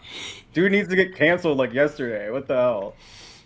To anyone who doesn't get the joke, Markiplier directed Iron Lung. Yeah, someone told me that joke once, and it took me about 5 minutes to realize what they were saying. We all forgave Markiplier because he's Markiplier. Yes. Well, and also, the joke is that's his wife. That's his own wife. But, oh god, fuck, dude, you got me a little bit there. Oh, that's funny. I can't remember what the second to last episode of High Guardian Spice was. Fuck. Episode at this point. This was a waste of time. Yeah. Took the words right out of my mouth. Off. What's next on the docket? It was just the costume. Oh, this one, yeah. No, I'm not a mermaid. No, but you love dressing like no, you're one. Fine. I know you? there's a really bad delay. I forgot. There's no R at the end of your thing. That is the cutest no octopus R that at I've the ever. end of the thing? What? I said I forgot instead of I forgo because I can't read. Oh, I forgot. Yeah. Yay. Okay, I'm so. Oh yeah, this. I've seen it in my life. Why is it so cute? Why do they make monsters in the show so cute? I don't know. Okay, now that that's out of the way, not a real monster. this is not going to be a fun episode. Why episode not? 11 is the I bet that he worst says that episode of High Adventure Guardian Time is Spice. genius It is a for having their culmination designs of be so everything along simple. the series has been doing since the start. Honestly, I don't even know where to begin. Do I start with the elephant in the room, or yeah, let's start with the elephant in the room. This is the Snapdragon episode. Yeah. This is the one that's going to go deepest into their conflict with identity. So, our four main characters win the ability to fight a sea dragon called the Sipith. I apologize if I mispronounced that in advance. It's just an awful word that sounds wrong no matter how I pronounce it. They say it multiple times. It's a sea dragon that's developed a taste for mermaids. And tagging along for the ride is Cal and Snapdragon. Cal's main purpose in this episode, in this show, is to make fun of Snapdragon for wearing a dress at Halloween. Cal spends the first few minutes mocking Snapdragon, and then Snap snaps and beats the tar out of Cal, to the point of breaking their wrist. Because of their injury, Caraway decides that Snapdragon can't go underwater and fight the dragon thing. Well, and as we all know, Caraway is the punishment. wisest person in the world. Rosemary, I'll hold Flower Yeah, on board. obviously. You won't need her where you're going. Okay, we'll be talking about the girl's plot after this, but I just have to say this now. Caraway takes Rosemary's sword because, quote-unquote, that's not a useful weapon underwater. Parsley has a warhammer. That is Time true. has a bow. This isn't even basic That combat is a skill. legitimate, You know, basic like, logic. No, I give pardon. You can understand that. It is dumb. Yes. Like, yeah, that's a good criticism to make, but you don't gotta. That's a legitimate criticism. Wow, it took you 2 hours. Yeah, it's so like I don't know. It's not that. If it's supposed to be a punishment, then just because it is supposed to be a punishment, obviously. Not like, taking the sword. No, that's not no. But like Snapdragon not going underwater is the punishment because because they were they had this whole like little mock battle with a fake monster. And the ones who performed the best were the girls, Snapdragon and Cal. And so they're the ones chosen, and Snapdragon wants to do the mission, but punches reasonably fucking killed a guy. Yeah. Yeah. God forbid. God forbid women do anything. Get the fuck ass. Yeah, but the sword, especially a magic one, is infinitely better as a weapon really underwater than a goddamn sword. warhammer. It has like an enchantment that maybe kind of protects the blade and stuff, but it's not a magic sword. It just has a spell on it that doesn't really aid in combat. It's just kind of there. Anyway, nitpicky. The less surface area that the weapon has underwater, the more effective it is. No, that which is is why stupid. mer people are frequently depicted with tridents or spears. And don't even get me started on the bow. My hammer cuts through the water. Oh, and the magic sword can't? Okay, now that's out of the way, enough distraction. No, it is Snapdragon bad. and Caraway. Yeah. So, because Yeah, Snapdragon like, isn't that's able fair. to or isn't allowed to go underwater, the broken wrist makes that a little vague. They're given the job to be a lookout, which is a very important job, I guess. Broken wrist, come on. There! Yes! See it! I'm sure the girls will appreciate that Snapdragon can see the monster. How do they know how to swim with the tail Totally when they've helpful never swum What are you even trying to accomplish? You should have So, taken this episode lessons. delves into I'm Snapdragon's sorry, I'm backstory. reading Joshua's It gets to learn the origins of toxic wait, masculinity. let me see. Wait. Let me try Me again, when I'm but, like, boring. Oh, I see. How do they know how to swim with the tail when they have never had one before? They should have taken lessons. Why did you do that voice so perfectly? I have been watching that Mickey Mousecapade Game Grumps video basically what feels like every day for the past 28 years. It is my favorite Game Grumps episode, and as far as I'm concerned, one of the only two. The other one is the Teletubbies episode, and I only remember that because my friend submitted the fucking game to them. Holy shit, are you serious? Yeah! Oh my god, that's funny as fuck. Dude, one of my favorites is Gubble. We're playing fucking Gubble! Shit, dude! Holy fuck! Oh, that looks really bad. What happened? You fell, yeah? Gubble happened. I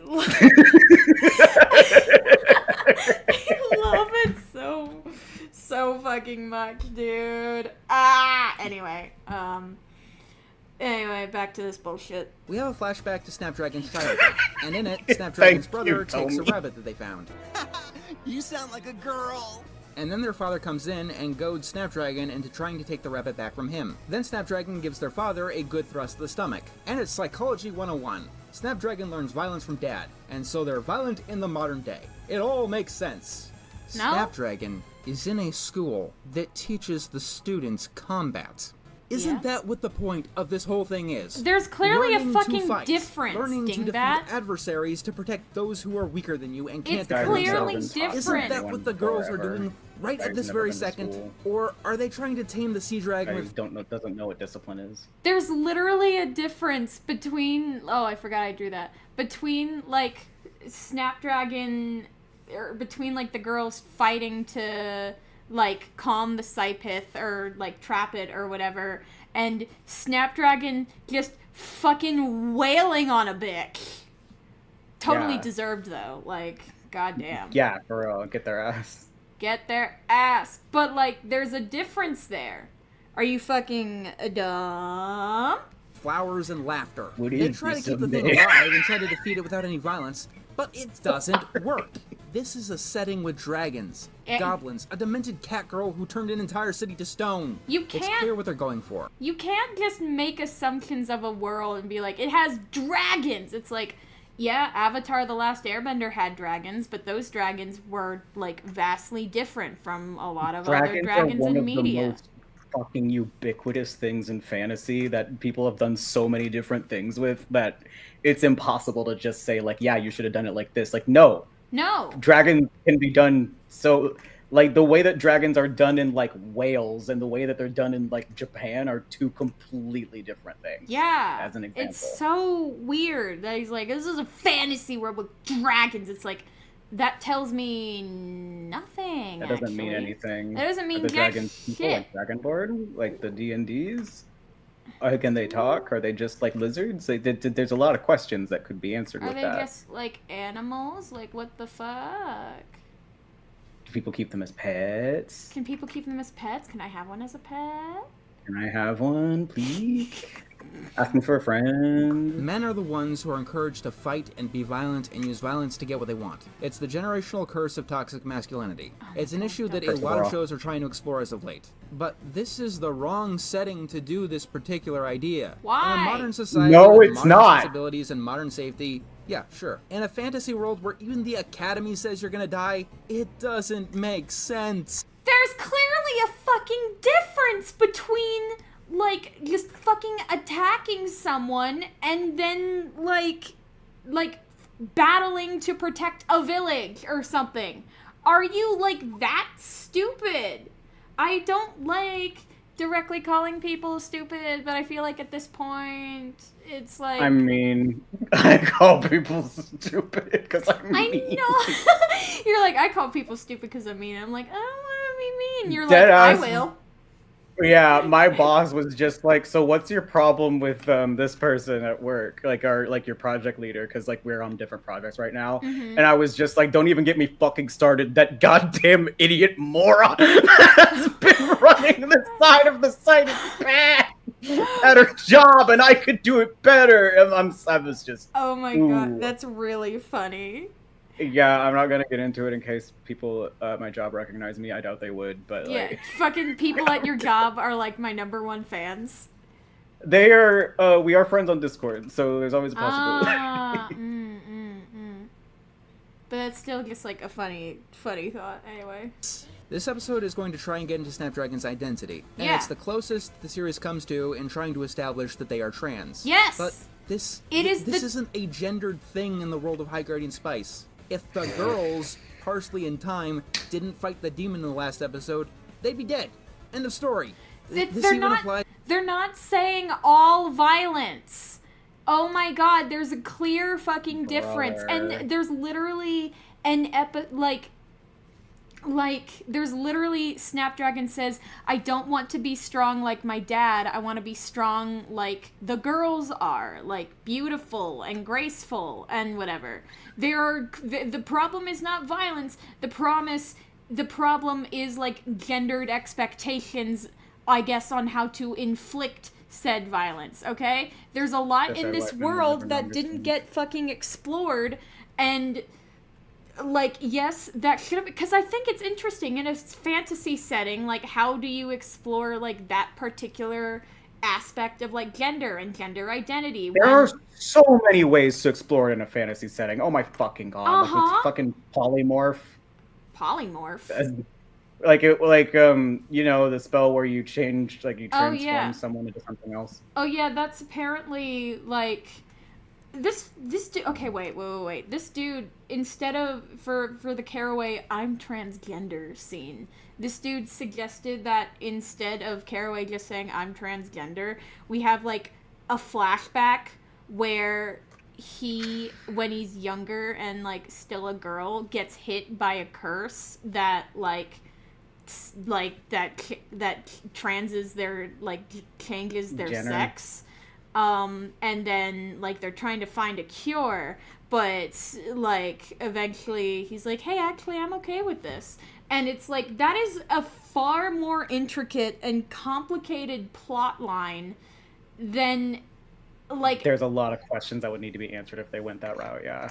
Yeah, and it's like, you're complaining about, like, that is so fucking much on this show that doesn't have the fucking time. They had $5 to make this show be nice. They had $5 fucking dollars.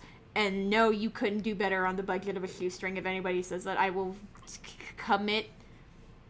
Fuck no. Crime. Not particularly against you. I'll just commit a crime. In general, Yeah. do something drastic. Yeah. Oh my god. We're almost there. It's to certain times and places in the real world. In places like the American Western frontier or ancient Sparta. Fuck? Women had capabilities to do combat, or barring that, to actually handle didn't fight the demon in the last episode, they'd be dead. End of story. This even applies to certain times and places in the real world. In places like the American Western frontier or ancient Sparta, women had capabilities to do combat, or barring that, to actually handle themselves in the wild. What? Because the wild don't give a shit who you are. Man or woman, the wild will fuck your shit up. I don't know how he got here, but even then... Yeah, even then, it's like they weren't allowed to a lot of the time. Women of this country learned long ago. Those without swords can still die upon them. Boy, spend less time with pets and more time sparring with your brothers. You know, that does sound a little demented, until you realize that Snapdragon's teachers would say the same fucking thing if Snapdragon was slacking in class.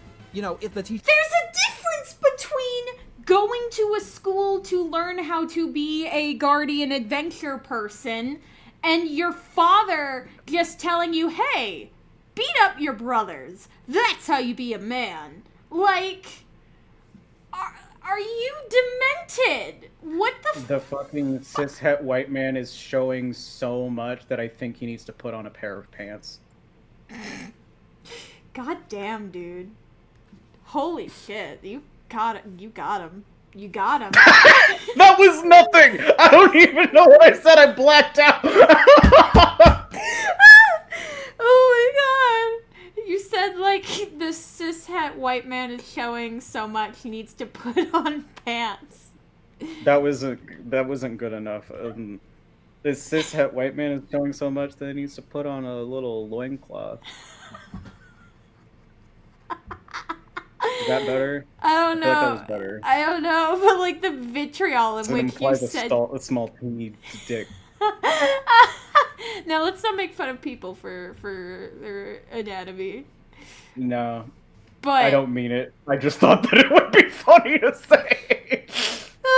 This is an extreme example of toxic masculinity. It's not that deep. Literally, yeah. It's not that fucking deep. It's like, yeah. Here's his dad. His dad kind of sucks, actually. Teachers were actually competent. This does not work in this setting. Why At not? least not when Snapdragon is going to a school to learn combat. Or is the lesson here that Snapdragon isn't cut out to be a guardian at all? No! If Snapdragon didn't try to fight back in the flashback, that rabbit would have been tossed and possibly killed. The episode tries to show that Snapdragon was taught wrong, but what the world that this show takes place in shows that either Snapdragon only learned half of the lesson or internalized the lesson wrong. Snapdragon is taught to fight when something, a living thing, is taken from them. Tell me it's wrong to do that if, say, someone is taking your dog, and the episode is trying to equate that with beating the shit out of someone because they insulted you. Insulted you in a horrible way, clearly different. But I think we can all agree that those two things are not equivalent. They are not the same thing. You're lucky you get to believe that. No one's questioning your manhood. In my experience. Hey, you missed, you fucking, you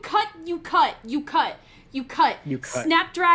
Snapdragon says nobody's questioning your manhood, and then, like, Caraway replies, oh, you have no idea. Like, in a kind of laughy sort of way. It was like, oh, you have no idea, kid. Like, yeah, nobody's questioning your manhood. Actually... Like, it's a come on, dude! That's like such an internalized thing too, is that kind of like, I don't know what it is about being FTM that makes it feel like you'll never pass, but that's just kind of how it is a lot of the time. Oh, damn. Yeah, just because of how little representation we get, I feel like is the main thing about it. Yeah, and I don't know, just something was, that cut was really, like... Something else. But because like that shows like Caraway making a connection with his student and like because people thought that the first scene was too like I'm transgender, but then this scene is like exploring it more and showing it and God forbid. Fuck. I'm sorry. I think we can all agree that those two things are not equivalent. They are not the same thing. You're lucky you get to believe that. No one's questioning your manhood. In my experience, there's more than one path to becoming a respected warrior. I want you to take a look at these two lines written out. I'm going to underline two. That's not the cut! What's the problem? Holy What's the problem? shit! Yeah, those two things are not said in sequence. You are actively changing the context of this footage because you like you want to feel like you have a point. You realize that you weren't actually cooking, but instead of being like, okay, then I guess I just won't say that, you're like, no, I'm gonna say it, but I'm gonna make it look like I'm right. Like, brother, just take the L. That is actually like, maybe he's done it in other times in this video. I don't know, because I don't have Hall of High Guardian Spice recommended. Unlike what people seem to think, I do not think it's the best anime in the world, and I have not watched it 20 million times. I've watched it, like, 3, maybe. I don't know. Maybe. It's a fine... Maybe, like... So I watched it once, and then... At least twice, I would say 2.5 because I did like when editing, like I'm going through all the footage and stuff, you know. Right. So let's go 2.5. I've watched it 2.5 times, and even I very distinctly remember like nobody's questioning your manhood, and then Caraway's like, "Oh, you have no idea." Like, it takes a lot of courage to resolve an argument without violence. Exactly. Hard agree. Yeah, I just fucking them. These words are not equivalent. Yeah. They are not the same thing. I could say a bunch of different things. Women are warriors. We see female warriors in every single episode of the show. Yeah. And not every man is a warrior. These two people are talking about different things. If you've chosen the violent, reactive path, that's the point. We're at an impasse. And this is why it's a problem. Gee, I wonder why someone would think that the only way to be a warrior is through violence. Proofread your... It's not... Proofread? They didn't have fucking time to proofread! They didn't have... goddamn script. They didn't have the money to proofread. They didn't have the time to proofread. They didn't have any fucking, opportunity to proofread their goddamn scripts. But you say, they say the production was rushed and all that stuff, but, they still made a bad product. And it's like, okay... Yeah, but then, what is your fucking problem complaining about this shit? I just, it's so, it doesn't mean anything, okay? He's not saying anything of value. He's just, complaining, he's just dogging on the show that was already dogged on before it even fucking released! You're not special, you're not cool, you're not brave, you're just saying the exact same bullshit that everyone else did because, oh no, it's written by women and it's diverse. Shut the fuck up. Shut up. Also, again, there's a fucking, I don't know, man. This is just fucking, fuck. God damn. Yeah. What a commentary on this shit is a lot more personal to me, and that might be why I'm more willing to be a fucking dick. Yeah. Yeah. Oh yeah. Yeah. Shut up. Thanks. It's okay. It's funny. I love that people forget. It's hilarious, honestly. Well, I mean, part of it is because, I don't know. This is the only way I've ever known you. Oh. Yeah. Yeah. You're a cool guy. Thanks. even though I can be too much sometimes. Nah, dude, you're fine. You're a cool guy. And I mean, you're typically right most of the time. I don't know. Most of the time. Yeah. I've been wrong before. Anyway. Let's get into the nitty-gritty of this. Yeah. I don't think that changing course would be so easy for me. I hate being big. Yeah. My boxy shoulders. And this? How do you convey gender dysphoria in a character? That sounds pretty good. Just have them talk about it. Yeah. A lot. That'll work. Let's have It's literally a conversation about why Snapdragon reacted violently. Why Cal's words... He's acting like dysphoria is their only personality trait when it's no, that is one conversation. That's one conversation that Snapdragon is having with her teacher about her gender dysphoria, because the gender dysphoria and or the behavior exhibited by Cal is the reason that she snapped and beat the fuck up out of Cal. It's not that fucking complicated, you dipshit. Literally, need I quote Julia Kay again, where it's it's really cool to have a cartoon that shows characters explicitly talking about gender dysphoria and their experience with it without having to work around, without having to talk in metaphors. It's wow, it's almost like that kind of direct representation is fucking important to some people. You fucking moron!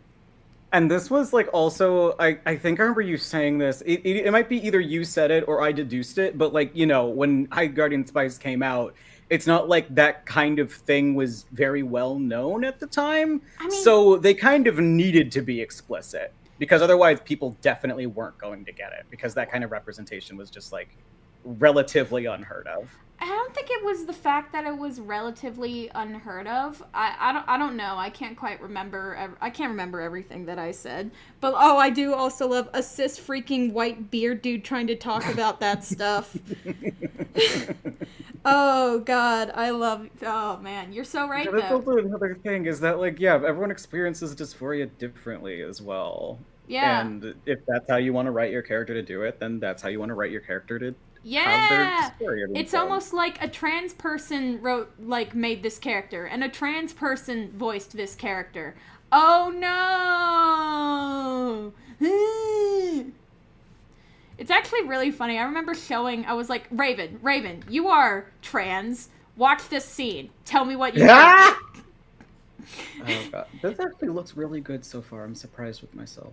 Not in a weird way, but it's just like, dude, I need verification. Please, I need my game facts from you. Give me, and even drew a little thing when I talked about the first I'm transgender scene, and a little graphic that said this scene was approved by an actual transgender. Yeah, fucking Sarah said, I think it was, that was just a disclaimer. My transgender editor wrote this part. I had nothing to do with this. I am just a mouthpiece. I promise you, this is not my opinion. This is just her. Yeah, it's so just oh my fucking God, this fucking guy who's let's just have our characters talk about gender dysphoria. It's yeah, actually. And it's also not it's ham-fisted. That's the thing that I feel he might be trying to complain about, but no, like you said, it's I'm trying to explain why I acted this way. Yeah. Ugh. Bro doesn't understand basic toxic masculinity. I'm gonna question his manhood.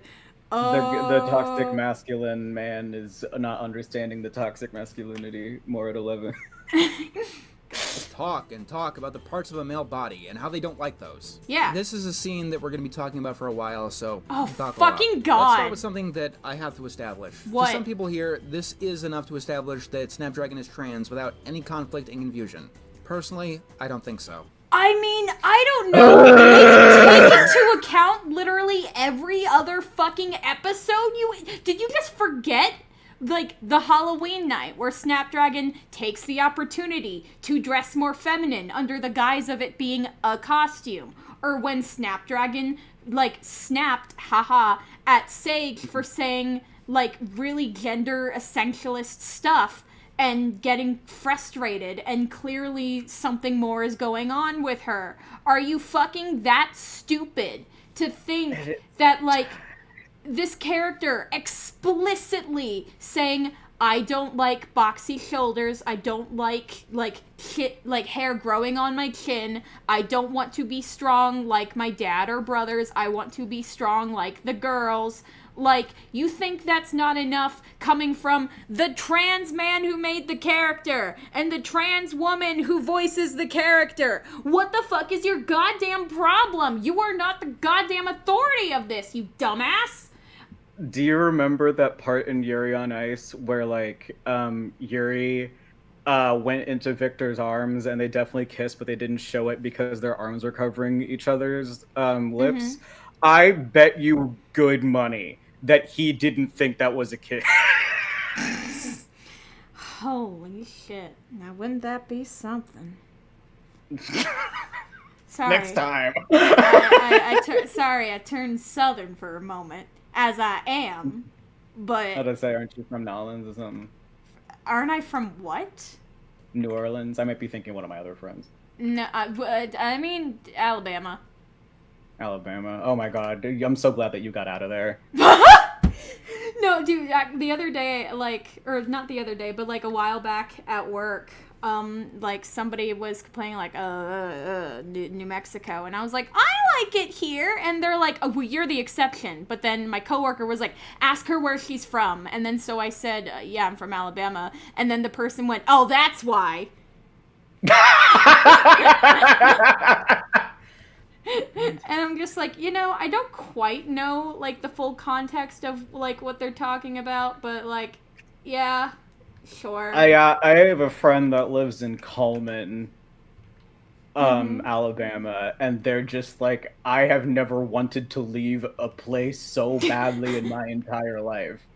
Oh my but God. because it's the sticks, they can't make enough money to leave. Jeez So fucked up. Oh, God, yeah. Anyway, let's continue this cis man's opinion on this trans character. I don't think that the show did nearly enough. In fact, I don't think so. I know so. And you know how I know this? Because I've watched tons of other High Guardian Spice reviewers. A lot of them. And almost all of them, left or right, conservative or progressive, refer to Snapdragon as male. And the few that don't learned it from secondary or behind-the-scenes sources. The most basic problem here is that this isn't something that Snapdragon ever hinted about in any way whatsoever beforehand. What do you mean, you might say never that the mermaid dress was hinted? hinting, but Snapdragon said that Amaryllis was the one who recommended it, as in it wasn't Snapdragon's idea. Maybe, like, that doesn't mean anything. Snapdragon is still the one who wore it and who clearly liked wearing it and who clearly liked being perceived as feminine. Yeah.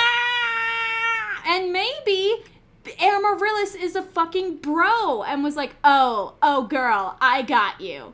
Okay?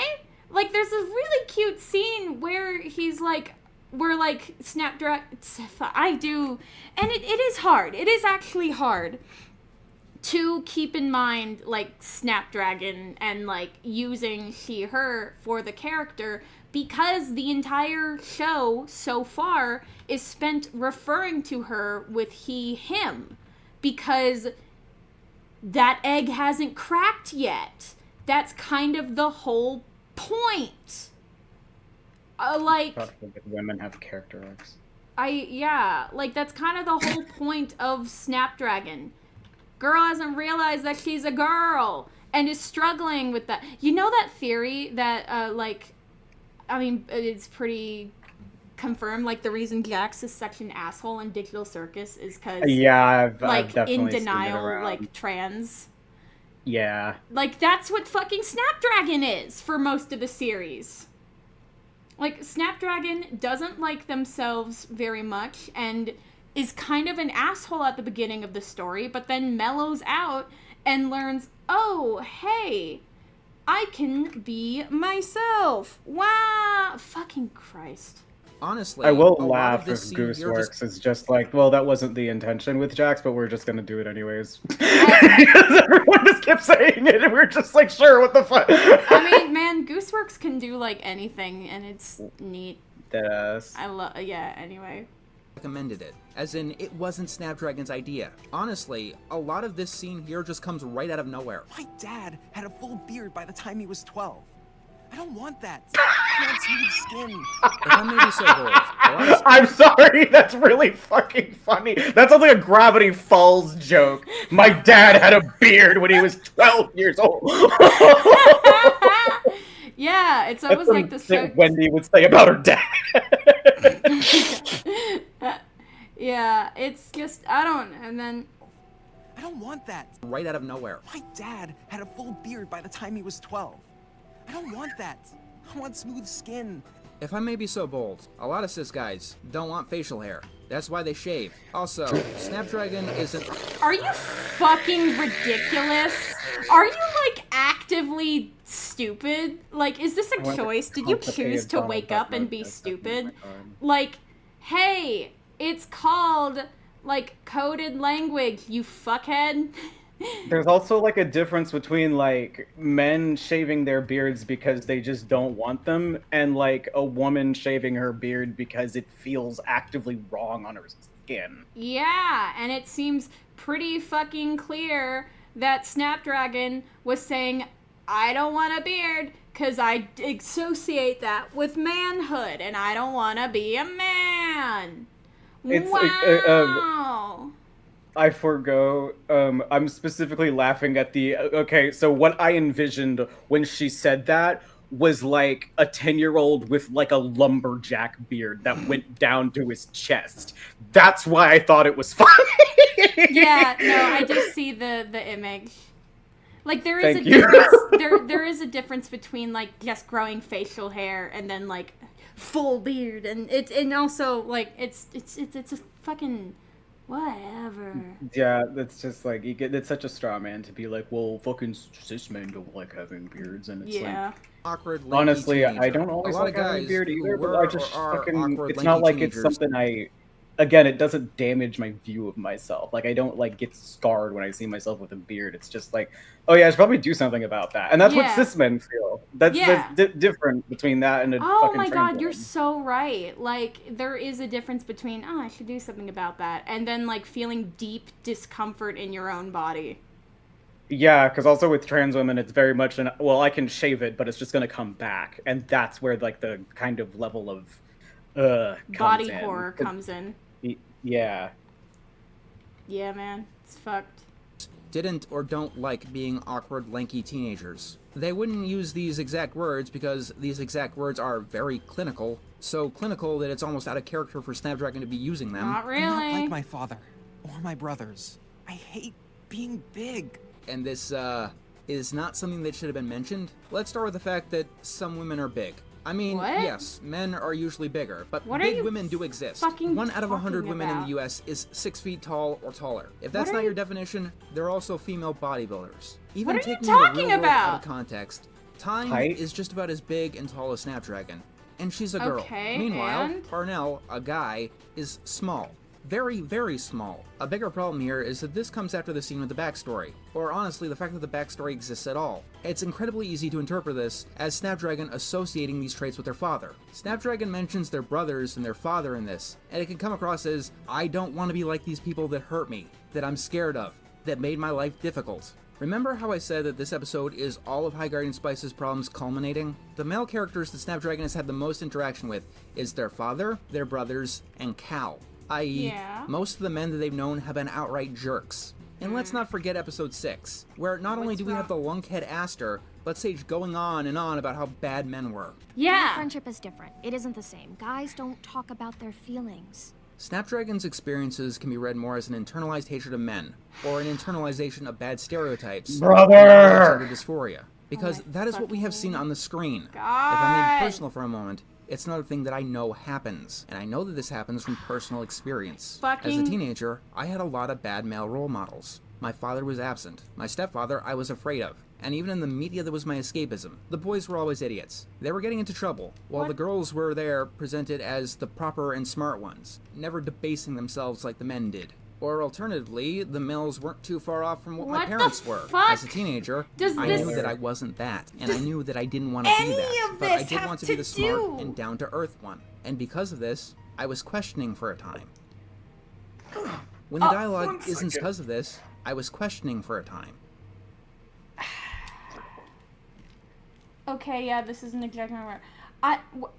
Don't you fucking start playing Hopes and Dreams from Undertale during your, like, self-pity party?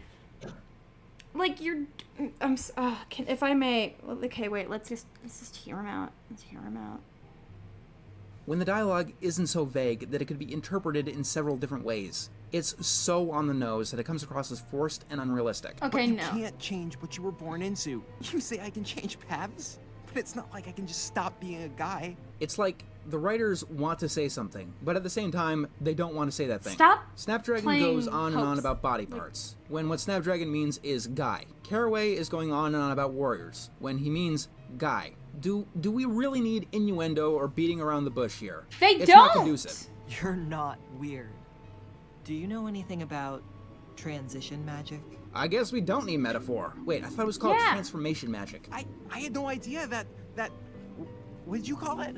Transition magic. I didn't know that it existed. How long have you been going to a magical school that's been going on and on about how new magic can do literally anything? But fucking it sounds like the transformation, the transition magic isn't new magic. It sounds like a potion that you have to brew. That's not new magic. And also, fucking, what is your goddamn problem? Also, again, stop playing the sappy Undertale music when talking about this. Also, I genuinely, okay, now I'm gonna say it because he's not talking about it again. Bro literally pulled a J.K. Rowling of, like, I didn't understand. I had problems with masculinity and the way it was presented to me. So I could have been trans. Like, that's literally what he fucking said. Brother. Like, sure, dude. That's an experience you had in your life. I can't take that away from you, and I don't want to, because that's just kind of generally uncool and That sucks. yeah. But like you cannot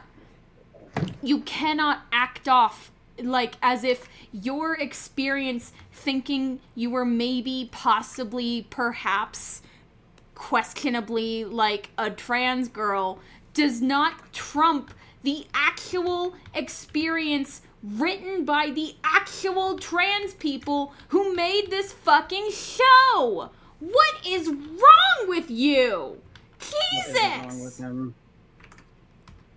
To be honest. That's deeply fucking insulting to say, insinuate. Oh my god! I'm sorry, I also had like another thought while I was in the bathroom about the whole like facial hair thing. It's like really making me mad for no reason. But it's like genuinely the masculine equivalent of women's leg hair. Yeah. Some women like it, some women don't. Some women are ambivalent, some people are not. It's nothing. It means nothing in terms of gender identity.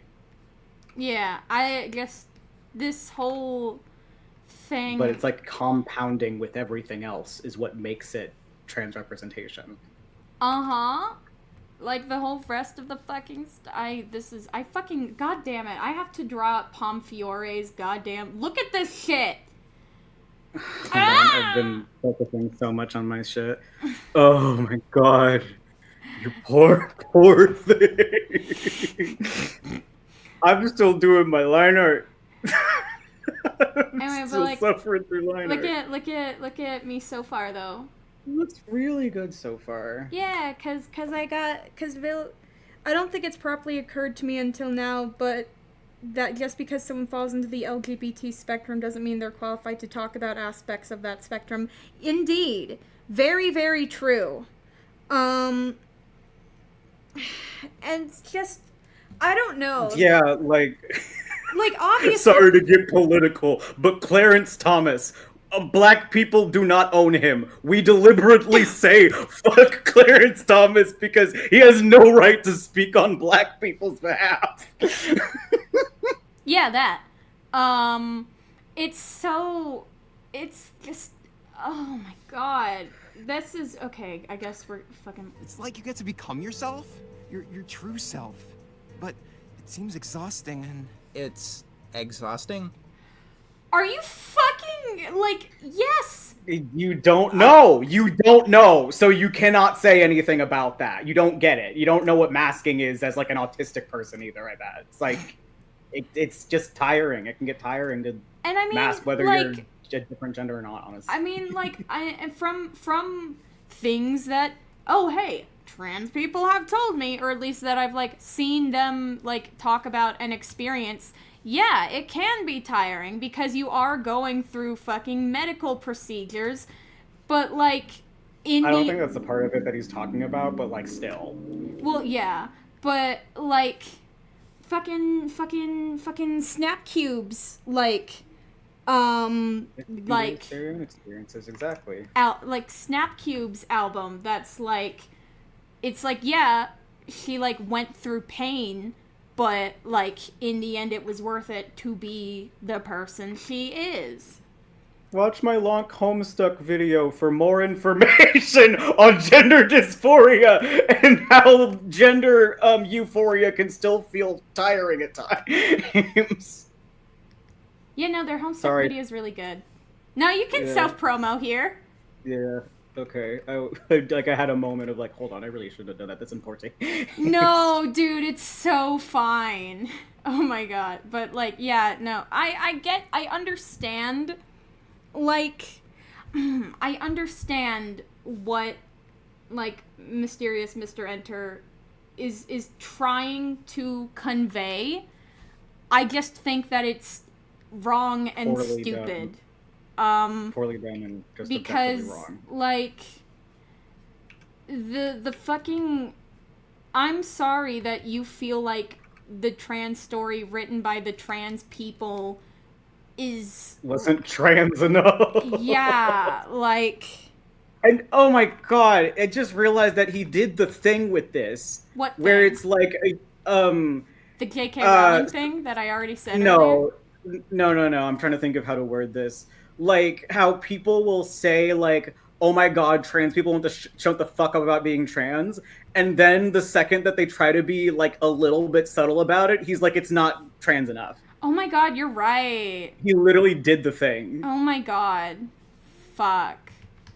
This is, like, incredible, frankly. I take a potion once a month to keep the spell active. Yeah. Yeah, that sounds really exhausting. But yeah, this scene... Yes, it is! God, imagine having to, like, take medicine in order to not hate yourself. That sounds like a breeze. Hey, buddy? I should take making medication to feel fucking human. Like, fucking... Brother! Oh my god. Very bad. There are so many paths to becoming your true self, and this one is mine. Yeah, no! Fucking Professor Caraway even explicitly says you do not need to magically transition in order to be your true self. However, we can get you to feel comfortable in your own body is your true self. Like, are you fucking kidding me with this? What's he saying? What's he about to say? Sorry. You want to mention them? No, you don't. The only possible solution that you're going to mention is the transition magic. You can assume things were talked about off screen.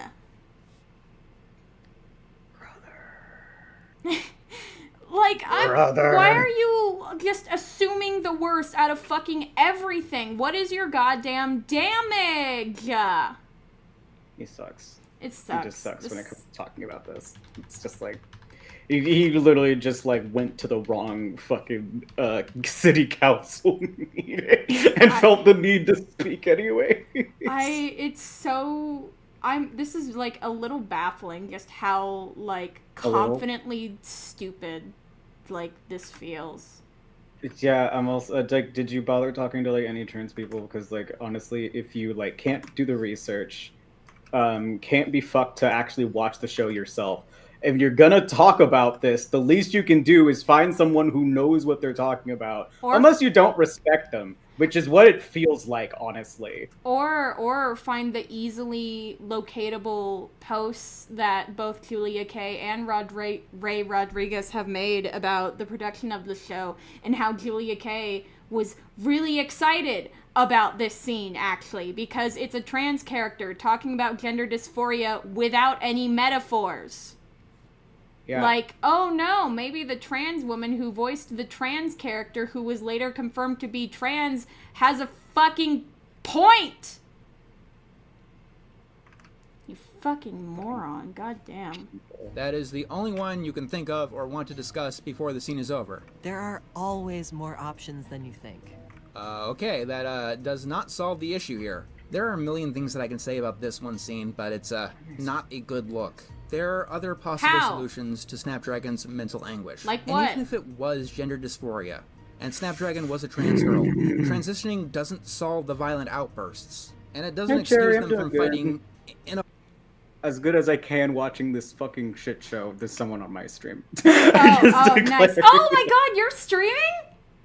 Yeah, I was like, well, might as well. I usually stream on Wednesdays anyways when I do try to stream. Oh, hi, Faf Stream! I didn't realize! Oh my god, though, this is fucking parallel play. This is so fucking stupid. Bro is like, Snapdragon transitioning wouldn't solve the violence. Actually, it kind of would help, because the violent outburst, maybe the reason a lot of trans people can be kind of moody on occasion is because they're unhappy. Yeah. I wonder what could be making them unhappy. How do we improve their mood? the classic chicken before the egg problem that a lot of trans people run into whenever they're trying to get HRT and shit. Because like a lot of states will be like, you have to have like a minimum of like a year's therapy. My state where I lived in at the time was like, you need to have at least 2 therapists say that you need it. Have at least a year in therapy specifically around gender dysphoria. And oh my fucking God, it was just so like, yeah, I'd probably stop being depressed if you fixed the reason for the depression. Thanks for that, brother. Yeah, yep. I mean, yep. This is fucking incredible. Fighting school, and yet the one possibility that Caraway offers is transitioning. Let me put it this way, as simply as I can. A political cartoon from a far-right fringe of the internet would probably write this scene very similarly. I know they're not trying to write this way. What the fuck are you talking about? A far-right political cartoon would write the scene this, like, similarly. A far-right political cartoon would not have this in there. Well, no, I see. He's trying to say, he's actually, oh my God, wait, he's actually saying the exact same goddamn thing that, like, Guardian HQ, like, in the Discord, like, said. Of, like, the scene is grooming, of Caraway is grooming, like... Oh my God, what the fuck? I don't know. Maybe you should, like, listen to the trans person who wrote this, about, and the trans woman who voiced it, and I don't know, the fucking lengths that he is reaching right now are, like, astonishing. That's incredible! How are you this stupid? Has he been drinking before making this? Mr. White Guy, I think you might be right. Oh my God, this is, like, just phenomenal. It's wow.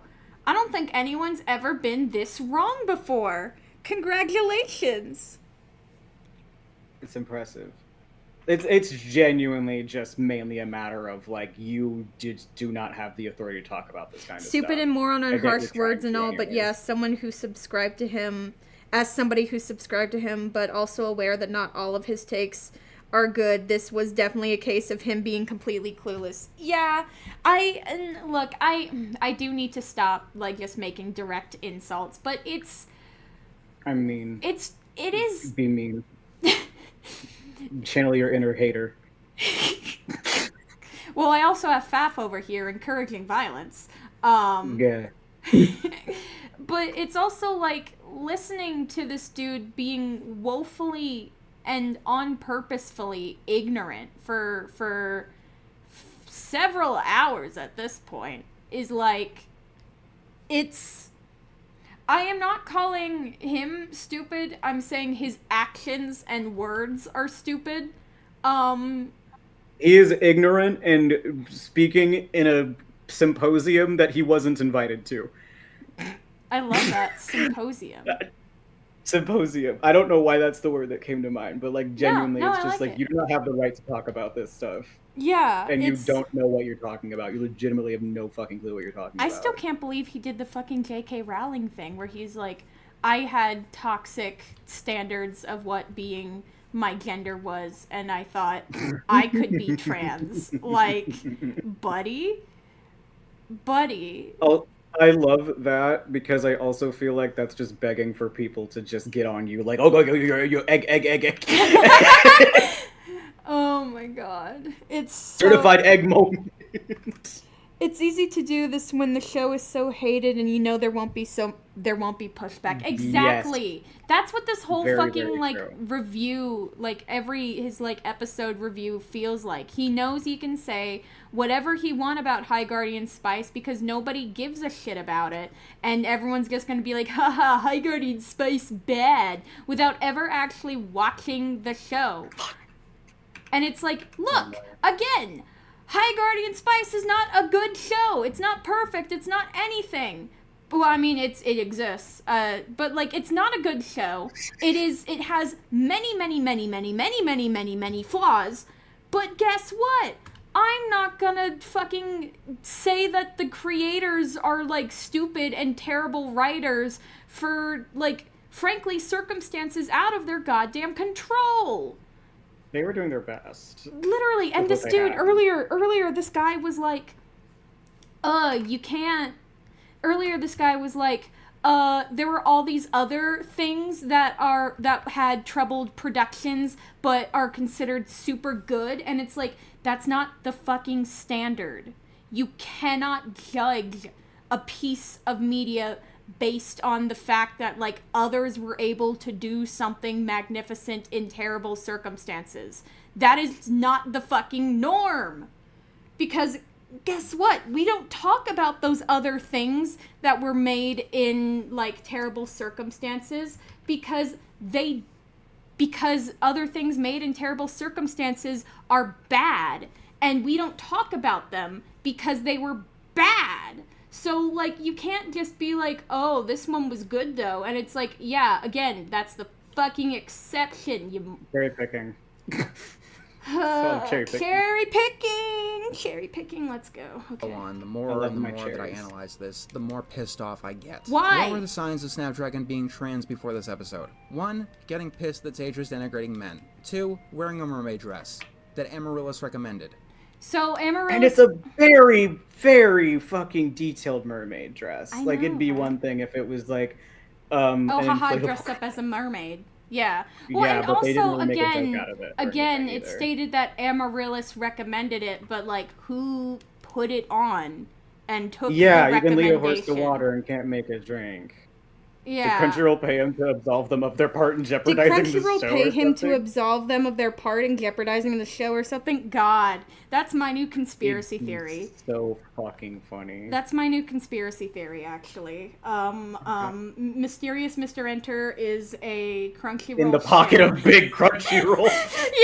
yeah, pretty much. Oh, that's what's wrong with it. It needs to be like... God damn. Neither. And also, by the way, in the conversation with Sage and stuff, it felt very clear to me that Snapdragon was upset, like, with what Sage was saying, more so than just she was kind of actually being, like, straight up misandrist. It felt like more so like, I don't like you're talking about girls and guys and putting me on the guy side. Like, that's how it came off to me. Like, Sage insinuating Snapdragon was a guy is what made Snapdragon uncomfortable and upset. Like, are you dense? Brother. Oh my god. Which are things that only women do. The girls kill the sea dragon thing because they had to. That makes them cry. The very next scene, Snapdragon is complaining about their broken wrist, and then they start crying. No. What are you trying to say after that whole discussion? Is this what being a woman is to you? No. Crying. And is that something that men don't do? That's not... Yeah, I know the stereotype. People that's are not more at all what accepting that of women scene was showing their conveying. emotions. As a counterpoint to that, that's not at all what that scene was conveying. Like, Amaryllis comes up to Snapdragon, says, hey, how's your wrist? And then Snapdragon's like, yeah, still hurts. And then all of a sudden, she breaks down, sobbing into her friend's arms. And Amaryllis is like, whatever's going on, like, we'll figure it out. I'm here for you, buddy. You know, all that nice friend stuff. And then Snapdragon says, I really like your nails. Would you still like me if I painted my nails? And Amaryllis responds with, like, only if you promise not to pick an ugly color or something like that. Like, oh, look, gender affirming. Wow! Ah!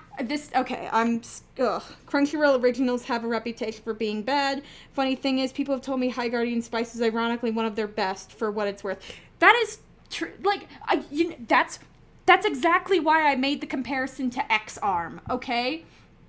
X-Arm was a shit show that people made fun of, but then they moved the fuck on, and they didn't make deeply personal attacks questioning the creator's, like, ability to create.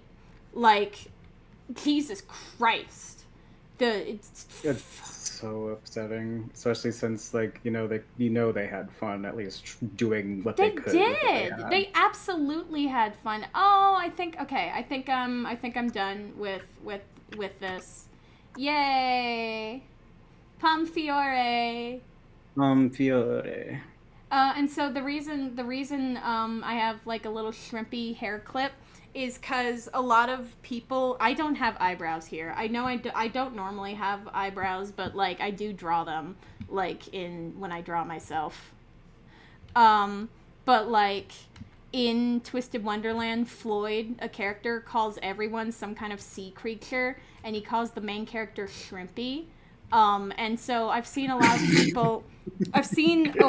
of people, like when they draw themselves or the main character ambiguously, not them, like whatever, they draw like some kind of shrimp thing is on the character to identify them as the protagonist, as you. And so I'm like, all right, shrimp hair clip. Shimpy. Yeah. Yeah. Okay. Have you considered making a video ranking magical girl transformations? For some reason, I thought that was a video you did make. I might have just been imagining it. No, I would love to do a magical girl transformation video. I actually had an idea in like college of doing like a series called oh god, wait, can I find the Google Doc? Let me find the Google Doc if I can. I hope I can. Hi, Appel. Love you, Appel. Oh god. Apple. Well, because he's the poison apple. Yeah, no, I'm aware. But his name is Appel. And his last name has something to do with poison. No! It's really funny to me also with that, because if we're speaking French, I'm sorry I took French 2 in high school. It's the only option I had. The actual term for apple is pomme de terre. No, I'm thinking of potato. Never mind, I'm lying. Well, actually, in game, Vil also gives Rook also gives everyone like a name and like a nickname. And while in like the Japanese, when he calls Appel like Monsieur Hime Ringo, so like Princess Apple. In the like translated text, it calls him Pommette. Oh, that's really good. I'm sorry. I'm laughing at like I love switching language for literally no reason in the middle of anything. It's always funny. I could not stop laughing watching the fucking Vanitas dub when he was just like, when he just starts and just went into French for no reason. Dude, like, no. Thanks, brother. Fucking Zeno Robinson just learned French for that shit. Like, dude. Yeah. This whole ass. The pronunciation was very on point, I believe. Yeah. No, I found it. I found my Mr. Princess Apple. Yeah, that's Appel. Like, I mean, I'm sorry. Like, wait. Wait, no. Wait, I gotta pull it up for me. Like, look at Appel. Look at this dude. Is this not like, it's like, oh, it's this little guy. This is Princess Apple. This is a Princess Apple, but he's Vil's poison apple, and it's like, yeah. Anyway, but I found my old transformation station script that I wrote in fucking high school, and... Oh, you actually did get started on No, one. I did, and I, like, edited quite a bit of it, but, like, then it got cast to the void. If you do make that video, I think you should read the transformation of Excalibur Sonic. Okay, I'm looking that up right now. You gotta put at least a couple of shitpost ones in there. Yeah, you gotta do the one from, like, Sonic going Supersonic and Sonic Adventure 2. Excalibur Sonic. Or Sonic the Movie 3. Which, I don't give a shit what anyone says. I fucking love the Sonic movies. They're so good. Okay, I'll watch that later. Sorry. That was me trying to find it. But, like, I'm like, oh god, this is so, like, oh god, wait, sorry, let me be 17 for a second. Hello everyone, Mew Cake here, and welcome to a new show I'm gonna call Transformation Station, where I'm dying already. And no, literally, this was when Kira Kira a la mode was airing, because I'm like, not to mention one that's pretty recent, Kira Kira a la mode. it's got furries, it's got lesbians, but most importantly, it has transformation sequences. That is a real line that I wrote. Sir, you've grown so much. That was the most Watch Mojo ass introduction. No! Faf, that's You the didn't biggest know. insult. Well, no, I actually really liked Watch Mojo.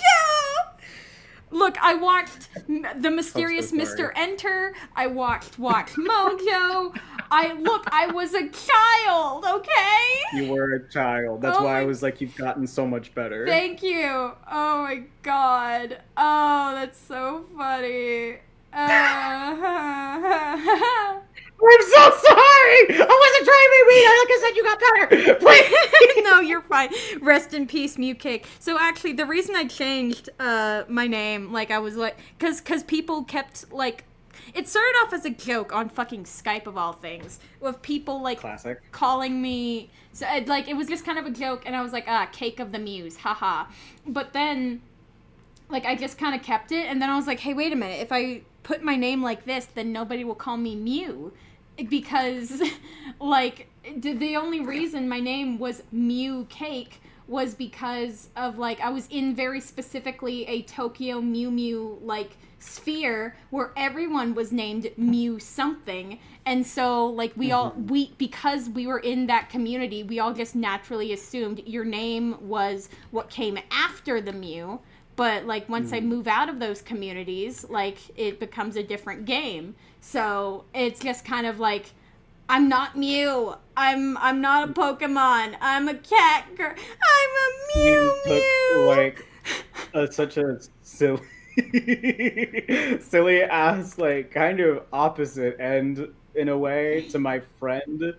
I didn't realize that this was the real reason. I was told, or, like, what I remembered was that my friend Soap, their name came. Yeah, I call them Soap. We all call them Soap. Cake of the Mewtwo's. Yes. Yeah, in kindergarten, like their name's Sophie, but they were like no one could pronounce it, so everyone just called them Soap, and it stuck with it. Aww. That's what I thought was the case. That's cute. But no, apparently my girlfriend at the time was bullying them and called them Soap instead of Sophie, and it stuck because we had no fucking clue that she didn't like them. It's like, oh no! Oh no! And it's okay. They kept it. They like reclaimed it. I guess. Reclaim it. I have to go reclaim Soap. I'm gonna go to the bathroom, but I will BRB, and then we'll finish this garbage. Yay! Wait, I return. Oh wait, let me get the music. Wait. I hope everyone is having a lovely Wednesday so far. No, you're not. You're just a freak.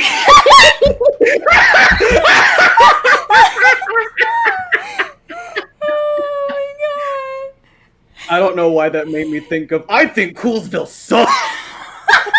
Oh my god! Oh, where's the Starfy music? Here we go. All right, I'll return. I hope everyone's having a pleasant little Wednesday evening so far. You have any like summer traditions you're excited to get into? We usually go camping every year, and I'm kind of excited for that. I pitched going to Colorado this time, and hopefully that ends up being the case. It was kind of funny last time I went though, because I got like really lightheaded when we got to Garden of the Gods, and I was like, okay, it's because I started smoking. That's probably why. No, apparently I started donating blood. They told me that apparently I have sickle cell trait. And I told my friend, and they were like, I thought you knew that already. Because I have a tendency to bleed quite a bit. It's a bit of a mess. Our camping trips are always a mess, though. I hope that if we go to a different state entirely, that it'll be better, because it was pretty bad last time. The Starfy music bangs. I always thought that it was Harvest Moon for some reason. I don't even know if Cake left me on, come to think of it.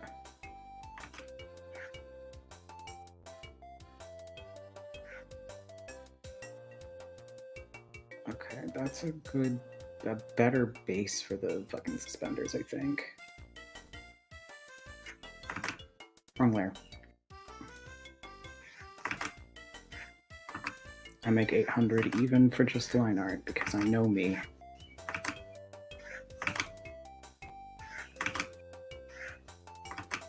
I'm so excited to try going to the drive-in theater again. That's always a fun time. I think that was the first place that I saw Nightmare on Elm Street, actually.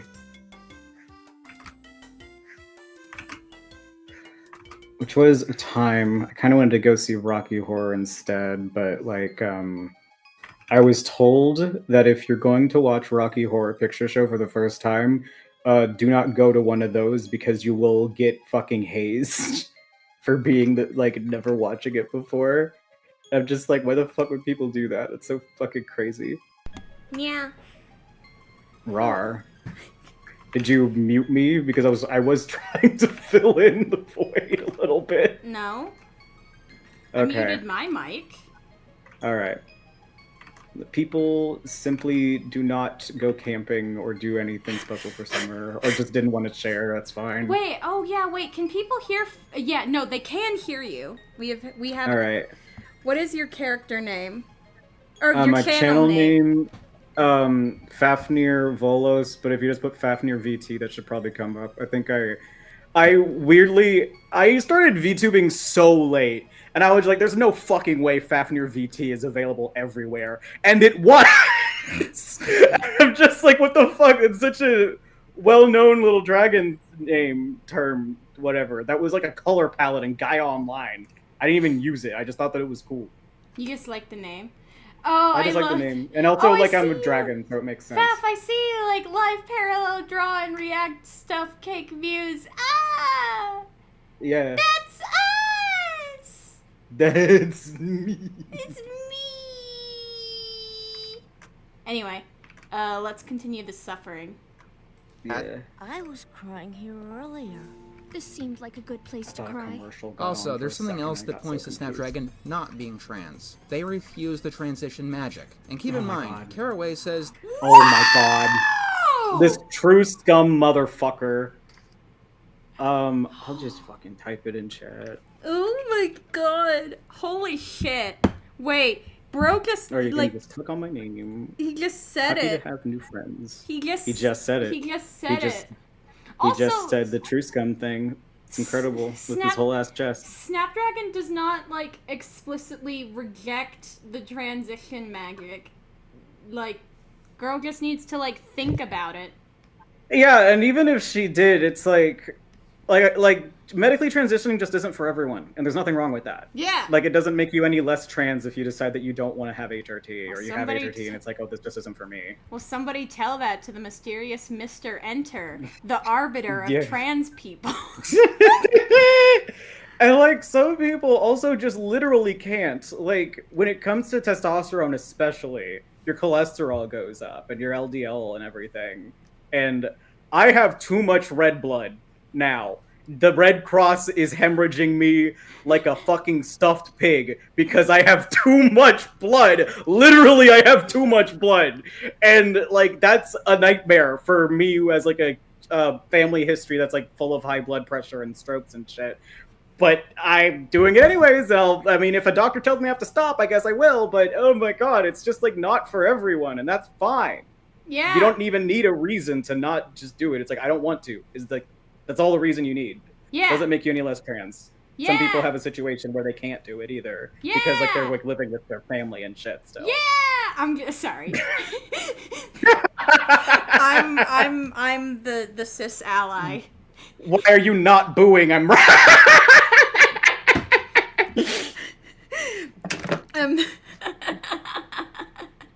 Oh my god.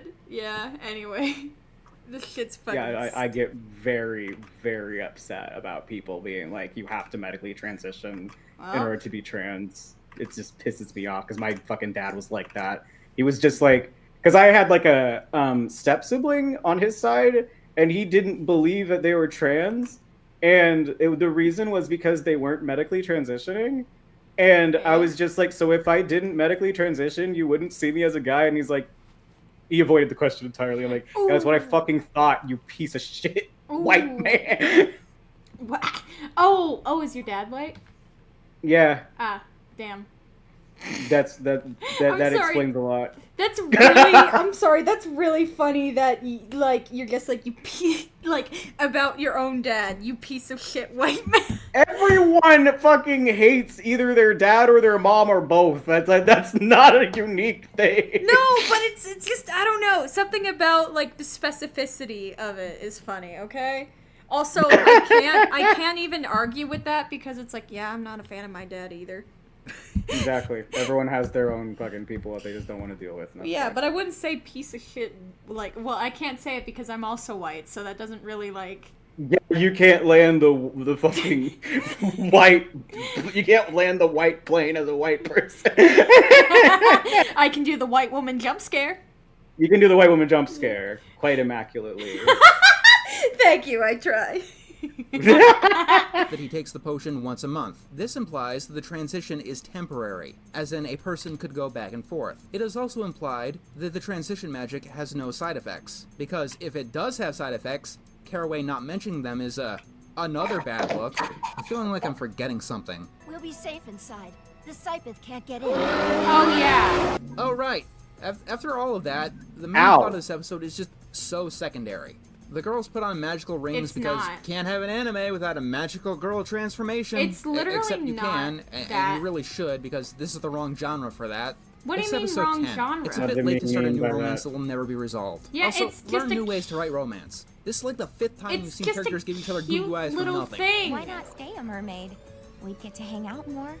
Hey, dinner and a movie first, buddy. This is Bubbles. Why is she so cute? Because she was designed before the merch deal fell through. Then Rosemary What? dies again. That's pretty cool. We also learned that Rosemary puts dicks in her diary. I cannot believe how many dogs Rosemary drew in her diary. That's not so cool. Rosemary tries talking... It's a joke! Later on, Rosemary,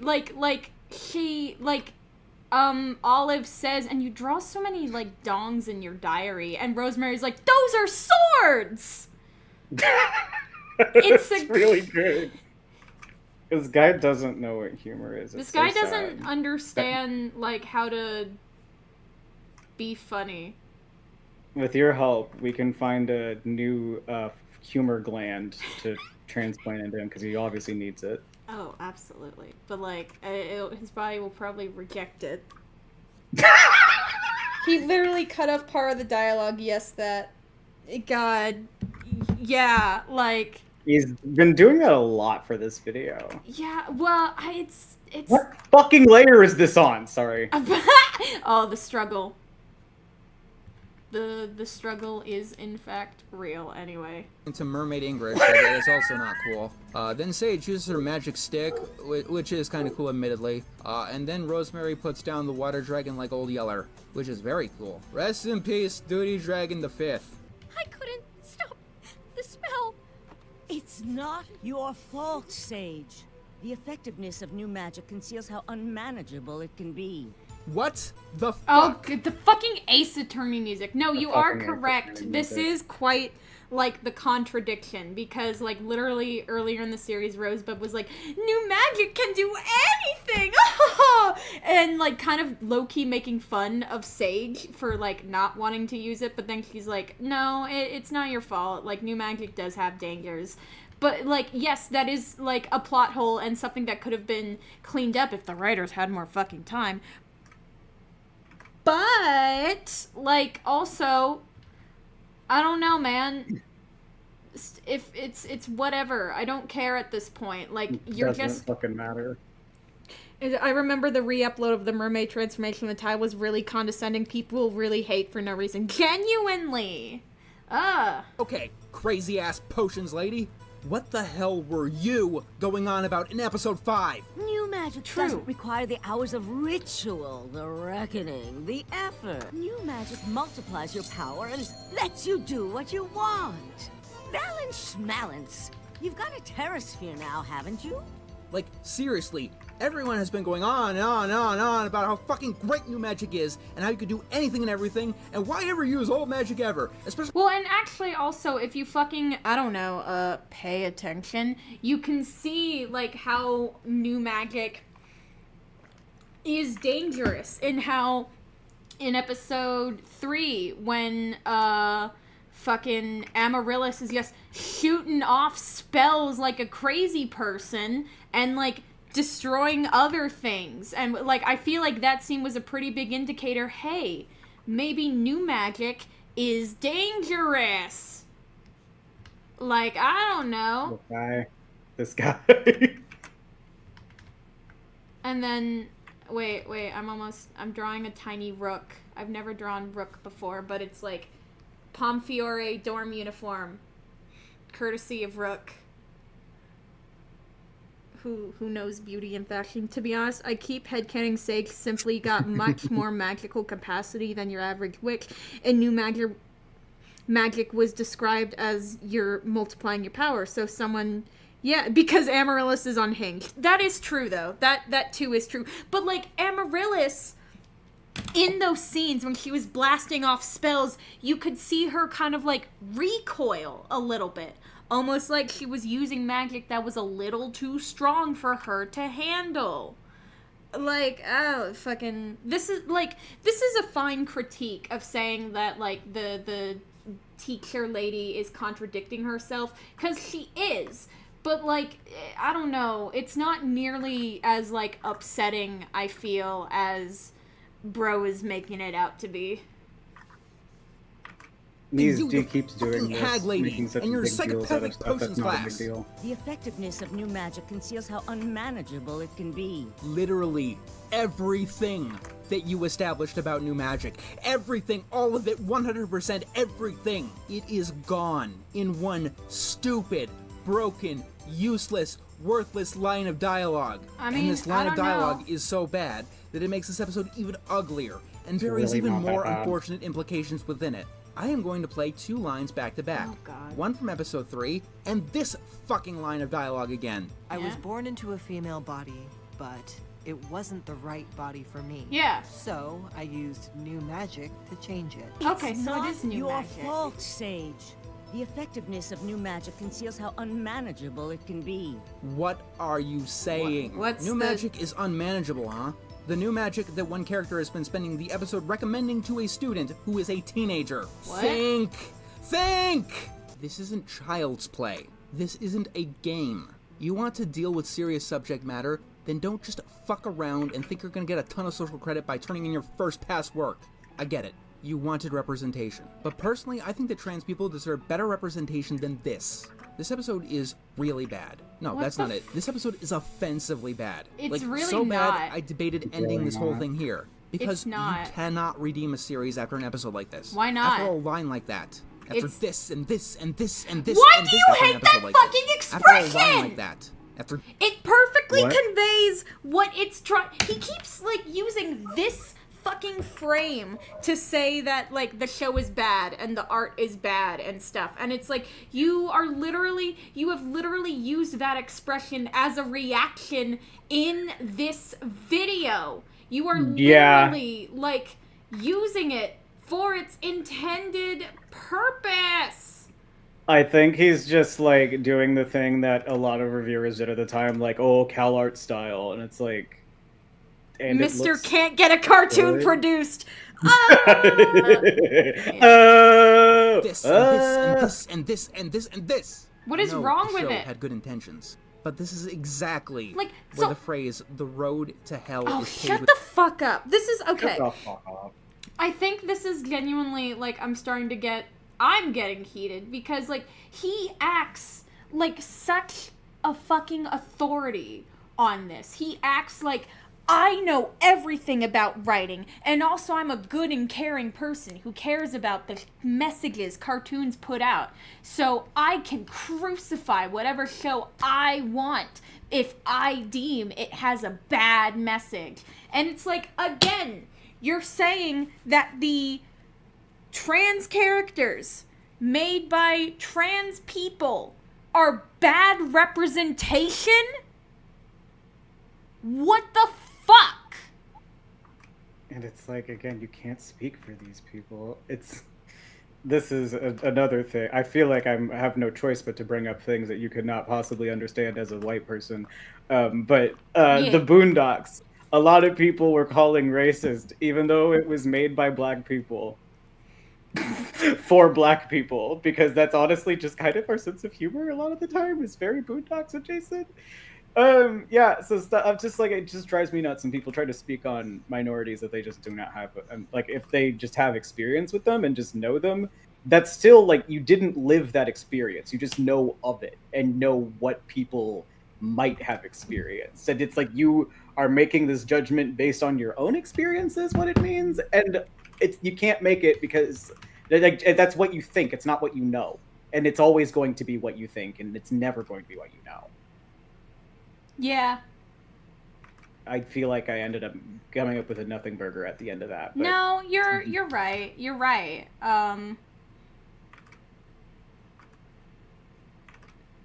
sure there's like some the bad lesbian representation that you could also point to as well.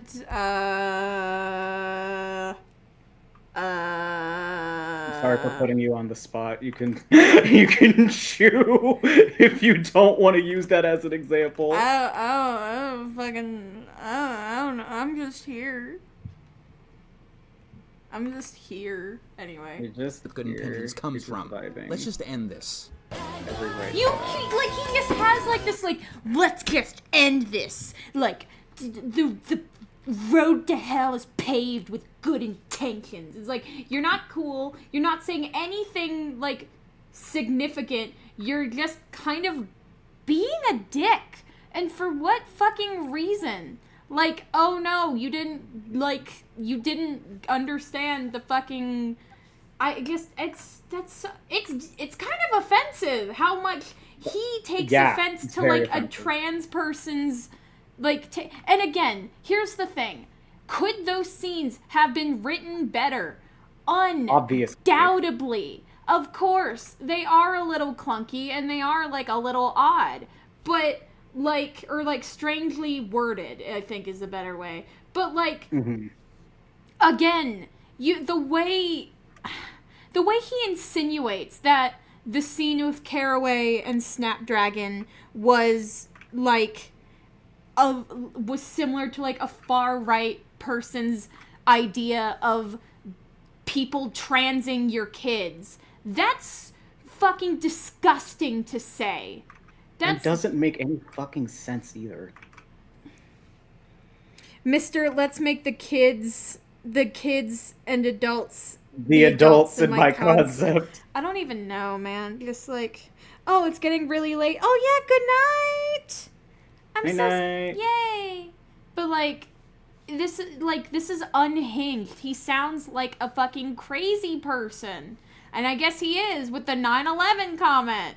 No, that's never going to be lived down. Because that, like, especially... It's gonna be hard to live that down. That's some fucking insane shit to say. Well, no, and especially because he has a fucking history of just saying insane shit off the cuff. Like this!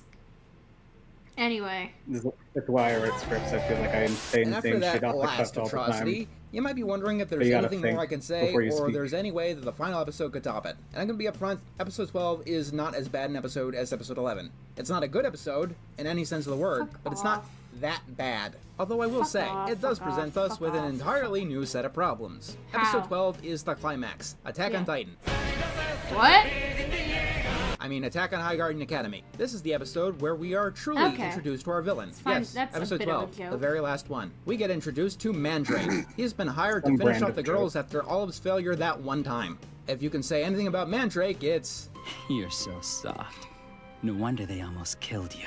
You've seen this guy before. Yeah. His personality is the most generic fantasy assassin that you can he's imagine. Tumblr I'm sexy gonna man. kill you and I'm gonna take pleasure in doing Literally. it. Because everyone else is stupid and I'm so edgy. Yeah. I thought I asked for poison. The people are if there is any twist, Wait, what he is has the that? ability to shapeshift into anyone that he wants. Wait, and that's a cool idea. What was that It can voice? actually is any twist. This is stupid and I'm so edgy. What was that voice? I thought I asked for poison. I need to look if something there up is any real quick. twist, he has the ability to shapeshift into anyone that he wants. I That's a cool idea. insist. It can actually recontextualize the series if your main villain could have been anyone at any time throughout the whole thing. But he didn't show After up that kind of until- reveal, it can add a rewatch bonus. You know, when you get to that scene where a character may have been acting just a little tiny bit out of character, just a little But bit they weren't. suspicious. No, it's a good they thing that it was weren't. only introduced in the last episode, and the series didn't use this idea at all. Yeah, because It's they episode didn't 12. need to. I shouldn't have to say this, but it does bear repeating because at this point I want to bear in the knife as much as I possibly can. You have good ideas, High Guardian Spice, and it pisses me off with how abrasively you choose not to use them. No, instead of having this guy throughout the entire series, who could have transformed into anyone, we need generic cat girl that sits in the background and that can only be a cat. Why does all of you girl. exist? You're just Maybe fucking it is best that we don't see stupid and you Mandrake don't throughout the entire series, though, because understand. Mandrake is the biggest fucking moron that I've ever come funny. across. All of the characters are morons, but Mandrake really takes it to the next level. I'm gonna riff for a while because Oh my there is god! no other way to Mandrake is Okaroon! In Dandadan! Oh, I never watched Dandadan. I know I need to. I was about to be like, dude, you gotta watch Dandadan. Brother. That and The Summer Hikaru Diet are like on the top of my list right now. Dude, The Summer Hikaru Diet is so fucking good. Oh, hey, look, another like piece of queer media that people are like weird about half the time. Oh yeah, and it's because they're like teenagers or whatever. Like it's a coming of age story, and that doesn't ever happen. It's almost like it's. And kids are not allowed to have complex thoughts and feelings. Chicory. Who the fuck is Chicory? Chicory sounds familiar. No, what is... it's in High Guardian Spice. Oh, I thought you were talking about the game Chicory. No. Catgirl redemption arc needed. No, she was gonna. She did. I want to see it. Anyway. Tackle this episode, then taking it apart scene by scene. Olive claims their plan is luring Rosemary into witch country to see her mom. Her mom's in which country? Her mom is Lavender. Ah, yes, the most competent assassin that you could afford. Doesn't even know that the target's mother is the very famous hero who is working for your boss. Throughout this entire episode, Olive is reluctant to kill the girls. Yeah. Which is completely out of character. She had little to no hesitation during the Halloween episode, She wasn't but here she wants to do killing anything them, but kill. though. And while you could argue that it's because she's now afraid of the girls, one, Olive now has this big, powerful assassin, and two, no, Olive is clearly on some kind of moral high horse that she doesn't have any right to be on. She wasn't killing them, though. And because she was sent to, like, basically intimidate them to get them to witch country. That's Rosemary's brother. It does look like her brother, actually. I got nosy and I'm laughing really hard because Okarun Dandadan played Dandan in Delicious in Dungeon. He was just like a side character for like an episode. That's but like I just funny. think that's really funny. Oh yeah, of course. I don't know. It's so like you're not. I don't know. Like Olive throughout both fucking like episodes that she stars in is like, I don't want to kill these guys. I don't want to kill them. My job is to bring them to witch country. That's all I'm doing. And even when she used the spark spell, like, she turned people to stone, yeah, but that didn't kill them because they were easily, like, unturned to stone. Mr. Dementia. I love you just saying Mr. Insert. I love this bit. This is a good bit. This is a good bit. 4.8 stars. Out of 5? Out of 5, of course. Yeah, cool. But it's like, it's fucking insane. What is your goddamn problem? And I think this is the first, like, real, like, digital Twisted Wonderland art I've done. Fuck yeah. This is the first time I've drawn something in like complete in like over a year. Hopefully, I don't. This know is if the I will first finish this. digital Twisted Wonderland character fan art I've done, and it's a fucking rook. It's fucking what? Rook. When you're hate walking, you only tend to focus on what you can shit on. That is true. Yes, that is very true. I like Rook, but it's like he's not like one of my guys. There's not even Malleus. That's quite funny, honestly. Shut up. Shut up. Honestly, dude, frankly, I don't think that I like specifically like have a crush on like Malleus in like the traditional sense. I think it's just I want to be loved, and he definitely like has a thing for the player like unconditionally, and it's like, oh, I want that. Checks the right boxes. I want that. I want to be loved. I want to be doted on. I remember, like, at a convention, me and a friend, I should gas myself up a little bit more. Did you guys ever see, like, the Hatsune Miku Eggman cosplay? Yeah. That's the guy that I was hanging out with at the convention. Yeah. But he was just like, oh, fucking vending machine anime is playing, like the isekai fucking... Yeah. Yes. And we were just like, oh yeah, that's gonna be bad. Let's hate watch that. And then we were mad because we left and was like, that was actually really funny. Yeah. Like, it's the vending... If you're willing to open your eyes, honestly, you can enjoy things if you let yourself. If you change your mind. Yeah, anyway. This shit is just... I don't know, anyway. Killing the girls is wrong. So, Mandrake disguises himself as Lavender, and he does it to question Rosemary. And you know what he wants to know? Tell me what you and your friends know about the rot. Do you know what's causing it? Writers, I think you've forgotten this, but the rot isn't a secret. Time is in Lygarth because all of the fairy woods is infected with the rot. That's the premise behind her character. Well, no, he's probably asking that to be like, it's like, tell me what you know about the rot. Do you know what's causing it? That's the mystery, dumbass! Ooh, sorry, that was mean. The rot isn't some underground murder cult. Who else knows about it?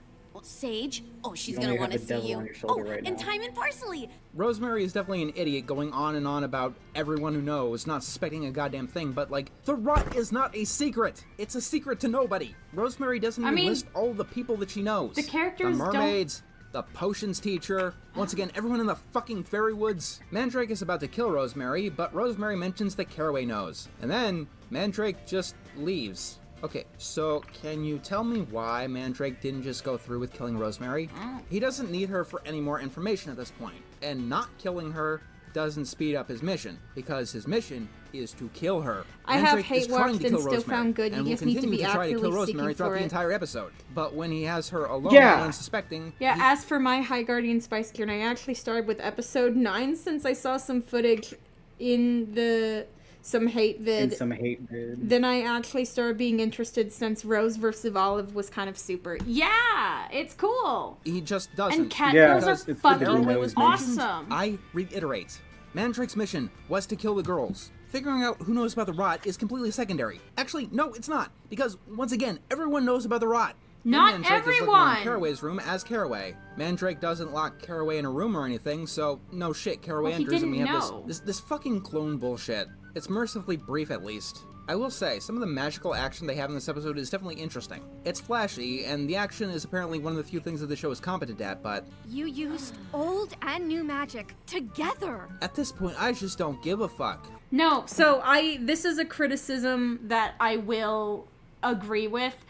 When I first watched High Guardian Spice, like, when it first came out, that was all I could fucking think the entire time. I'm like, Sage. Why didn't you kill her? Just use both. Nobody says you have to use, like, one or the other. You can use both. Like, that was what I was feeling the entire fucking time. So that is a criticism that, yeah, that's fair. I don't know what that means. New magic versus old magic does not make sense no matter how you try to make sense of it. It does End of actually. story. A solid foundation in old magic gives one the potential to merge their strengths. A solid foundation in old magic, huh? Which is why they haven't heard about this until the end of their first term. Which is why the school has been constantly going on and on about how great new magic That's is only and how one useless old teacher. magic is. How you, Caraway, specifically said that they wouldn't be using much old magic at this school. They're making it up as they go. There is no other answer, because any other answer makes just as much sense as new magic. Who was that guy? A shapeshifter. No shit. A highly dangerous shapeshifter. No shit. Don't engage and don't alert the other students for their own I need to safety. change that. There's a murderous maniac on school grounds. Should we tell normally people take my about this so T-shot maybe today, they but can then I evacuate? slipped Or because maybe I had get to their go to a weapons? fucking baseball game, No, so now I that's a can bad move it idea. We right. shouldn't do that. The students learning to fight and identify threats couldn't possibly handle this, even together. What the hell even is this school? Mandrake tries to poison the other teachers, but because all did a side quest where she found morality off screen, she switches it for a sleeping potion. I'm sorry, napping potion. And why? We're not supposed to draw attention. They're planning on burning down the school. Even ignoring that, episode 2 established that poisoning is just what fucking happens at High Garden Academy. Honestly, I'm guessing the authorities would be suspicious if they didn't get any poisoning victims every now and again at this point. I know that Olive is trying to find a conscience, but it's a stupid excuse. And the fact that Mandrake believes her is even more stupid. Speaking of stupid. Is this the only door that leads up to the school? Yeah, the rest lead down. Because of Parsley's adventures with the Parasex, we know that at least one of these roads leads back up to the school. But even ignoring that, it's a fucking forge. A forge requires a chimney for the smoke to escape, i.e. a way out of the building. Granted, it's not a convenient way out of the building, but it is a way out. Attention students of High Guardian Academy. Your attendance is required at the forge for a mandatory assembly. See, look, they're doing their nails. Students who are absent will risk failing the term. That message sounds really suspicious. Should we tell the other students not to go down into what we can predict is an obvious trap? Nah, that'd be dangerous. Let's not do that. You can't have swearing. This is a kid's show. The girls aren't in there. How the fuck do you know? You're not in the room. They didn't follow your orders, boss. Once again, how the fuck do you know? She's anyway, ribbing Mandrake him. closes the door on them and lights the place on fire. Mandrake lights the blacksmith forge on fire. The place underground, made of stone and rock, built to be fire resistant, with several escape tunnels. Oh no, we're all doomed. We're gonna die. This girl seems fine with it though. There's smoke pouring in now. We're all gonna die. What have you been learning for the whole term? Now we kill everyone. Make it look like an accident. A spell gone wrong. I know we're trying to make this look like an accident, but do you think that force field over the school is going to look suspicious at all? I can't. Nah, it's not suspicious. I'm not drawing anymore. I mean, I don't sure, know. it looks like someone tried to trap everyone in the burning building, You're too but no locked one will into ever this suspect that it fucking isn't hell. an accident. I don't know. I just don't have anything else. Rosemary language. This is a kid's show. I can't imagine anyone older than 7 getting this far in. My first crush. Me by the books that start with the first letter of his dumb name. Well, Why try to be funny and cut it off with a swear? Is it a nitpick that I think that Aster couldn't have possibly been Rosemary's first crush? Rosemary goes on and on so much about her backstory in Pebble that it's hard to imagine that the crush that we saw on screen was actually her first one. Meanwhile, Sage and Parsley are putting out the fires. Ah yes, in a world with infinite magic, water is the way to go. In a library full of paintings and books. Dude! Vulnerable to water. We did it, Whatever! There's a million spells they could have used that would have put out the fires without risking the books. But we don't know those spells, and for all you fucking know, the books have like an like a hydrophobic spell on them so that they can't get wet. But you don't know that, and you're just assuming the worst. And you're just assuming the worst because you fucking suck. I don't know. That's mean. I'm sorry. Sand spells. No, you're removing right. the oxygen. Or burning that, a spell that just snuffs out fire. Oh, wrong thing. No other element required. Devil is still on your Mandrake shoulder. manages to catch time, and then this happens. Mandrake, let me do it. Really? Why the change of heart? In a show full of stupid characters who've had 12 episodes to continually prove how low their IQ is, it is honestly impressive how you can prove to be the most idiotic imbecile that I've ever had the misfortune of watching on screen in the span of 30 You are not seconds. funny. I'd You're ask, cool. how stupid are you? But the answer to that question would cause physics to break down. Like, my god, Patrick Star is looking at you through the window snickering to himself. And Mandrake's not supposed to be an idiot. He's supposed to be the edgy, hyper-competent assassin, throw the doing adoptable what he and needs to get the drawing job at done. you. I mean, fair enough, Olive's character turn is just as established as the first one, but still. And you know what the funniest thing about this scene is? Mandrake didn't have to say or do anything. He's got time held down, right? So he just tells Olive to get the knife out of his pants. Ah, okay. Use my knife. Why didn't Olive just take the knife of her own accord? Is this some kind of vampire influence No, where catgirls need it's permission to take something from just you? Like, funny. just have Olive pull the knife from Mandrake. Why and then not? Stab. She's like, then you don't she's make your villain look like unsuspecting. Mandrake.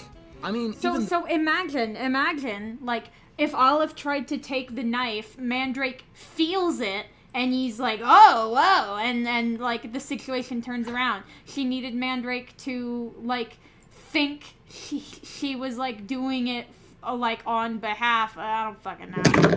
This is stupid. This is fucking stupid. God damn it. I had a lace brush this entire time. Damn. Then, Mandrake is, once again, taking an awfully long time to not kill someone. And while these battles could have been interesting, they're very dynamic and interestingly drawn. The fact that the participants are so stupid makes everything seem just so horrendously forced. Just kind of being Also, an asshole. I'd be remiss if I didn't mention this. Mandrake could have won this fight, but then he took an arrow to the knee. Look, the Hobbit movies couldn't make that look cool. You don't have a chance in Oblivion. Meanwhile, in the basement, the plan is to go into a hole. Okay, question. Wasn't the forge picked because... Is this the only door that leads up to the school? Yeah, the rest lead down. So, consider, like, also, they're stuck in there. So, also, imagine, like, they're stuck in there with, like, the rest of the school being on fire. Smoke inhalation, dumbass. Brother. He's, like, fucking doing all this nitpicking, and then for some reason that's the thing that he's not like, it's a little weird.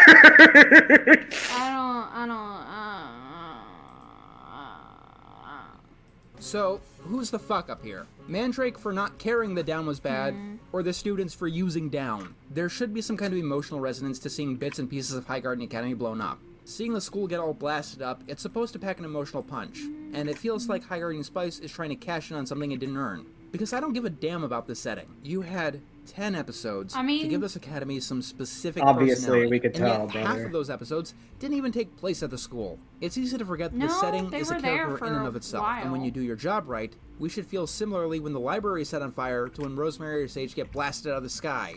But because this series was so focused on nonsense, it couldn't give a proper character to the setting. Do you not realize that in the garden, like, they're still at school? He doesn't care. I know he doesn't. I don't know what to draw. I'm just sitting. I've literally just been looking at my thing for, like, fucking ever. Damn it. Generic magical school where no one has a brain. Anyway, the episode ends when Mandrake blasts away because he failed to steal Pikachu. Then some firefighters come in with conventional water. This is a world of magic. You only gotta be level 5 to use the title. They literally used water magic in the fucking library. Sage has these, like, it's like this, in case of fire, use this, and these cool, like, water gauntlets that you complained about, but now that there's, like, fire hoses, you're like, they should be using the setting. Like, are you... what the hell is your problem? This guy. Wave spell. It's not as good as Fireball, granted, but it's still a pretty useful one. At the very, very end, they try to set up an adventure continues. But at this point, I think that every person involved is quite aware that this adventure isn't going to continue ever again. We had some sick moves yesterday, High Guardian Spice. I don't know about Guardians or Spice, but I can believe someone somewhere is very high. Because of our names. I mentioned this in episode 1, but they're not spices. They're herbs. Also, they should have named one marijuana. It just doesn't roll off the tongue. And it's finally time to close the book on this one. What was that? What was that editing? White man jump scare! White man jump scare! Okay, wait, no, what was the editing? Because of our names. I mentioned this in episode 1, but yeah, they're not spices. They're herbs. Also, High Guardian Spice is a terrible name. It just doesn't roll off the tongue. And High Guardian Herb is Why did you... awful. What? Oh, wait. Spice is a terrible name. It just doesn't roll off the tongue. And it's finally time to close the book. Okay, never mind. It was a bit. It's funny. It's fine. Anyway, that video sucked. And I can't believe it took me almost 6 hours! It took you twice the length of the fucking video. Wow! Holy shit. I only subbed in at the end. At least I thought I only subbed in at the end, but Jesus fucking Christ. Yeah, that was bad. That was bad. Fucking awful. Pretty doo-doo ass, dare I say it. I think my favorite part was when he insinuated that the trans characters in the trans show made by trans people was bad trans representation. That's my favorite part. That was the fucking knife in the knife place for me. The knife in the knife place. I couldn't think of the words. Straw that broke the camel's back was too generous. Okay, that's fair, yeah. What do you think of my lovely little lady that I spent these 3 hours trying to do the fucking line art for? Were you streaming it to me? I haven't seen... Oh, no. Oh. Oh, these flowers look really good. Oh, what? Oh, thank you. What the fuck? Anyway, show me your thing. Oh, I got. I'm gonna share my screeb real quick. Yeah. Let me see. Ooh, cute. I'm really proud of it, anyway, actually. That fucking High Guardian Spice. It came out a year... This, like, compilation, like, came out a year ago of, like, all his reviews. And it's like, buddy, you're late to the party. Extremely late. It came out a year ago, you said? Yeah, this, like, video is, like, a compilation of all his other videos that he did of, like, High Guardians. I don't know. My head hurts now. I'm tired. It's dark in here. It's dark. It's probably go ahead and wrap it up. I feel like that probably took 3 fucking years off of you, 1 per 2 hours. Oh, yeah. Oh, the life was draining from me. But it was thank fun. you for the experience regardless. Oh, yeah, you're so welcome. You kind of need to watch the last part of the video, because that's when he finally tries to explain why you felt the need to try and review High Guardian Spice in the first place. Oh, God! Goody! Oh, goody, no. goody. I'm so excited for this. I'm actually gonna wrap up my individual stream Spice, next because week. a lot of it missed. I don't know what I'll be doing. It's my stream that I'm wrapping up, not yours. So see you later on my you end. Have a question. To this intro, just I don't pathetic non for no one. Okay. You got it one. I think Spice episode 1, but just doesn't. So, as of now, I've made 11 videos on High Guardian Spice, a 12-episode pseudo-anime from 2021 that in 2024 almost no one seems to remember or care about. And a big question on many people's minds is why? That's a fair question. Oh, you can't usually. I mean, no. Sorry, because I closed it. There you go. Yeah. All right. A lot of people have treated this whole series very dismissively. Like, yeah. Why are you even covering this? It's old news and it's not relevant anymore. Yeah. And if I may be a little harsh, I'm guessing that you're new here. I'm old hat when it comes to reviewers. Well, sometimes I do reviews because they're on trending topics, such as Cans Without Labels or more recently Horror Henry. More often than not, what I review it because I find the project interesting. Did you say Hardcore Henry? That's old. Make a good video Horrid Henry. Well, I can't say that no one cared about something like Wayside. I wasn't reviewing that to get the clicks. I reviewed it because it was a piece of media that I had a lot of thoughts on, and it was very personal to me. And when I get to the Dungeons & Dragons cartoon or the Never-Ending Story cartoon later this year, hopefully, they'll be in the same vein. I review what I review because of how something clicks with me, not the clicks that I get on the internet. True, I would be a lot more successful on this platform if I just talked about what was relevant all the time, every time. But if I did that, I'd get quickly burned out and lose that passion that I think makes my videos something of quality. Now, to be fair, a lot of people ask me why High Guardian Spice out of a more genuine curiosity. So, let's talk about why High Guardian Spice. Because it's true, there are so many worse series out there that I could have given the episode-by-episode breakdown. Yeah. High Guardian Spice is nowhere near the worst thing that I've ever seen. Yeah. However, it is one that resonated with me in just about every negative way possible. Fantasy is my favorite media genre. I love the worlds inspired by Tolkien or Dungeons & Dragons. Stop comparing every single fucking fantasy thing to those two things! Other fantasy exists! It says fucking J.R.R. Tolkien is like the Sailor Moon of fantasy. Not saying it's bad, but it's like you shouldn't compare everything You're to right. You're literally correct. I can't even argue with you on that. High Guardian Spice is 2 SKW, and that's what makes it interesting. God damn. Yeah. Respect to you, Muse, for really torturing yourself on stream watching Enter. That's... Thank you. Thank you. It was a journey. Someone butcher the genre so badly and misunderstand it this horribly. They didn't misunderstand it. In many different You ways. misunderstood Making matters it. worse is the series that have a lot of good ideas that either chose not to use or chose to use horribly. A more powerful magic causing a rot that's analogous to the Industrial Revolution.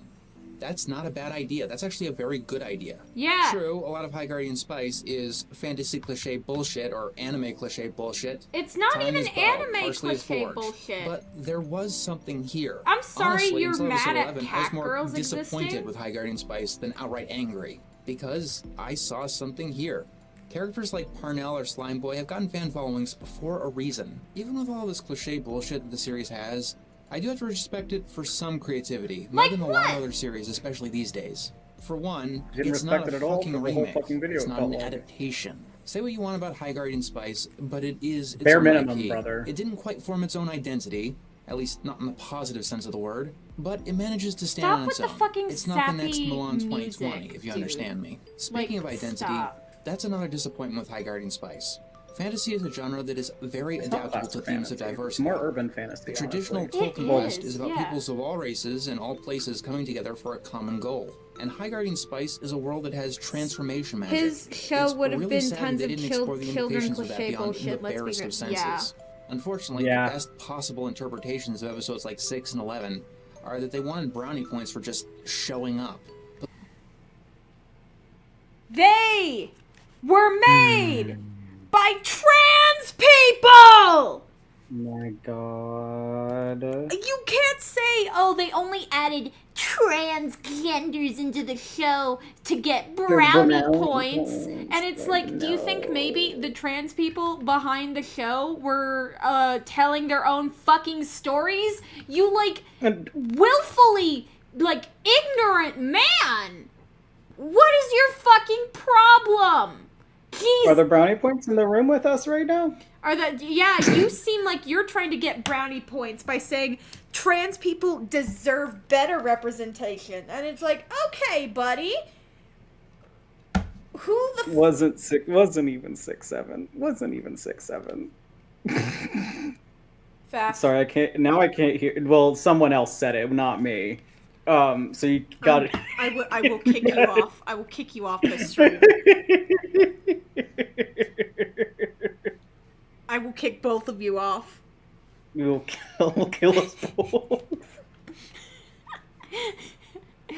But I'm sorry, you can't. He's like putting the sappy bullshit of like, I saw the potential, and that's why I'm not mad. I'm disappointed. And it's like, shut the fuck up. You were dogging on it as hard as all like the right-wing conservative assholes who did the exact same goddamn thing you did. Like, stop. That's the thing I think that really pisses me off, is that he's acting like he's on this like moral high ground for his review, and his review isn't like other people's reviews. And it's like, no, it isn't. It is exactly the same. It is dogging on the flaws of a show that had a troubled production and was never given a fair chance by literally everyone, yourself in fucking included. Like, you can't. That's the thing that makes me mad. He's on a fucking high horse and says that, like, High Guardian Spice acts like it's on a high horse. And it's like, buddy, the horse is inside the house. I'm not mad. I'm shitting my pants whenever I see a screenshot of Guardian Spice. God, yeah. That's how some of these fucking people act. And I hate it. It's so deeply disappointing and frustrating. Like, what the fuck is your goddamn damage? Those episodes were written so badly. How? I actually find them socially destructive. Socially destructive?! Oh my god. Okay, that's... Oh my fucking god. That's you know that Tumblr text post that's like, a queer person will write a story that includes their queer experience, and then other people will say, this is so problematic for the queer community. and then they just stare into the camera like they're in the office. That is literally what is happening. Right? Yep. Oh my god, what is your damage? Wow! Peter the horse was here the whole time. Peter, the horse was here the whole time. Like, that's genuinely... I wish you said that like a good 20 minutes ago, because I have like this one joke that I've been saving in my hard drive for the past, like, I'm not even kidding, maybe 5 years. Yeah. I'm still saving it. It's not the right time. Gotta save for comedic timing. Yeah. Okay. Yeah. Oh. Okay. Oh. Yeah. I don't know the joke. Damn. But like. This is like I said, I'm saving it for the socially right time. destructive. Fuck off. The series is legitimately harmful because of how bad it is. How? A lot of people thought that I was going to go into this shouting that it was all woke garbage. And why? Because a lot of people have done that. Bit at one point. Because it's easy to do that with a series like High Guardian Spice. The show is bad. The cast shuffles from bland and annoying to irredeemable. And when you claim that the show is supposed to be representation, it just sends all of the wrong messages. No. High Guardian Spice was not supposed to be representation. Like, gay characters are not something to be judged on a scale of, is this good representation of the community? Sometimes a character story is just the fucking story. It's just an experience. It's just there. It does not have to be representation every fucking time. Like, and again, you do not get to decide what is good trans representation or not. You don't get to decide that, motherfucker! This guy sucks. If representation in media is important, it's important enough to do well. We have to do better than this. We have to do better than this. I'm correct. I'm Fuck almost off. nosy about the comments, but I'm also scared. Okay, well, I'll look. This show is what Twitter users think Steven Universe is like. Oh, okay, that one's fair. If I had a nickel for every 2+ hour video commentary of High Guardian Spice made by an asexual animation reviewer, I'd have 2 nickels. I don't care. It bothers me that it's obvious they didn't. Because he's ace, he thinks he has a right to say something about trans people. It's called LGBT for a reason. Those are all different things. Just because they fall under a similar umbrella does not mean that they. People like him simply put more pressure on trans creators to hinder them from trying. Literally, yes. Yeah, exactly. Yeah. I don't even need to elaborate on that. That's just a fact.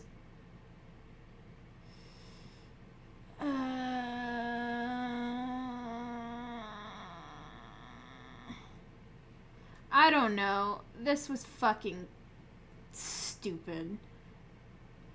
Guys, see, this loaded gun has bullets that were dipped in a napping potion, so totally safe. Holy trifectas of High Guardian Spice reviews. Blacklight Jack, don't know who that is. Lobster Hero, who was some woke bullshit, is like genuinely, like, Lobster Hero is an anti, like, fucking, like, SJW, like, shit, and it's so... Also, he hasn't been fucking active in 2 years, which is probably for the best. Mm-hmm. Dude, no, is, like, literally, like... It doesn't... Why the fuck? People used to like this guy. Oh, yeah, no, it's any show can make a mistake like this. Nobody wants to say, and nobody would say the same. Yeah, no. I remember this fucking dude. He's the one who called Ray Rodriguez, like, spineless and soulless, and, like, did a Photoshop of Ray's face to, like, be disingenuous and be like, ugh, like, fuck actually off. I think I tried to watch that video and then I stopped because it was just tilting you that hard. Oh, and then he also, like, oh yeah, no, this dude is literally just like an anti-SKW kind of dude, because, like, he reacted to a James Somerton video, apparently, with, like, literally everything is gay, apparently, and it's like, hey... You can't say James Somerton anymore, you might summon H-Bomber Guy. Yeah. Anyway, so that's stream. That's stream. I definitely need to get food and take my headphones off and water. Because I've been drinking water. Good. But my headphones, after wearing them for so long, I have a headache. One of those detached from reality boos who think getting woke will make you broke, as if Sinners wasn't...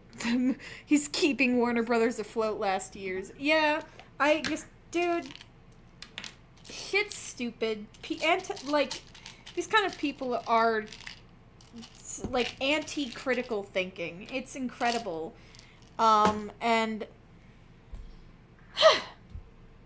you know?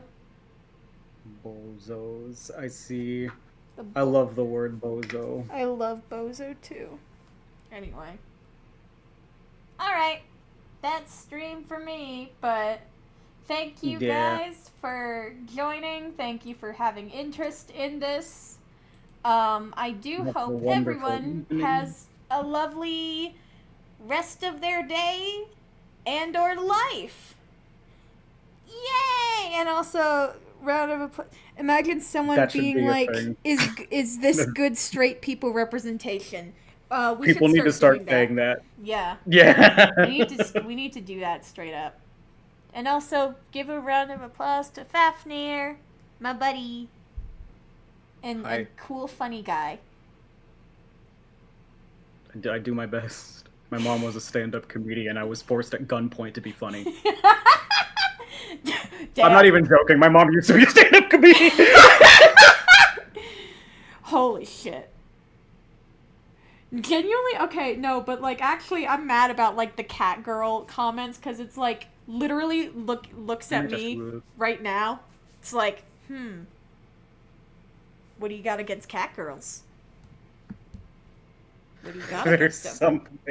There's something else there that he's not sharing with the class.